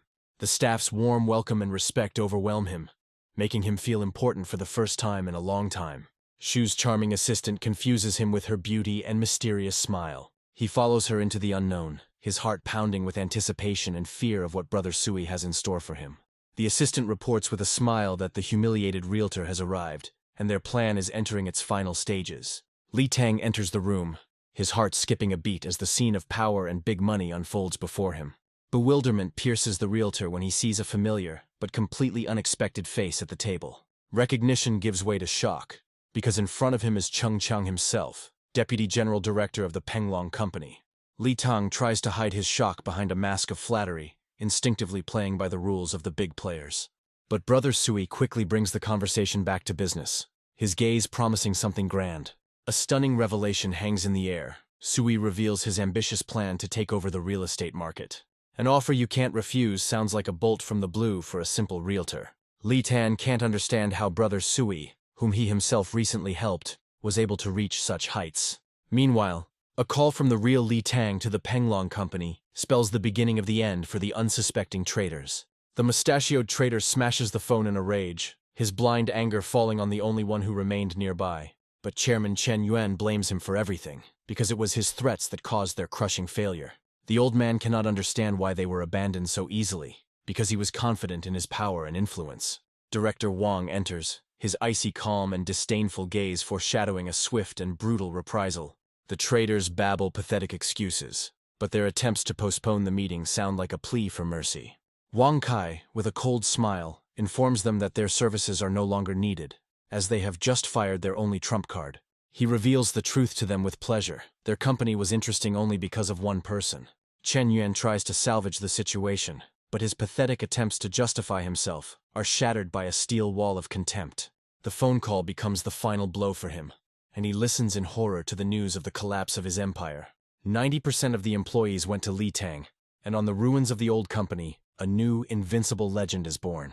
Director Wang bitterly notes that his warnings about Li Tan's value were ignored. He reveals the final detail. Insulting Mr. Zhu was the fatal mistake that ruined everything. The mustachioed trader mumbles apologies in horror, swearing that he will never dare to contradict the leader again. Zhu's sudden appearance with a predatory smile becomes for him a harbinger of inevitable and cruel retribution. The icy gaze of a loyal assistant speaks louder than words. He has come to finish the garbage collection that he started. Realization hits the trader. He finally understands that the very guy he humiliated is the all-powerful king. Meanwhile, in his office, the hero calmly decides destinies. His care for the child demonstrates his humanity. The girl he saved, transformed beyond recognition, reverently swears eternal fidelity to him. Even Li is shocked by such devotion, unable to believe how easily she gives her life to him. The new assistant breaks the tense moment with a smile, reminding him that he is now their leader, giving everyone a second chance. The hero offers his new subordinates a choice: safe freedom or dangerous work, testing their resolve. The blonde girl accepts the challenge with delight, her thirst for money and adventure outweighing any fear. Mysterious vessels appear on the table, and the leader reveals the secret. It is a medicine, a gift from his mysterious friend. The price for the new power turns out to be monstrously high, the mortal risk of becoming disabled for the rest of one's days. But both girls drain the bottles without hesitation, their desperate determination leaving no room for doubt. The dark-haired warrior's body shakes with unbearable pain. Her scream is the agony of rebirth. The second girl, on the contrary, experiences a wave of euphoria. Her moan is ecstasy from the acquired power. The assistant playfully closes the boss's eyes, burning with curiosity about what skills they have mastered. Smuglyanka is reborn as a deadly assassin, her gaze burning with knowledge of all types of weapons. Now she is the perfect killing machine, capable of crushing hundreds of enemies single-handedly. The blonde girl is transformed into a genius of poisons, her mind now a deadly weapon. She eagerly asks Sister Jo Jun to be her guinea pig for a new skill. The hero, in shock, rips off her mask, realizing that he has just been masterfully fooled. She proudly reveals her new gift, the ability to become anyone, erasing the boundaries of reality. But even her incredible power has a limit, and the hero points it out with a lustful sigh. In a burst of gratitude, she swears eternal loyalty, ready to follow Brother Shu to the ends of the earth. But jealousy flares in the eyes of the faithful assistant. She will not tolerate competition next to the master. Even in the car, he wastes no time, eagerly absorbing knowledge of martial arts for future battles. She sheepishly reminds him of his strength, as he has already proven that he can handle any bully. But the hero, with a mysterious smile, makes it clear that in their dangerous game, extra skills never hurt.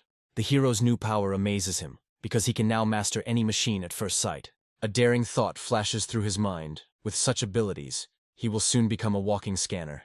But the idyll is interrupted by the alarming voice of the assistant, who noticed a suspicious car on her tail. The hero calmly orders the car to slow down in order to provoke the pursuers and understand their intentions. A sudden shot through the windshield signals the start of a deadly game of survival. But the assistant does not lose her composure. Her driving skills are not inferior to her combat skills. Rage flashes in her eyes. She won't let these bastards humiliate them and get away with it. The sound of scraping metal and breaking glass fills the air as she boldly charges forward. The pursuer's car crashes into the fence with a screech of brakes, their daring attack coming to an end. Thugs with bats emerge from the mangled car, their smug grins indicating they're not done yet. The hero gets out of the car. His calm is the calm before the real storm. The gang leader swings his bat with a smug grin, unaware of his fatal mistake. But a lightning strike knocks out one of the thugs, destroying their illusion of superiority. The guy looks at them with icy disappointment, because he was hoping for a more civilized conversation. His gaze flashes with an inhuman light, and he promises to let off steam before getting answers. Having grabbed the leader, the young man repeats his question, his quiet voice sounding more terrible than any scream. His devilish grin betrays his enjoyment of power and the fear of his victim. The bandit tries to be insolent, but his broken appearance speaks of a complete and crushing defeat. Another crushing blow interrupts his pathetic attempt at resistance, putting an end to this dispute. A chilling question hangs in the air. A quick death or a painful agony before the inevitable end. Lee looks at the defeated enemy with contempt. His suspicions about the customer were completely confirmed. The entire chain of events flashes through his head, from paid rallies to hired thugs. He throws the canister to the ground, his disappointment in the enemy's stupidity and predictability almost palpable. The final warning sounds like a death sentence, because money for treatment is the price of silence. In the car, the hero playfully teases his assistant, testing her resilience after the stress she has experienced. The girl looks away shyly, her courage cracking under the pressure of his care and attention. The sudden tears take him by surprise. He does not understand what caused her sudden weakness. She tries to hide her true feelings behind a mask of fatigue, but her trembling voice gives her away. A warm feeling begins to grow in her heart, as his concern proves that she is more than just a subordinate to him. He gently invites her to rest, his care and tenderness finally melting the ice in her soul. The beaten hero whines comically, complaining about his hard lot and the injustice of fate. Paola explodes in rage, her cry a mixture of worry, fear, and a desperate attempt to reason with him. He points out her double standards with resentment, since she herself just broke her own rules. But the girl, in a rage, makes it clear that this was not a fight, but an educational lesson for a careless guy. The assistant, with a wise smile, asks Paolu to let him go, since he has already learned his lesson. The girls leave, leaving the hero alone with his thoughts and broken heart. He looks after them tenderly, realizing that even in Bale's anger she remains incredibly sweet. A sudden call from Mu Sheng breaks him out of his reverie, reminding him of more important and dark matters. On the other end of the line, there's a disturbing report. The investigation into Lin Xuan has yielded shocking results. The terrible truth hits him. Lin Xuan suffers from a rare and fatal blood disease. A secret agent reveals the harsh truth. The official drug is incredibly expensive and inaccessible to most. But Lin Xuan found a way around this by creating an underground network to purchase cheap counterfeit drugs. The hero realizes with horror that the side effects of the counterfeits are the same symptoms he saw in Lin. Her desperate attempt to help turned into a vast web of addiction for thousands of doomed patients. A noble but reckless act attracted the attention of dark forces profiting from human misery. Once again, the sinister name of the Sanlin Company appears at the center of this conspiracy. Their greed knows no bounds. The guy realizes that he has gotten himself into a deadly game, where Lin is just a pawn. A sudden call hits him with a torrent of rage and desperate accusations. On the other end of the line, they are shouting about Xiao Zijin, who, driven to her limit, decided to commit suicide.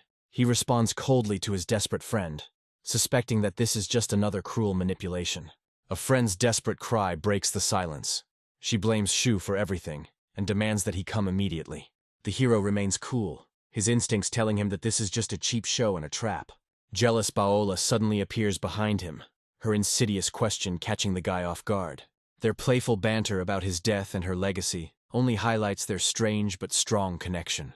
The girl tests his feelings again, but he coldly dismisses the idea of comforting his ex. Paola's gaze becomes frighteningly serious. She presses on his conscience, leaving him no choice. He reluctantly complies, intuitively sensing that his ex has some kind of cunning plan. The Three Cups Cafe greets him with deceptive calm, becoming the stage for the coming drama. An ex-girlfriend bitterly complains to her friend, revealing her breakup and hinting at a new desperate plan. The friend promises to help with feigned sympathy, but her true motives are just part of a bigger game. Lee looks at his ex with cold contempt, his question a direct blow to her materialistic nature. He denounces their cheap show with a slight grin, because suicides don't sit around in cafes. His friend tries to shame him, but her words about feelings sound false and unconvincing. The hero calmly drinks coffee, reminding her that the true reasons for their breakup are known to both of them. There are devilish sparks dancing in his eyes, and he delights in finishing them off with his poisonous mockery. The girl bursts into a scream in rage, trying to justify her friend's betrayal and evoke his pity. She speaks passionately of suffering and hospitals, but her words find no response in his icy heart. His gaze becomes dark. He does not understand why he should be responsible for other people's mistakes. She desperately tries to appeal to his past, reminding him what a beautiful couple they were. Her final argument is a brazen and cynical attempt to make him pay for her happiness. His ex-girlfriend, feigning remorse, tries to manipulate him by playing on his feelings of guilt. But he dashes her hopes with a cold grin, because he is no longer the naive fool he used to be. The friend bursts into a scream in rage, unable to believe that her cunning plan is failing. She reveals her true intentions with a sly smile. Her demands have grown to indecent proportions. The proposal for a threesome becomes the apogee of her cynicism and complete lack of moral principles. A plan had already matured in her head on how to use him for her own benefit, because he was now an important and rich man. But his gaze becomes icy. He will not allow these bitches to stain his new clean life. The sudden appearance of Baola, shining and beautiful, comes as a real blow to them.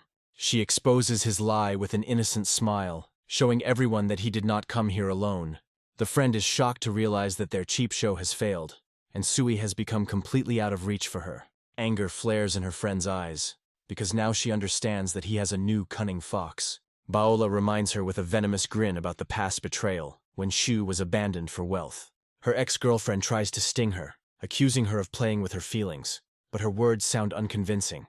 The friend bursts into a scream in rage, unable to believe that anyone dares to doubt their love. But Baola only contemptuously leads her boyfriend away, showing who is the real mistress of the situation here. Her insolence becomes the last straw, and her friend takes off, ready to tear the impudent woman apart. There is madness in her eyes. She is ready to do anything to get her man back and destroy her rival.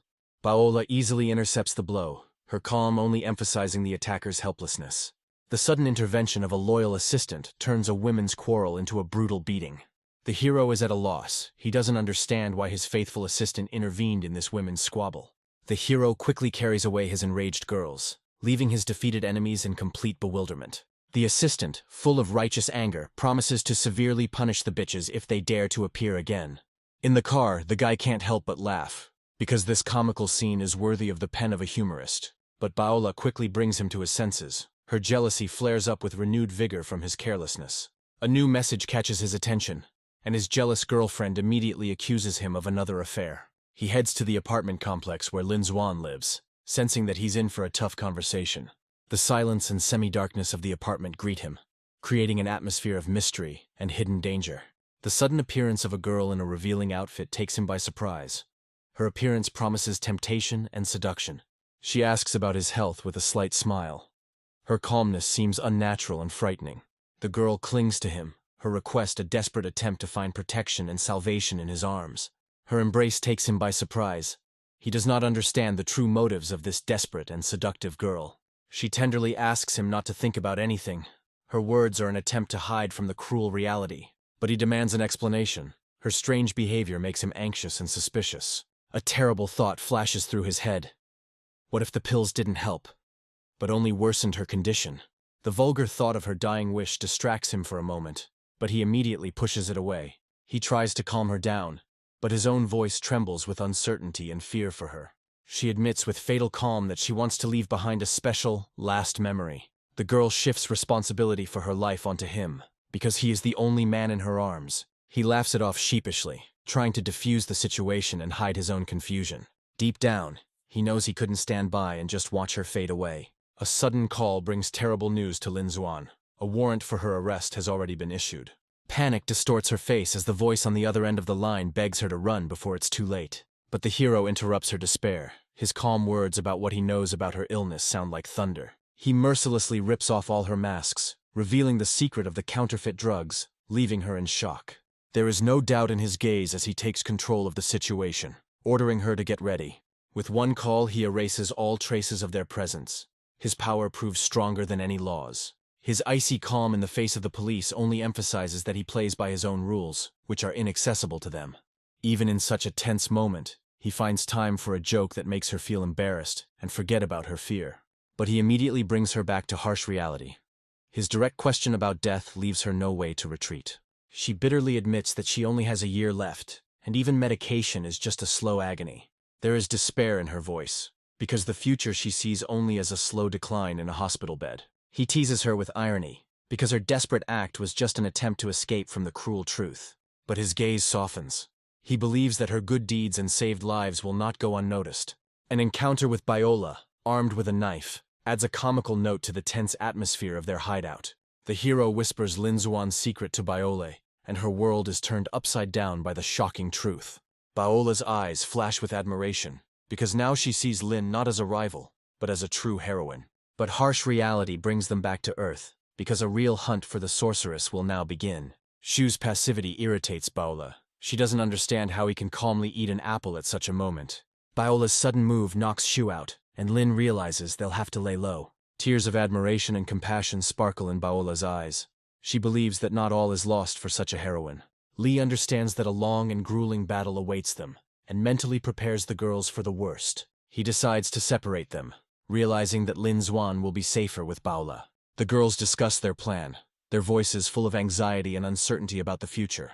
The hero, looking at the news, calmly plans their next step, his calm inspiring hope. The news shows a notice for Lin Xuan, and Baola anxiously asks if he has a plan. But the next day, a crowd gathers at the police station. People with posters demanding the release of the sorceress. Their cries are a mixture of despair and gratitude, because for them, she is the last hope for salvation.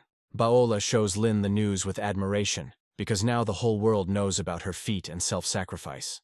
Embarrassed and unrecognizable, Lin tries to downplay her achievements, but her modesty only emphasizes her greatness. The girl she saved calls her a goddess with tears in her eyes, because without her, thousands would have been doomed to a painful death. Baola praises her friend with admiration. Her talent for disguise has exceeded all expectations. The girl, with a flirtatious smile, attributes all the credit to her brother Zhenyang, because without him she would not have mastered this art. She confidently declares that Lin Xuan is now completely safe, and dreams of a fun evening after the victory. But Li cuts off her fun with a serious expression, his words a cold shower for her naive self-confidence. Baola shakes him in rage, demanding support and confidence, not pessimism and doubt. The hero looks with disgust at the news, where corrupt corporations are already asking for help. Righteous anger flashes in Baola's eyes. She doesn't understand why these scoundrels haven't been punished yet. Sui gently calms his hot-tempered girlfriend, his embrace a promise of swift and just retribution. He reminds her with a mysterious smile about old bills that are time to be paid. His diabolical plan was already in motion. He left his enemies alone, knowing that they would come to him to bow down.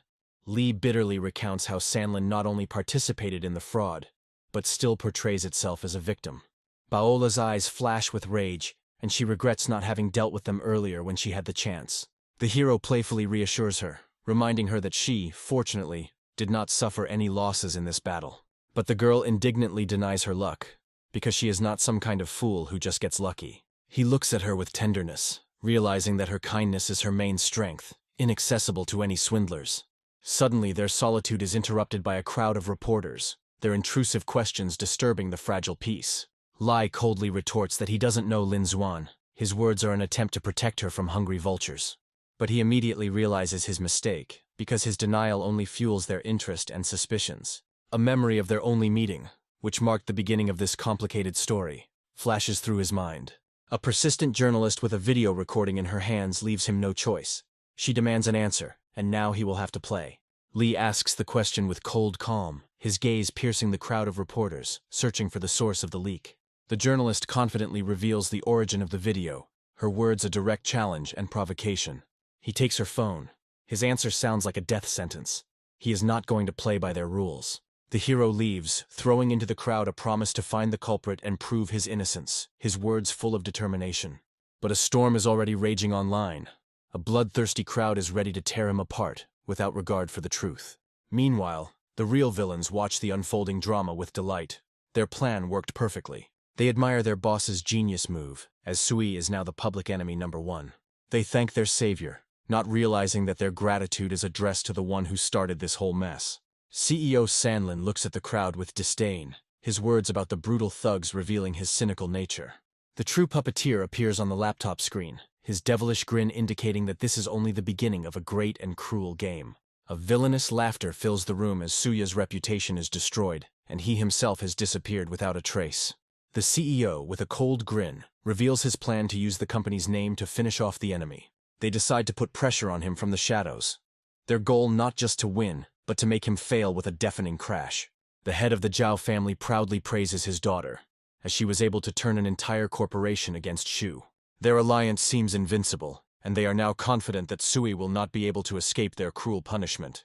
Meanwhile, the elegant woman disdainfully discusses their tactics, realizing that everything was set up from the very beginning.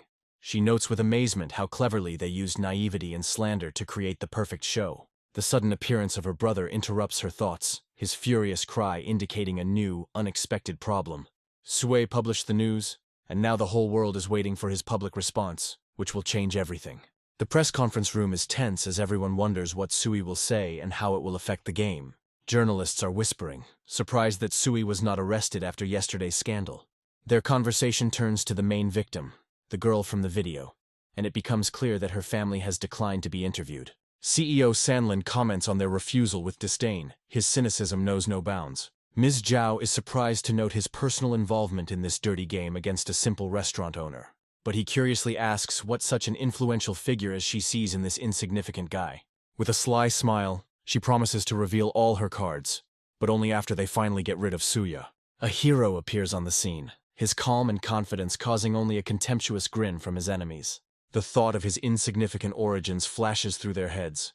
They are sure that he is just an upstart who does not know his place. The persistent journalist asks a direct question. Her goal is to drive him into a corner and force him to justify himself. But he easily seizes the initiative, promising to introduce everyone to the person who will change the course of this game. Captain Xiao appears on the scene, his stern appearance and impeccable reputation leaving no doubt about his honesty. He officially declares that the video is a vile fake, and an investigation has already begun. The enemies are shocked, their faces distorted with rage and fear, because they did not expect such a powerful counterattack. Captain Xiao leaves, his determination and speed of action only underscoring the seriousness of his intentions. Li triumphantly declares his innocence, placing complete trust in the police and their ability to find the truth. But he is not going to stop. His devilish grin promises his enemies a sweet continuation. A new player enters the scene, Mr. Jin Nan from the Drug Analysis Center. His appearance creates confusion among journalists. They do not understand how he is connected to this case. A tense silence hangs in the room. Everyone is wondering what will happen now and how it will change the course of the game. Jin Nan begins his report, and his words of horrific facts promise a new, crushing blow to the enemies. Jin Nan angrily waves the test results, revealing the shocking truth about the deadly pills. His words about the meager content of the active substance sound like a death sentence for the pharmaceutical company. He mercilessly exposes their lies, because instead of the 11 drugs declared, there were only 4 in the granules. The crowd is shocked. Journalists demand to know the name of the killer company, and a tense anticipation hangs in the air. But Li takes the stage, and his words about past charges and 7 deaths make the audience freeze. He speaks bitterly of the false reports that concealed the truth and allowed the killers to escape punishment. The hero points his finger at the main villain, his voice thundering with righteous anger and a thirst for justice. All eyes turn to Mr. Lin, his face contorted in horror under the barrage of accusations. A crowd of reporters, like a pack of hungry wolves, pounces on him, demanding answers and confessions. He tries to escape in panic, his pathetic threats of trial only underscoring his complete and utter defeat. Mrs. Zhao watches the scene with cold satisfaction, her suspicions about the trap confirmed. She didn't expect Sui to take on the matter personally, but now she's confident he'll see it through. An unexpected guest greets him in the parking lot, and her words about the Warm Sun Foundation sound like an admission of defeat. Li asks with a cold smirk if she came to apologize, his voice full of contempt and distrust. But the girl didn't come to confess, but with a warning. The scandal he had caused was too big. She reveals to him the terrible truth. The Sanlin case affects the entire pharmaceutical oversight system. The hero is surprised by her sudden kindness. He did not expect her to come in peace, and not with threats. She advises him to be careful, her words a subtle hint that he has powerful enemies. Her warning not to provoke those he shouldn't sounds like a last-ditch attempt to save him from certain death. He gratefully accepts her advice, but his question about the first strike suggests that he has no intention of backing down. Lee takes on the challenge with cold determination, no matter what the battle. He is ready for it. A deadly fire flashes in his eyes as he vows to drive all his enemies into the grave. The next day, a new threat awaits him. This time the enemies decided to act more directly. A menacing stranger blocks his path, his invitation sounding like an ultimatum that brooks no objection. But Lee refuses with a cheeky grin, his fearlessness infuriating the brute. A lightning strike sends the enemy flying to the ground, unable to withstand its speed and strength. A crushing uppercut puts an end to this short and brutal fight, showing who is the boss. His cry contains all the hatred for the arrogant upstarts who think that they can get away with anything. The driver jumps out of the car, his panic indicating that he did not expect such an outcome. But in the shadows of the back seat lurks the true puppeteer, his cold gaze suggesting this is only the beginning. Lee looks at his fallen enemy with disdain, his words a reminder of who is in charge here. Ma Songming couldn't understand how this guy knew his name, since he had never told it to anyone. In the car, the assistant asks anxiously about his condition, but he just brushes off her concerns. The hero gives an order to his faithful assistant. He understands that in order to win this battle he must put all other matters aside. He realizes that Zhang Bao's case is a complex and confusing story, and that it will require considerable effort to resolve. The car races down the highway, their destination a place that will change the course of this game and reveal all the cards. A sudden meeting with the father of the girl from the video becomes an unexpected but important turn for Lee. The man falls to his knees in despair, his pleas for forgiveness a cry from a soul cornered by fear. He bitterly admits his cowardice, because the fear of revenge forced him to remain silent and cover up the criminals. His story of blackmail and threats reveals the full depth of the meanness and cruelty of those behind this dirty business. Lee is relieved to learn that the girl is safe. His suspicions about the course of events have been fully confirmed. The father, with a trembling voice, tells how his daughter, despite the beatings, was able to record a conversation with the criminals. He desperately shows the tape recording. His only hope is Zhu, because they don't trust the police. The hero, having received the recording, feels relieved. Now he has a trump card that will not let him sleep peacefully. He understands that Ma Songming will soon find out about the recording, and he needs to act proactively before it's too late. The return of Biola and her friend interrupts his thoughts. Their cheerful appearance brings dissonance into the tense atmosphere. The girls chatter about Sister Zhu's health, unaware of the storm that is about to break. The arrival of his loyal assistant with a report about a safe haven becomes a ray of light in the darkness for Lee. Biola pounces on Zhojun with childish delight, her curiosity and spontaneity diffusing the situation. She unceremoniously tries to assess her forms, causing Shu to blush and burn with shame for his restless friend. Biola admires her new friend with childish spontaneity. Her curiosity knows no bounds.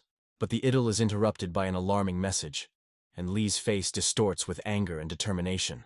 Special forces burst into the house. Their accusations of possession of prohibited items sound like a bolt from the blue. The hero, with a cold grin, demands to see their ID. He's not going to play by their rules. He boldly blocks their path. His words about an illegal search are a direct challenge to their authority.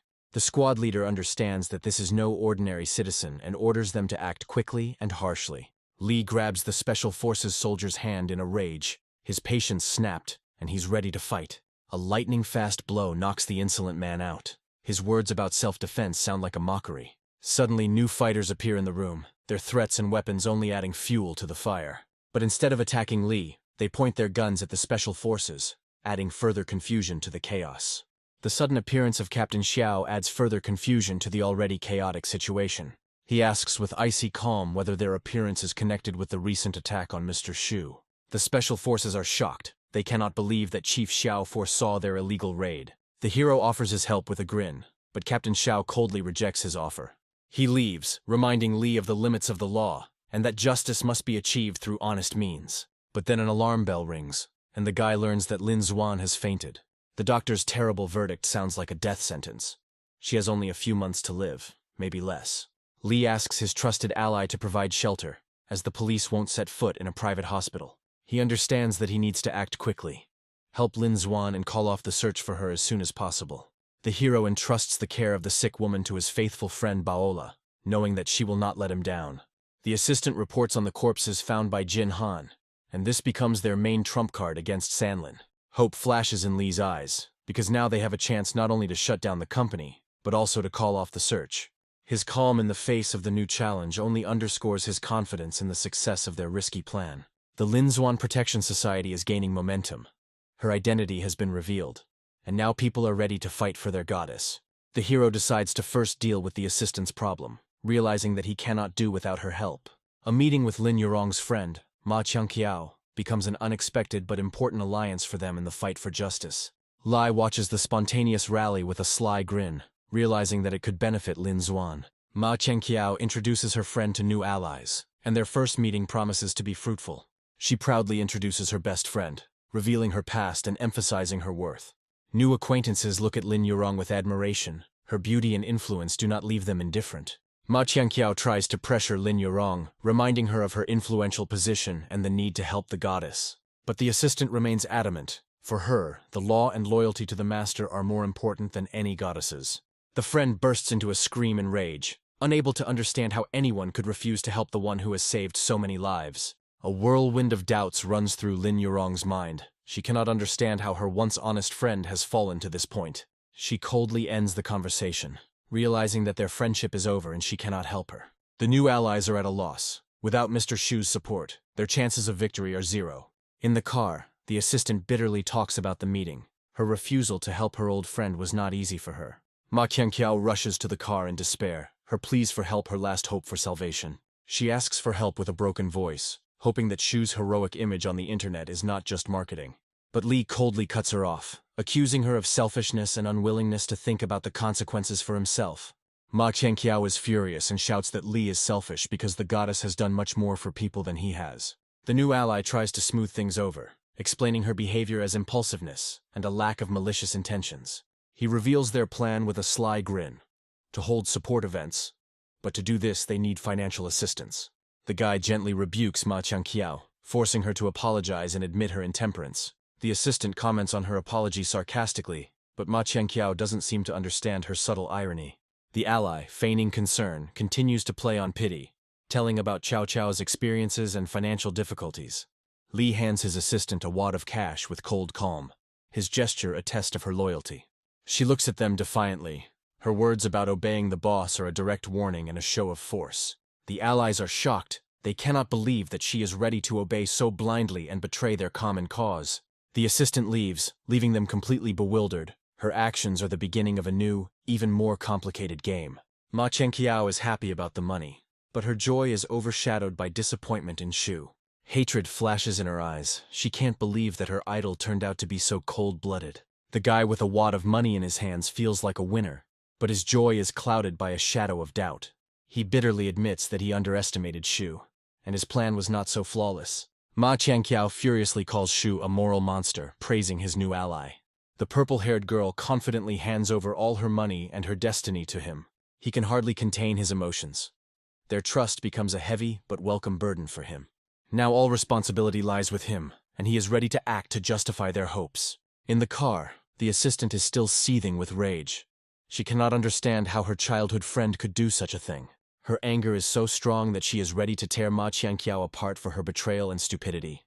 Li teases his assistant with a slight grin, comparing her temper to Baola's character. He hands her the mysterious vessel, his gesture an offer she can't refuse. The girl is shocked when she recognizes the drug, but the hero explains that its effect will be completely different. He says with a serious expression that he thought for a long time before giving it to her, emphasizing the importance of his decision. A warm feeling begins to grow in her heart, because his care proves that she is more than just a subordinate to him. Sui reveals the secret of the drug. It will improve her communication and analytical skills, making her indispensable. Without further ado, she drains the bottle, her blind faith and devotion striking him to the depths of his soul. He looks at her with surprise and admiration, realizing that this girl is ready to do anything for him. The thought flashes through his mind of how long he had been searching for a way to help his talentless newcomers. But he couldn't even imagine that a fake fan would trigger a system update and give him such a chance. The system update opens up new, dizzying possibilities for Li, and Baola pales in comparison. He has already distributed new skills, language acquisition for Jojun and nutrition for Baola, but there are no candidates for the rest yet. The thought of having to give up his remaining skills to him terrifies Shu, and he hates taking medication. A diabolical plan is brewing in his head, to hand over several companies to him so that he becomes more responsible. The assistant comes too, her eyes glowing with a new, incredible power that fills her. She feels great. Her transformation is the birth of a new, perfect and confident woman. The girl enthusiastically offers to take another drug to become his personal bodyguard. But he coldly cuts her off, reminding her of her true purpose, and that he has other people to protect him. Her confused question about what would happen if he was in danger betrays her budding feelings. She panics, realizing that she has crossed the line, and her question sounds like an obsessive pestering. Lee gently reassures his assistant, his words about her always being there sounding like a promise of protection. With a flirtatious smile, she offers him to buy the empty buildings next to his house. Her hint is obvious. He agrees easily, his words about them becoming even closer, making her heart beat faster. A trusted ally reports a new development. A medical expert has confirmed the authenticity of all the evidence against Sanlin. The hero calmly gives orders to monitor higher-level organizations. He is prepared for any developments. The counterfeit drug scandal is gaining momentum, and the person responsible, Ling Qian, has already been arrested. Lee notes with surprise how quickly Sanlin's company collapsed. Their fall was swift and inglorious. But his loyal assistant reminds him that despite Lin Qian's arrest, the case is still being hushed up. Fear grips him, because the silence of the media suggests that very influential people are behind this case. But Lee, with a mysterious smile, makes it clear that he has foreseen everything, and the authorities will not be able to ignore their actions. A loyal assistant reports with concern that the authorities have expressed serious criticism, and the situation is getting out of control. He realizes that Ma Songming underestimated them, thinking that he could shut up all the dissatisfied people. But Lee bitterly admits that he had no choice. He had to reveal the truth, no matter the cost. Now there is no turning back. He goes for broke, ready for any outcome of this deadly game. He is interested in only one thing: what means the deputy of one of the supervisory agencies will use against him. He has already conducted an investigation, and knows that Ma Songming's connections reach all the way to the top. But this does not frighten him. Suddenly he is met by the police, and the arrest warrant comes as a complete surprise to him. He looks at the handcuffs with irony, because he had driven the enemy into a corner, and in response received only a pitiful warrant. There is tension in the police station. His enemies think they have won. But this is only the beginning of the end. He calmly enters the cell, knowing that in 4 hours a new, decisive round of this battle will begin. Lee bitterly realizes that he was simply locked up without any charges, like some kind of animal. Suddenly a familiar face, his old enemy, appears in the cell, and tension hangs in the air. Prisoners gather around them, their looks full of menace, ready to treat their new cellmate. The enemy looks at him with disdain, surprised that such a tough guy ended up in such a pathetic situation. His devilish grin promises Lee a memorable reception, and he's not about to miss the chance for revenge. A rough push in the back forces the hero to enter the cell, but his gaze remains cold and unperturbed. He notes with disappointment that Ma Songming turned out to be too predictable and incapable of sophisticated torture. The enemy tries to provoke him, accusing him of wanting to destroy the Lin family, but his words fall on deaf ears. Lee looks at his handcuffs with disdain, his calm and self-confidence infuriating his opponent. His enemy bursts out laughing, unable to believe that even in such a situation, Lee manages to act insolently. The enemy, with a smug grin, reminds Lee that he is trapped and no one will come to his aid. He gives orders to his men with relish, promising Lee a painful death as entertainment. The hero notes with disappointment that the head of Sanlin turned out to be as stupid as his subordinates. In one movement he breaks the handcuffs, his eyes flash with an inhuman light, and he is ready to fight. The enemy looks at him in shock, still trying to humiliate him, but his words sound pathetic and unconvincing. He confidently declares that in 10 minutes Lee will regret his insolence, unaware of his mistake. A sudden blow knocks one of the prisoners out, his body slamming into the bars with a deafening crash. Lee looks at his fallen enemy with disdain, his question sounding like a mockery. A cold fire burns in his eyes. He turns to his main enemy, and his gaze promises a cruel reprisal. Meanwhile, outside the prison walls, their allies sense something is wrong, but the main boss is confident that everything is under control. The head of the allies reminds him with a serious expression that Mr. Shu is not so easy to deal with. But he worries that his enemies might resort to extreme measures, and then the situation would get out of control. He wonders whether he needs to notify Xiao Changjiang, but his hesitation reflects his fear of the unknown. The leader is confident that Xiao already knows, but he is worried that the enemies might strike at the weakest points. His faithful assistant reassures him, reminding him that Mr. Sui had foreseen everything and had prepared a cunning plan. He says with concern that they need to be wary of those who might disrupt their plans and hinder the master. The girl asks in bewilderment if they are really just going to sit and wait, doing nothing. But he declares with unwavering faith that he believes in the master and his ability to cope with any situation. Meanwhile, panic is raging in the enemy camp. They are shocked by the news of the restaurant owner's arrest. The girl screams in rage, not understanding how this could have happened and why the authorities did not intervene. The girl is furious and calls for action. She can't sit idly by when Sui has done so much for them. The crowd takes up her call, their voices merging in a single impulse: to protect Mr. Shu at any cost. Meanwhile, Lin Xuan's allies take to the streets, their cries of "Goddess is innocent" echoing throughout the city. The hero watches their protest with a grin, admiring their youthful maximalism and the sparkle in their eyes. But there is also a note of anxiety in his voice. He hopes that reality will not shatter their naive hopes. A loyal assistant suggests dispersing the crowd, but Lee stops him, realizing that this would only play into their hands. He decides to use public opinion for his own purposes before it turns against them. The assistant readily accepts the order. He will find people to keep an eye on the protesters. Lee looks forward to his return with a devilish grin, as his boss has already put him on the line with the overseer. But before starting a new battle, he decides to take a good rest, because a decisive battle awaits him. A few days later, tension hangs in the courtroom as the fate of not only Lin Xuan, but the entire system is being decided. Warden Sun Zhengfa introduces himself with feigned politeness, his smile a mask of a predator. But his false politeness doesn't fool Lee. He's ready for a fight and isn't going to play by someone else's rules. Sun looks at Captain Xiao reproachfully, reminding him of breaking the rules and interfering in Madame Lin's matter. A thought flashes through Lee's mind. These two are clearly on the same team, and their goal is not justice, but reprisal. The warden returns to the matter at hand, his words about Ms. Lin's situation sounding like a threat and a warning. He says with disdain that public opinion is not enough to justify her crimes. But Lee, with a sly grin, makes it clear that he has a trump card and is ready to negotiate. He reveals shocking details. The profit from selling the drugs was meager, which proves her selflessness. His offer to reduce the charges and mitigate the sentence is a bold move that leaves the warden stumped. The warden coldly declares that the entrepreneurs should not worry about the sentence, his words full of cynicism. There is not a drop of sympathy in his eyes. He is sure that the law must apply, even if the people forget about kindness. But the thought of a 1,600 yuan bribe makes him shudder, and he realizes that this boy's hand is too big. He asks suspiciously about his relationship with Ms. Lin, but Lee easily laughs it off. The warden respectfully accepts his proposal, realizing that the matter will benefit the people, and they have no reason to refuse. A handshake seals their deal, and now they will begin their retribution against Ma Songming and the Sanlin Company together. Ma Songming, crushed and humiliated, sits in the dark, his career and reputation destroyed. He escaped death, but his enemies, thirsty for revenge, will find him wherever he hides. The Sanlin Company fell, its dirty dealings leading to the death penalty for the chairman and his father. The remaining culprits received life sentences, their miserable existence in prison the price of their greed. Lee looks at the defeated city with satisfaction, because they uprooted the Sanlin Company. Lin Xuan, acquitted and free, stands before the court, her name cleared, and her future full of new opportunities. The warrant for her arrest is lifted, and she appears in public for the first time in a long time, ready for a new life. In the car, Baola chatters with delight about how everything has worked out, her optimism infecting everyone around her.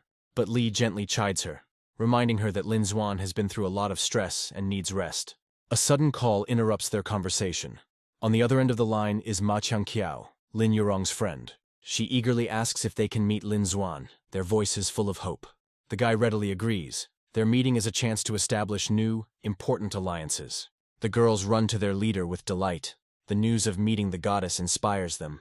He lets them go, realizing that he needs to return to the hotel and prepare for the next stage of their game. Lin Yurong conveys the information with a smile. Their plan is entering a decisive stage, and everything is going smoothly. The guy is looking forward to the meeting. His joy and anticipation indicate that he is ready for a new stage. Half an hour later, girls appear in the parking lot, their eyes full of admiration and awe for Mrs. Lin. Lin Xuan greets them gratefully, her voice trembling with emotion and unexpected support. Their handshake is a symbol of unity and a common goal. They are ready to fight for justice to the end. But she reminds them with a wise smile of the importance of the law, her words a call to reason and caution. The girl anxiously reminds them about their sister's health. Their time is limited, and they need to act quickly. Ma Qiangqiao enthusiastically introduces her to the organizer of their event, her words full of admiration and respect. Meanwhile, in the car, Baola is enthusiastically proposing to her boyfriend. She is sure that they are the perfect couple. But the idyll is interrupted by an alarming call. Li reports that journalists are approaching, and they need to leave immediately. The young man realizes what a dangerous and unpleasant trap he has fallen into. The girl begins to suspect that their relationship is being skillfully manipulated. Anger flares up in her soul at the thought of a treacherous financial deception. The hero remains cool, not even realizing the brewing storm. She desperately tries to reach out to her friend, warning her against blind trust. The seeds of doubt that were sown make Sister Zuxian look at everything from a different angle. Suddenly, the cute character sings praises to his idol, radiating pure adoration. The story of the guy's devotion turns their love story into a true legend. A heated debate erupts among fans about which hero is better. The third hero proclaims their ideal union, where each plays an irreplaceable role. The exhausted hero feels like just a pawn in someone else's insidious game. A tense silence hung in the air as the boy stood before the three girls. A desperate call becomes his only hope of salvation from yet another predicament. A new family responsibility falls on the young man, threatening to ruin all his plans. Teasing a friend only increases his reluctance to fulfill the ridiculous request. His mother starts a conversation about his personal life, gently pushing him to meet his sister. The young man cannot hide his indignation at his mother's unceremonious attempts to arrange his fate. Arrival at the airport turns into chaos, hinting at a meeting with a real celebrity. In the crowd of fans, they are surprised to recognize someone they least expected to see in the spotlight. Behind the striking appearance and star status lies an ordinary guy, which evokes mixed feelings. Yu Bao's live appearance creates a sensation. His charisma literally blinds the crowd. Trying to escape the fan frenzy, Zhenyang takes his companion away from the epicenter of the chaos. The long-awaited reunion between Sister Min and Aunt Lin is filled with incredible warmth and tenderness. The boys greet their sister, whom they haven't seen for so many years, with genuine delight. The girl notes with slight mockery how much Zhenyang has changed and become more handsome during their separation. Finding themselves in the spotlight, the embarrassed trio decides to escape from the annoying fans as quickly as possible. The star's manager tries to control the unruly crowd by calling for order. Watching the commotion, the heroine secretly hopes that this popularity will not turn into disaster. A chance encounter in a crowd instantly escalates into a furious and unexpected conflict. The young man's anger reaches its limit, and he demands an immediate apology from the offender. The woman is overcome with a chilling horror at the thought of the fans' madness and its consequences. The conflict escalates to a boil as the boy and girl exchange heated exchanges of words. The unexpected intervention of a celebrity brings a whole new twist to the brawl. One of the heroines suddenly decides to leave, leaving behind a trail of unspoken words and intrigue. A shocking call brings news of a betrayal to Qiao that will cause her entire world to collapse. The girl desperately clings to hope, refusing to believe in the treacherous act of a loved one. The cold voice of the operator, informing her of a non-existent number, becomes a death sentence for her. The realization that they have been blocked and abandoned plunges the friends into a state of complete despair. A tough conversation reveals the bitter truth about blind trust and lost money. An unexpected revelation about the boss's generosity forces one to look at the situation from a completely different angle. Tension mounts in the car as Zuxian is unfairly accused. The guy can hardly contain his irritation, because all this time he was secretly protecting her. Even obvious facts cannot extinguish the flame of poisonous suspicions in the heroine's soul. The girl leaves her friends alone with a choice that could change absolutely everything. The realization of the bitter injustice done to Suyu hits her with all its force. Tormented by guilt, she decides to take a desperate step and sincerely asks for forgiveness. The revealed secret of Zuxian's illness hangs in the air, but is immediately dissolved in words of forgiveness. Concern for a friend's health unites the girls, forcing them to forget past grievances. A slight smile hides a desperate desire to escape from cruel reality. She makes a promise to herself to plunge into madness, because silence would be an unforgivable weakness. An evening wine tasting promises to be the start of something special and unforgettable. Baola's sly smile betrays her secret intentions while Zuxian sleeps peacefully. Left alone, the boy and girl find themselves in the grip of an awkward but exciting moment. Having succumbed to the influence of alcohol, the heroine gathers the courage to take the first and decisive step. In the shadow of the doorway, their silhouettes merge in a passionate and long-awaited kiss. After a stormy night, a young man carefully covers a sleeping girl, but there is no tenderness in his gesture. The satisfied grin on the guy's face suggests that his cunning plan has finally worked. He looks down on her, enjoying his small victory and her naive defenselessness. The hero leaves with regret, because the presence of his girlfriend did not allow him to stay until the morning. Lying alone, he consoles himself with the hope that Paola will still dare to come to his room. In the fog of passion, she whispers about an old promise, drawing him into a new abyss of temptation. Cold water can't wash away the shock of the hero realizing that he spent the night with Zuxian. In the reflection of the mirror, he sees a confused young man desperately trying to convince himself that this is all a dream. A new, seductive figure appears in his mind, blurring the already thin line with reality. The guy's mind explodes with anticipation of a new battle in which he risks losing himself completely. An unexpected witness stands frozen in silent condemnation as he watches the humiliating scene. The celebrity's commanding voice cuts through the tense silence, demanding an immediate end to the violence. Full of contempt, the young man makes it clear that the words of the arrogant upstart are empty words for him. Confident in his superiority, Yubao resorts to open threats, not tolerating disobedience. The hero's rage erupts into a crushing blow that lands on the face of the smug star. The fans' rage flares up with renewed vigor, and they rush to the defense of their humiliated idol. In a panic, Zhang Yu tries to shield his loved ones from the angry and unruly crowd. The hero is instantly consumed by a wave of hatred, because for the fans he has become public enemy number one. The defeated star is putting on a whole show, threatening a loud scandal and a lawsuit.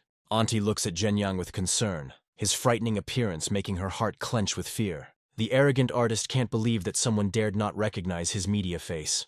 The young man sends the message with icy calm, devaluing all his glory with one gesture. Comparing their idol to yet another artist sends fans into an indescribable and blind rage. Surrounded by adoration, Yu Bao revels in his power, anticipating a brutal reprisal against the offender. The conflict reaches a boiling point when the celebrity promises to destroy him, leaving no trace. The sudden appearance of the star's lawyer dramatically changes the balance of power, foreshadowing serious trouble. The cold threat of legal action hangs in the air, and the price for insolence could be prohibitive. Suddenly, a squad of enraged women enters the fray, sweeping away everything in their path to protect the heroes. The verbal altercation instantly escalates into a real battle of generations, with each side ready to do anything. It becomes clear that the chaos was only part of a cunning plan for which there will now be a price to pay. The friend tries to understand with admiration how the hero managed to organize the entire performance so quickly. The guy's sly smile reveals his secret. A simple online ad worked wonders. While the heroes try to figure out what happened, they are sent to a safe place for a serious conversation. Anxiety begins to arise in the sister's soul, because Zhenyang's fame could turn into a great disaster for them in the future. The friend scornfully devalues the hero's glory, hinting at the existence of someone much more powerful. A cunning plan is born in the friend's head on how to teach the presumptuous turkey a lesson. The hero is only irritated by his friend's idea, and he decides to cool his ardor. The hero demonstrates complete superiority, because all he needs to win is one wave of his hand. The young man's devilish grin promises his friend a mysterious gift of unprecedented power. The guy catches the mysterious bottles in amazement, not believing his eyes. The hero hints that this elixir is the key to an incredibly important and responsible position. The guy is stunned by this proposal, doubting his own strength and abilities. Despite skepticism, the young man decides to take a desperate step, because he simply has no choice. He drains the bottle to the bottom, deep down hoping for the promised miracle. The unexpected effect of the elixir instantly sends him into a deep and sleepless sleep. The hero realizes with slight irritation that his friend has passed out from a completely harmless elixir. A moment later, the guy suddenly comes to his senses, and his crazy look promises something unimaginable. In a panic, the young man tries to understand what kind of devilish potion he gave his friend instead of his usual medicine. Despite his strange condition, the young man looks ridiculously peaceful and happy. A sudden surge of energy turns him into a self-confident leader, ready to move mountains. The elixir opens the doors to another reality for him, where he feels like an enlightened deity. The guy's mind is exploding with a stream of brilliant ideas, and he can barely contain the delight that is bursting out. The hero tries to calm his enraged friend with a smile, promising to explain everything to him. He secretly hides the second bottle because his insidious plan is far from complete. Having finally calmed down, the guy prepares to listen about the companies he will be managing. Arriving at Zhang Yu's old house becomes the starting point for their new, crazy reality.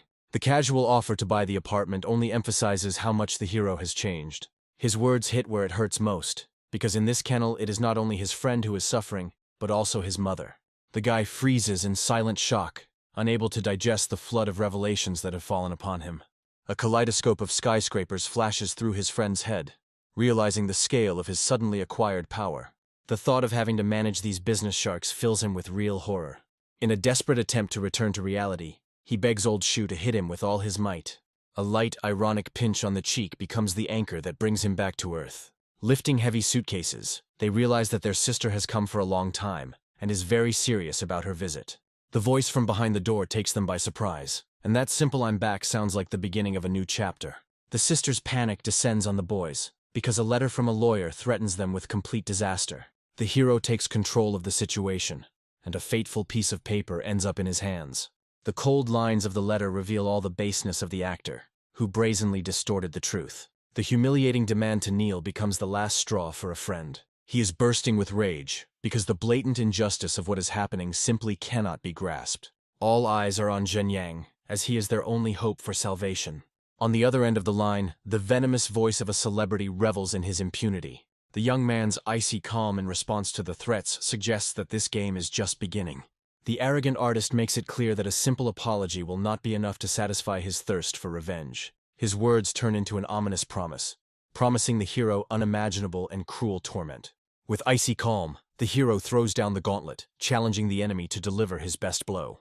The predatory gleam in the young man's eyes promises that his counterattack will be devastating and merciless. Confident of his victory, the artist accepts the challenge with a grin, unaware of the trap. The manager tries to get through to the star, pointing out his fatal mistake and the impending consequences. Blinded by egoism, he rejects common sense, because for him, humiliating the enemy is more important than his reputation. The woman leaves him alone with his arrogance, issuing a final, chilling warning. She knows for sure that the slightest miscalculation will be the beginning of a shameful and inglorious end for him. Suddenly, the artist realizes that in this media war, he risks losing everything due to his own stupidity. The appearance of a mysterious masked stranger brings a new, unpredictable intrigue to the story. Her fierce gaze and aggressive behavior speak of blind devotion, ready for any sacrifice. The hero remains unwavering even when faced with a furious but completely useless attack. A wave of blind, fanatical rage sweeps through the space, ready to destroy anyone in its path. The truth about the star's mediocrity spreads at the speed of light, causing only anger and disappointment among people. The injustice done to Mr. Shu kindles the flames of righteous anger in the hearts of his supporters. The artist's world is crumbling before his eyes as the compromising video continues its triumphant march across the internet. With chilling calm, the manager reminds the panicking star that this fall is his own fault. Desperate orders to remove the video are drowned in silence, and his former power turns into a pitiful puff.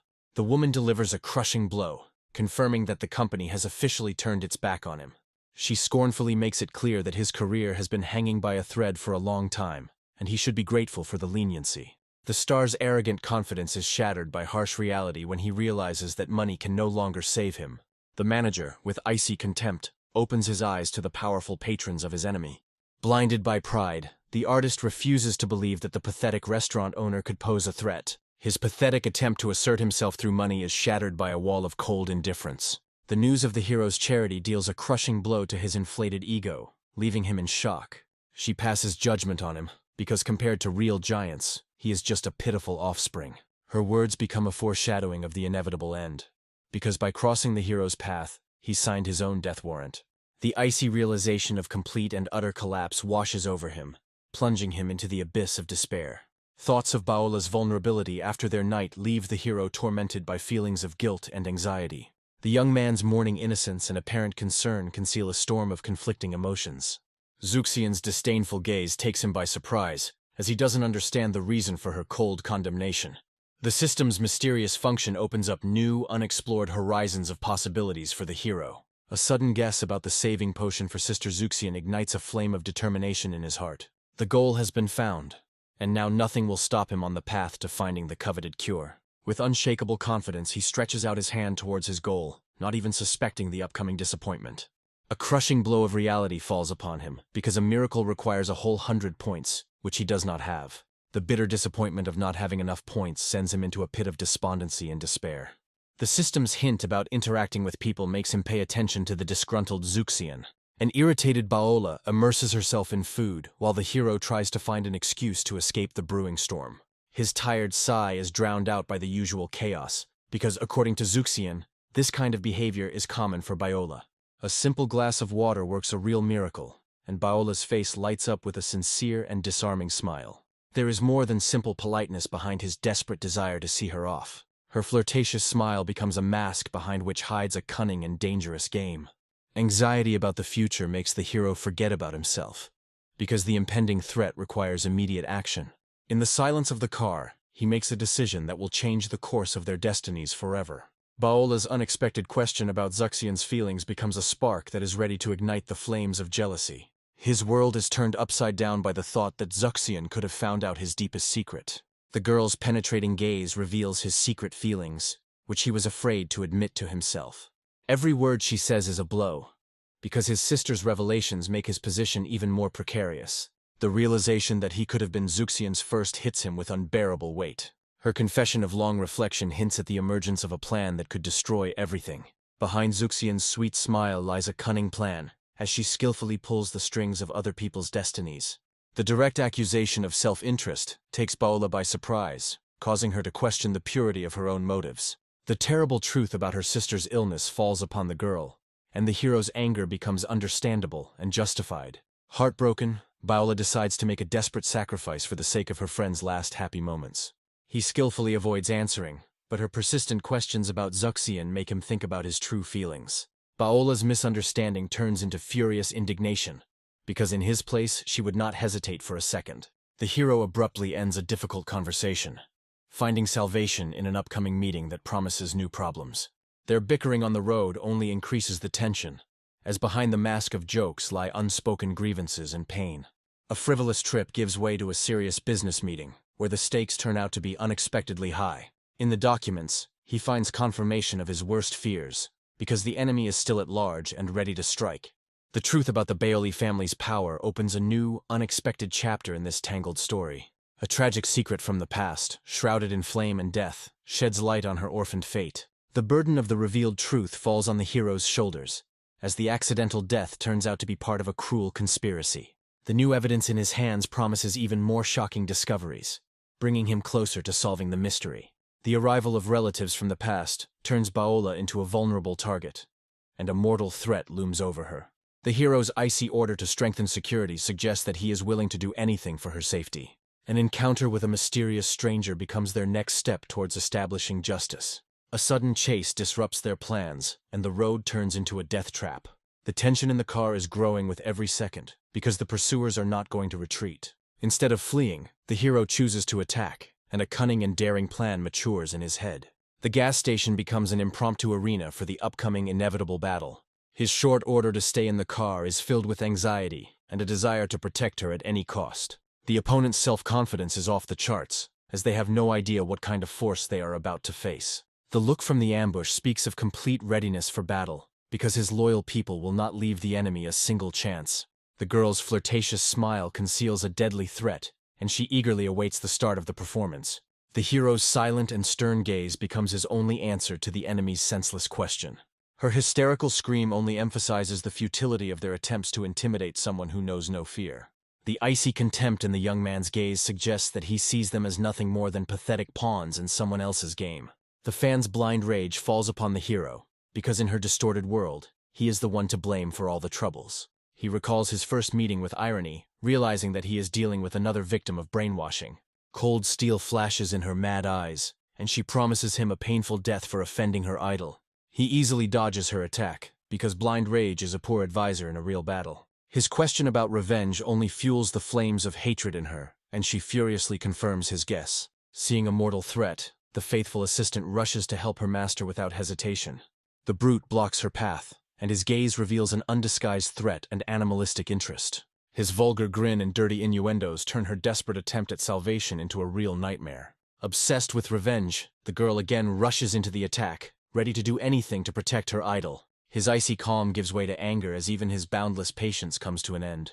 With one precise movement he disarms her, proving that her pathetic attempts do not frighten him. A sharp and painful grab puts an end to this crazy fight, and her scream is drowned out by the noise of the gas station. Realizing his friend's mistake, the brute rushes into battle, but his brute force proves completely useless. The hero's loyal men quickly neutralize the enemy, and he realizes in horror that he has messed with the wrong people. In the shadow of powerful figures, defeated enemies realize the full depth of their delusion and insignificance. The hero's cold decision to hand them over to the police puts an end to this senseless fight. The spoiled mood falls like a heavy burden on his shoulders, and he seeks salvation in long-awaited solitude. An innocent question from his assistant becomes a bitter reminder for him of a meeting on which everything depends. A sudden insight breaks him out of his stupor, because he almost forgot about the most important task. Fear for his friend, left alone with the sharks of business, makes his heart clench with anxiety. Sinister smiles and predatory glances turn a business meeting into real torture for a defenseless guy. Surrounded by the shadows of powerful figures, he mentally says goodbye to life, not daring to hope for salvation.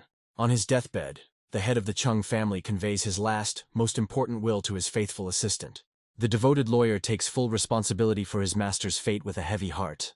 His weakening voice is filled with an unwavering determination to restore justice and return the inheritance to its rightful owner. A premonition of impending danger hangs in the air, as this case promises to be full of pain and betrayal. The old man's last breath was filled with painful remorse and a desperate plea for forgiveness that he would never hear. A few days later, a hurricane of chaos and outright hostility bursts into the quiet life of the restaurant.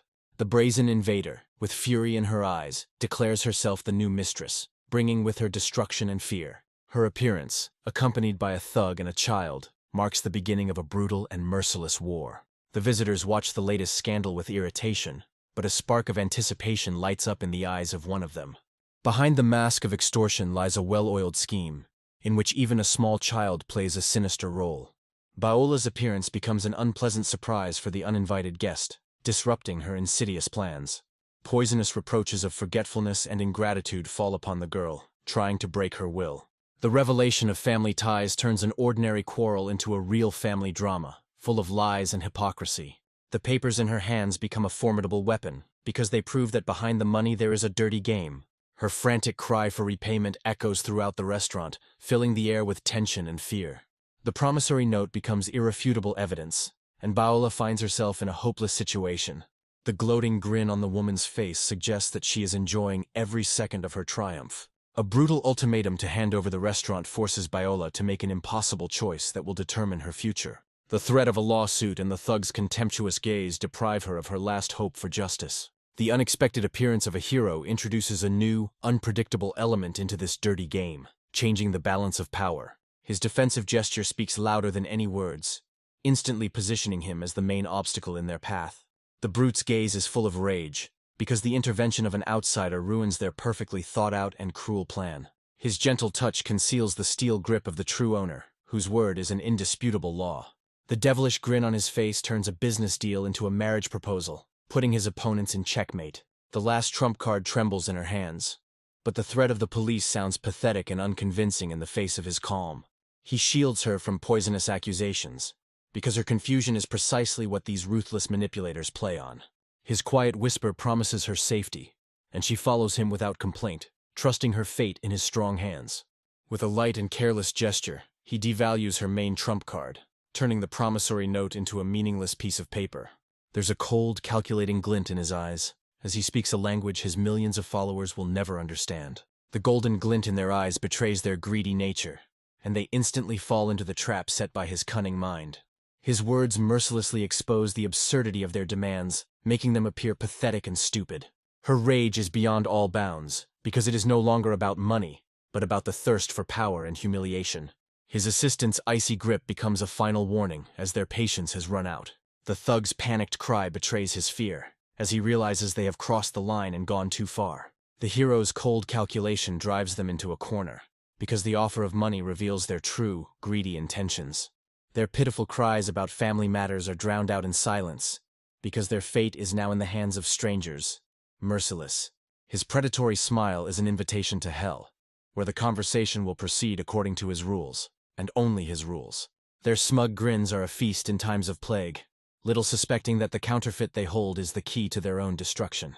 One call puts everything into place, and he ends up with information that could wipe them all out. The shocking truth about the repaid debt and the returned receipt reveals the rotten nature of their plan. The information he received only confirms his fears, because the Chung family's methods leave no room for fair play. His icy calm is disarming, and he demands the main trump card on which the outcome of this battle depends. Animal fear flashes in her eyes, because the loss of this piece of paper is tantamount to complete and utter defeat. With a flick of his lighter, he mocks her pathetic attempts, demonstrating his complete and total superiority. With a sharp and precise movement, he snatches the fake from her hands, and the woman falls to her knees in horror, powerless. He towers over her like a judge, because now in his hands is not just a piece of paper, but the key to her shameful fall. Viola's angry look, confirming the long-ago repayment of the debt, becomes the final nail in the coffin of the deceivers. His devilish offer of double payment is not generosity, but a sophisticated torture that makes the blood run cold. The cold threat of physical violence makes them realize that they are dealing with someone for whom human life is a bargaining chip. A chilling promise directed at a defenseless child finally breaks their will, plunging them into the abyss of animal horror. A silent warning sounds louder than any scream, because behind it lies a chilling threat. He smiles at Baola's straightforwardness, but his words are laced with a hint of mockery at her naivety.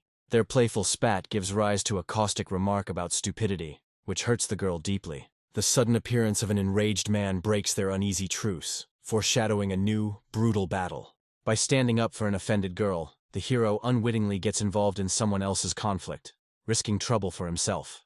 Desperate pleas for forgiveness are broken against the wall of his anger, because he is not going to forgive her so easily. Her tears and promises not to repeat her mistakes are drowned out by his furious desire to punish her for what she did. His insane cry for revenge suggests that he is ready to do anything to satisfy his thirst for revenge. At the last moment, the hero stops his hand, because the spilled blood will remain on his shoulders as an indelible stain. His intervention only evokes contempt and anger, because in the eyes of the madman he is nothing but pathetic trash. His rage goes beyond all bounds, and he blindly threatens to destroy anyone who dares to stand in his way. A sudden memory of a mysterious girl forces the hero to ask a question that changes the rules of this dangerous game. Recognizing his sister in the stranger's story shocks the boy, and his former rage is replaced by confusion. He recalls the past with a grin, but his words are full of poisonous contempt for the one who is trying to enter their family. The hero accepts the challenge thrown at him with icy calm, and the air around them fills with the anticipation of battle. Confident in his superiority, the young gentleman refuses help, not seeing his opponent as a worthy rival. A flame of cruelty burns in his eyes, because for him this fight is not a competition, but a hunt for a pathetic and helpless mouse. The grand arena stood in anticipation, preparing to witness a battle that would go down in martial arts history. The solemn speech about honor and tradition sounds like a mockery against the backdrop of the upcoming duel. The masters' faces are full of determination and courage, because for them this is not just a tournament, but the protection of their legacy and their shared path. The focus is on a young man ready for the upcoming test. The girl trusts him to represent the honor of her entire family. The heroine assures him that their secret agreement is still valid. The fulfillment of all his desires is at stake, and she guarantees it. Suddenly, another fighter disturbs the peace, intending to thwart their plans. The appearance of her brother comes as a complete surprise to the guy. Despite his insolence, she sees her brother as a reliable person. The speaker decides to publicly recall the clan's past humiliation. The stranger's angry speech escalates into a direct accusation. The hero is declared an imposter and has no right to be here. The enraged fighter refuses to believe that a great master could lose to such a non-entity. But the young man remains icy and unperturbed in the face of brazen insults. In a fit of anger, the enemy throws him a daring challenge to a duel. The girl is furious that this upstart is provoking her chosen one to a mortal fight. The guy accepts the challenge with a slight grin, as if it were just a fun game. He is amused by his opponent's old-fashioned and pretentious speeches, as if from a cheap novel. The enemy continues to press on his low origins, trying to break his spirit. He sneers maliciously, absolutely confident of his easy victory. In response, the hero makes a shocking move by announcing the creation of his own clan. He introduces his two powerful protectors, leaving everyone amazed. He casually mentions the mysterious student, stirring up the crowd's interest. Now that all the formalities are completed, the guy is ready to enter the game. The heroine is stunned by his crazy plan to create a clan for the sake of one battle. His words about the mysterious student make her heart clench with jealousy. Zhang Tai can't believe his ears. This upstart decided to commit suicide right here. Even a seasoned master is puzzled by the audacity of an unknown youth.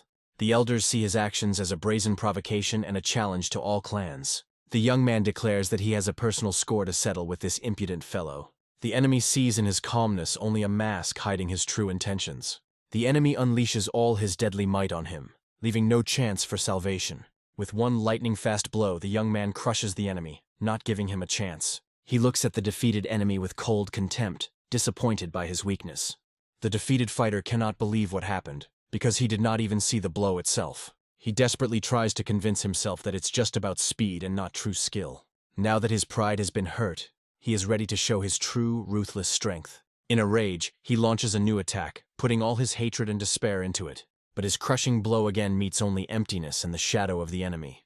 The hero easily intercepts his hand, questioning his belonging to the great clan. He reveals the true reason for the attack, accusing the boy of stalking his sister.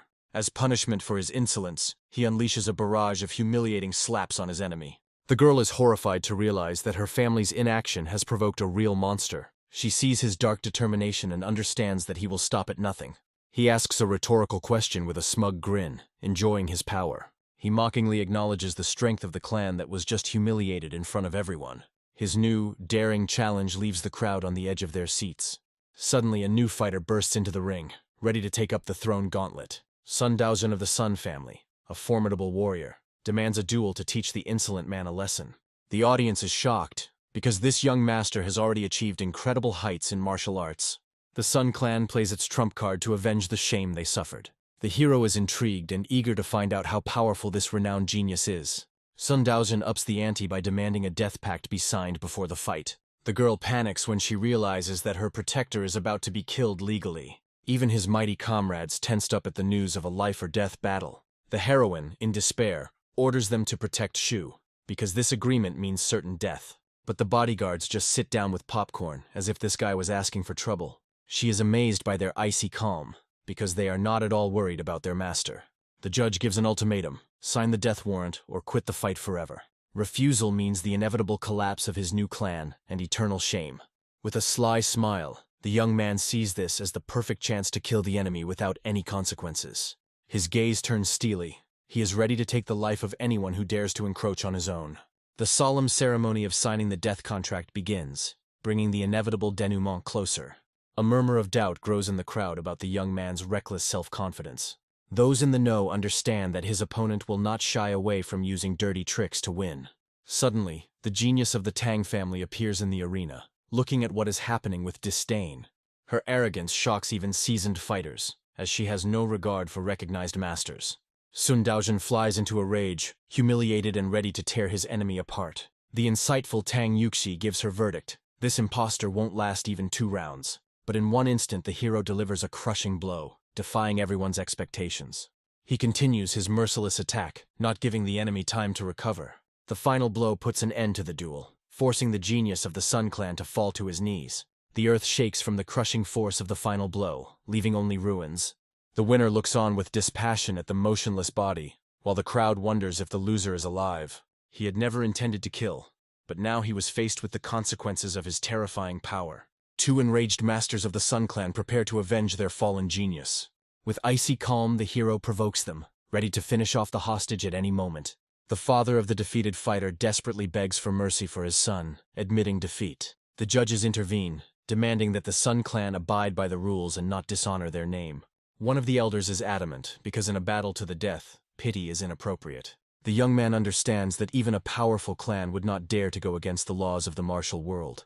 With a contemptuous grin, he throws the body to his father, demonstrating his complete superiority. The guy warns that he is not looking for trouble, but will destroy anyone who stands in his way. The head of the Sun clan acknowledges his crushing superiority, realizing the futility of further resistance.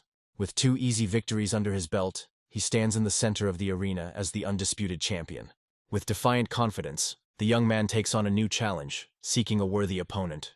No one dares to go out, because the fear of being maimed in seconds paralyzes the will of the fighters. Suddenly the silence is broken by Tang Yuxi, the genius of the Tang family, accepting his daring challenge. The crowd freezes in shock, because even the elders do not dare to contradict this legendary girl. Viewers are debating whether he will get what he deserves, or whether he has been hiding his true power until now. With a disarming smile, the young man declares that his principles do not allow him to hit girls. Enraged by his condescension, she unleashes her crushing energy, preparing to attack. She assesses his strength with a cool head, confident that calm will bring her an easy victory. Suddenly he pounces, shattering her confidence with his unpredictable speed. Her powerful energy blast collides with his technique in a blinding flash. With one movement, he stops her attack, getting close and depriving her of the chance to counterattack. Utterly defeated, the genius of the Tang clan bitterly admits her crushing defeat.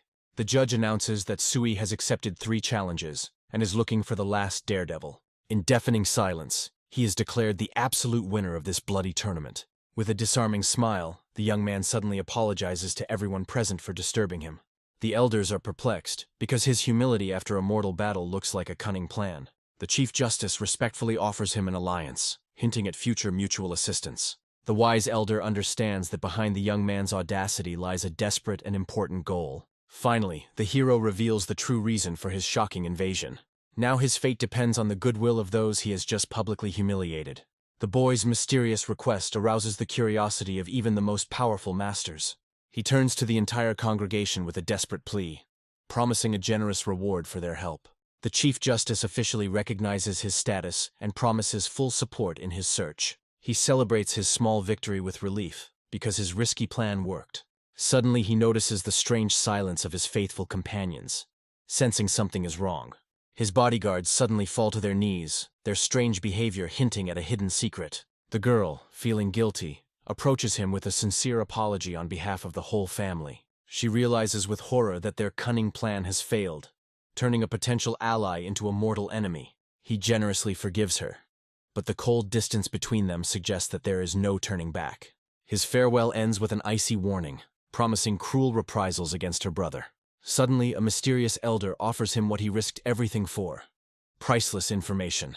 Having trusted a stranger, the boy sets off alone for a meeting that will change his whole life. In the car, the old man asks the main question, on which the fate of his entire investigation depends. With pain in his voice, the young man confirms that the people he is looking for are his long-lost parents.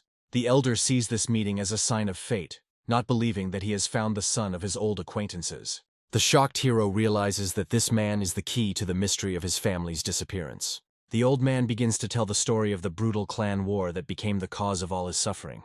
A horde of 40 ruthless killers wreaked havoc, and even the government was powerless. But a secret organization led by his parents emerged from the shadows to fight back against evil. In a legendary battle under the full moon, his mother and father together defeated all enemies. The elder saved the life of his gravely wounded father, and so their destinies became intertwined forever. After this feat, his family went deep underground, and their trail was lost. The young man names the fateful year, and his guess leaves the old man in complete shock. With pain in his heart, he reports that it was that year that his parents died in a car accident. The old man recalls their cruel code, which required them to sacrifice even their own children for the sake of duty. The grave question hangs in the air: is protecting peace worth such a terrible price? With unwavering determination, the hero demands to be included in their secret war to find out the truth. He believes that participating in the mission is the only chance to finally meet his parents. The elder accepts his risky proposal, understanding the seriousness of the consequences. The elder's son has doubts, because this guy's intervention could incur the wrath of the guardians. The old man is finally convinced of his origin and believes that his parents did not abandon him of their own free will. His son sees in the young man not only nobility, but also enormous strength that can help in their cause. The elder lights his pipe, his premonition telling him that the appearance of this young man will complicate everything. He realizes that the boys joining the mission could be a game-changer. His loyal defenders see their master so determined and purposeful for the first time. The hero realizes that participating in the tournament was not just a fight, but a brilliant strategic move. Now he has everything: clues about his parents and access to the secret war. It's time to take action. A new ally takes her to a secret training base, leaving her alone to face the unknown. Left alone, the first thing she does is calmly check the weapon, but it turns out to be unloaded. The local instructor, mistaking her for a newbie, offers his help with a condescending smile. He persistently offers his lessons, clearly intending to take advantage of her apparent inexperience. With a smug grin, he invades her personal space, unaware of the mistake he is making. In one lightning-fast movement, she completely disassembles and reassembles the pistol, leaving him in absolute shock. With a polite apology, she returns the stolen cartridges, finally putting the impudent man in his place. His initial arrogance is replaced by pure delight. He is amazed by her incredible skill. Now he treats her with respect, offering her practice rounds to demonstrate her talent. A cunning plan is maturing in his head to get closer to this mysterious girl, using her talent as a pretext. Remembering her boss's generous offer, she requests a sniper rifle for the upcoming mission. Her flawless shooting leaves the instructor in a state of shock. He has never seen such skill. Shocked by her inhuman skills, he awkwardly tries to start a conversation. With a charming smile, the girl gets down to business, asking about buying a weapon, as if nothing had happened. A loyal assistant reports on the successful training of the mysterious Ms. Tsai, confirming that everything is going according to plan. Returning home, the young man meets his sister, whose seductive appearance hides their tense relationship. Their conversation is full of stinging barbs, and his wish for a long life sounds like a veiled threat. With an unexpected and daring gesture, the guy breaks her composure, catching her off guard. She runs away in panic, but his teasing offer only increases the dangerous tension between them. His provocations make her think, awakening conflicting and exciting feelings in her. Left alone, he reflects on his desperate desire to survive in this cruel world. With a sly smile, the young man understands that his plan worked, but more time is needed to reveal all the cards. A tense call breaks the silence, and the elder receives news that changes everything. Under cover of night, they arrive at the mysterious Sui family mansion, where the unknown awaits them. Together with his companion, he enters the enemy's lair, ready for a decisive encounter. The owner of the house greets them with icy calm. He had foreseen their visit and had prepared everything. Suddenly, the guy hugs the girl, introducing her as his wife and shocking everyone. The unexpected action makes her heart beat faster. She is confused and intrigued. The elder silently leads them into the dungeon, from where there may be no way back. Mysterious assistants await them below, whose faces only raise more questions and suspicions. The elder represents a mysterious assistant on whom the success of a secret and deadly mission depends. Without this mysterious ally, their chances of rescuing a valuable man from the clutches of the enemy are zero. The new partner, Chen Dongyi, takes full responsibility for the upcoming operation with a confident smile. A handshake seals their dangerous alliance, in which trust is the only guarantee of survival. The life of a frightened girl, a key witness, is at stake and must be taken to safety. Her eyes are full of terror, because an entire army of ruthless assassins is already hunting them. They found themselves in a deadly trap, locked in a city where every exit was controlled by the enemy. All hope now lies with the young man. He must use all his hidden resources to break through the blockade. He proposes a daring plan for a naval breakthrough, but there is a catastrophic shortage of people to carry it out. The elder challenges him, and now the guy has to prove how much real power he possesses. The elder challenges him, doubting that a lone wolf is capable of such a large-scale operation. His cold-blooded declaration of readiness to mobilize thousands of fighters plunges everyone into a state of shock. With a devilish grin, the hero promises to provide an entire army of 3,000 men by the day after tomorrow. The partner panics and waves away such an incredible offer, as they only need a small part of this power. A chilling horror runs through his head at the thought of what a powerful organization is behind this guy. Their daring and desperate escape plan boils down to just 4 key points on the city map. The strategy is simple and brilliant. Create controlled chaos in 4 places at once. Their final destination is a train, secretly guarded by elite agents, the only route to salvation. The success of the entire deadly mission depends on only one thing: whether they can reach that train. He understands that in this deadly game, the most obvious route by car is a surefire trap. In a crowd, it is more difficult for the enemy to act, and this chaos is their only chance for salvation. He accepts a risky plan, agreeing to meet them in the heart of enemy territory. Behind his calm demeanor lies a cold calculation. This mission will be his triumph over his new partner. A fragile alliance is sealed with a handshake, and now their destinies are inextricably linked in this deadly game. The next morning they enter the subway, where every face in the dense crowd could be the mask of a killer. From the shadows emerges Mu Shen, a silent intelligence expert whose skill could change the tide of battle. They move through the crowd, but the apparent shelter turns into a labyrinth full of invisible threats. His gaze is tense, because the passage into the depths of the station is a thin line between life and death. An anxious whisper in the earpiece confirms the worst fears. They are already in the sniper's sights. Among the hundreds of faces, a ruthless killer lurks, watching them with the icy calm of a predator. The sniper's cold gaze through the scope, and the finger mercilessly falls on the trigger. He is furious at the insane audacity of the enemy, who dared to open fire in the very heart of the city. One shot, and the peaceful square explodes with screams of horror, turning into bloody chaos. Their new ally desperately tries to cover them, becoming a living target for an invisible enemy. The next moment, his life is cut short by a precise shot to the head, leaving no chance. Grabbing the unconscious body of the witness, the hero makes a desperate dash out from under the heavy fire. He hands the precious burden to his partner, ordering her to leave the battlefield immediately. Their eyes meet in a silent vow to protect this girl at any cost. A difficult call to the elder brings terrible news about the failure and the first victim of their damned mission. The faceless killer coldly reports on his lost target, continuing his deadly hunt. The death of the organizer ruins their entire plan, and now the elder is desperately trying to save the remains of the mission. Taking command, the hero gives a merciless order to hide the witness and replace the identity of the fallen. The old man begs him to be careful, because he swore to his parents to return his son alive. Surrounded by enemies, the young man realizes that he is now the only hope for saving the defenseless girl. A flash of rage, and he unleashes a crushing blow on the enemy, leaving him no chance. The deadly dance continues, moving like a ghost, sowing death and despair among the enemies. His victory was not an accident, but the result of grueling martial arts training. With icy calm, he reports on the cleanup while his unseen allies eliminate the remaining threats. The regrouping begins. They move to a new point, but the deadly chase is not over yet. His loyal comrades are already waiting in the shelter, reliably guarding the frightened witness. Under cover of machine gun fire, they make a final dash for the rescue vehicle. Now that they are safe, the whole team is ready for a swift retreat. He demands answers, trying to understand why this girl has become the key to such a dangerous game.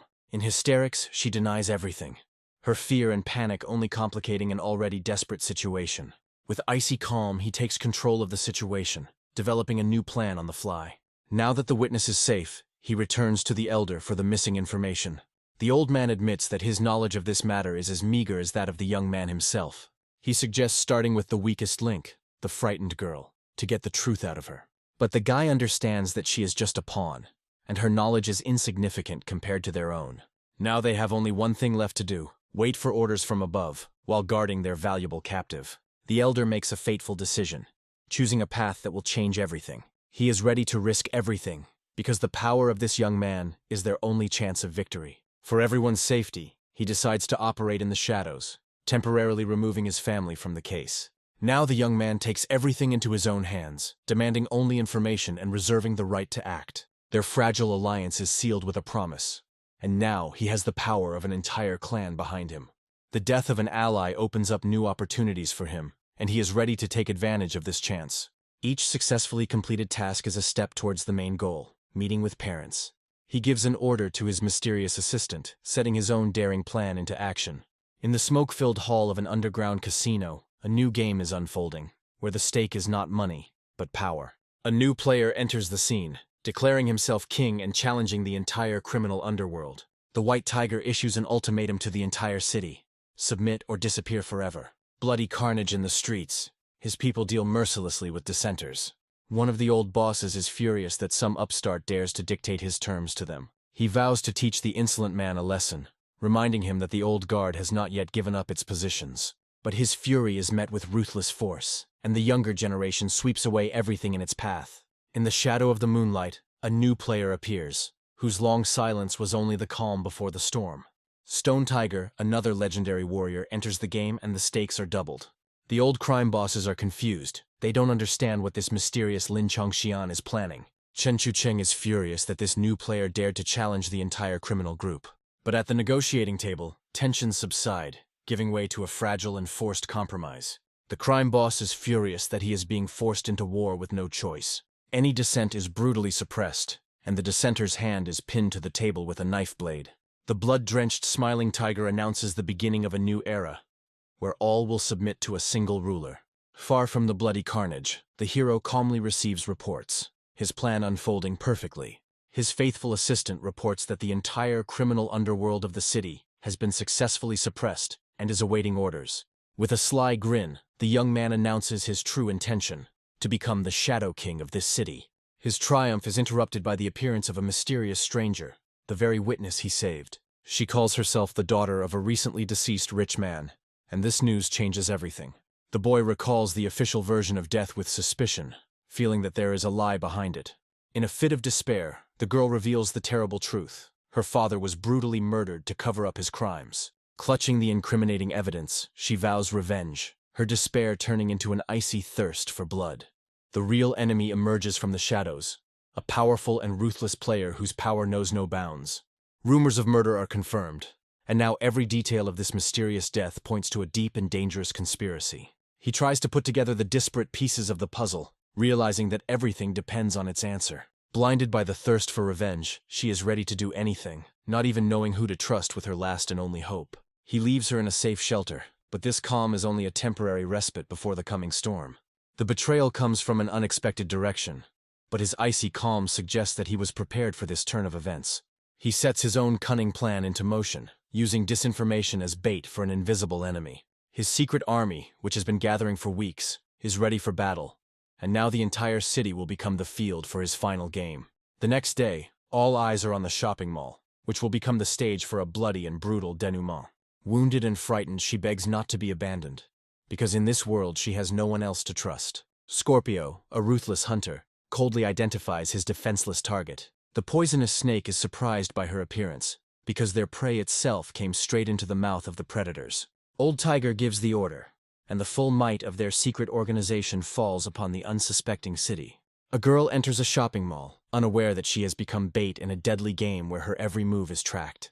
An unexpected meeting between old acquaintances throws chaos into a perfectly planned operation. The next moment, the secret agent neutralizes the guard with one precise and painful blow. His body shakes with inhuman pain as the electric discharge paralyzes his will. With icy calm, she reports the capture of the first target. The operation is just beginning.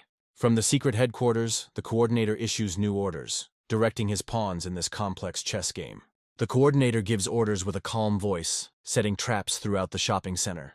His true goal is not to capture him, but to create the perfect trap for the powerful Mr. Shu. He is confident in his plan, because any attempt to save the girl is doomed to crushing failure. The enemy emerges from the shadows, his devilish smile boding ill for the defenseless target.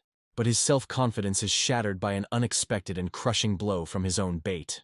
Having defeated the enemy, she looks at him with contempt, disappointed by the weakness of yet another opponent. Behind the mask of a defenseless victim lurked a cunning and deadly deceiver who played her role perfectly. Scorpio is furious that their perfectly planned operation failed because of such a stupid mistake. The poisonous snake mockingly reminds him that in their business, even the best plans can fail. Old Tiger is furious, as their enemy not only foresaw their trap, but also caused them to lose a dozen elite fighters. Now it's a matter of honor, and Scorpio is ready to do anything to wash away the shame of defeat. She realizes that all the underground forces of the city have united under the rule of one mysterious leader. With a devilish smile, Poisonous Snake decides to take matters into his own hands and show them some real class. In a rage, he stabs the target's photograph, because for him, this enemy is just another faceless target. Their main goal is to capture Mr. Shu himself, because this is the only way to break the enemy's will.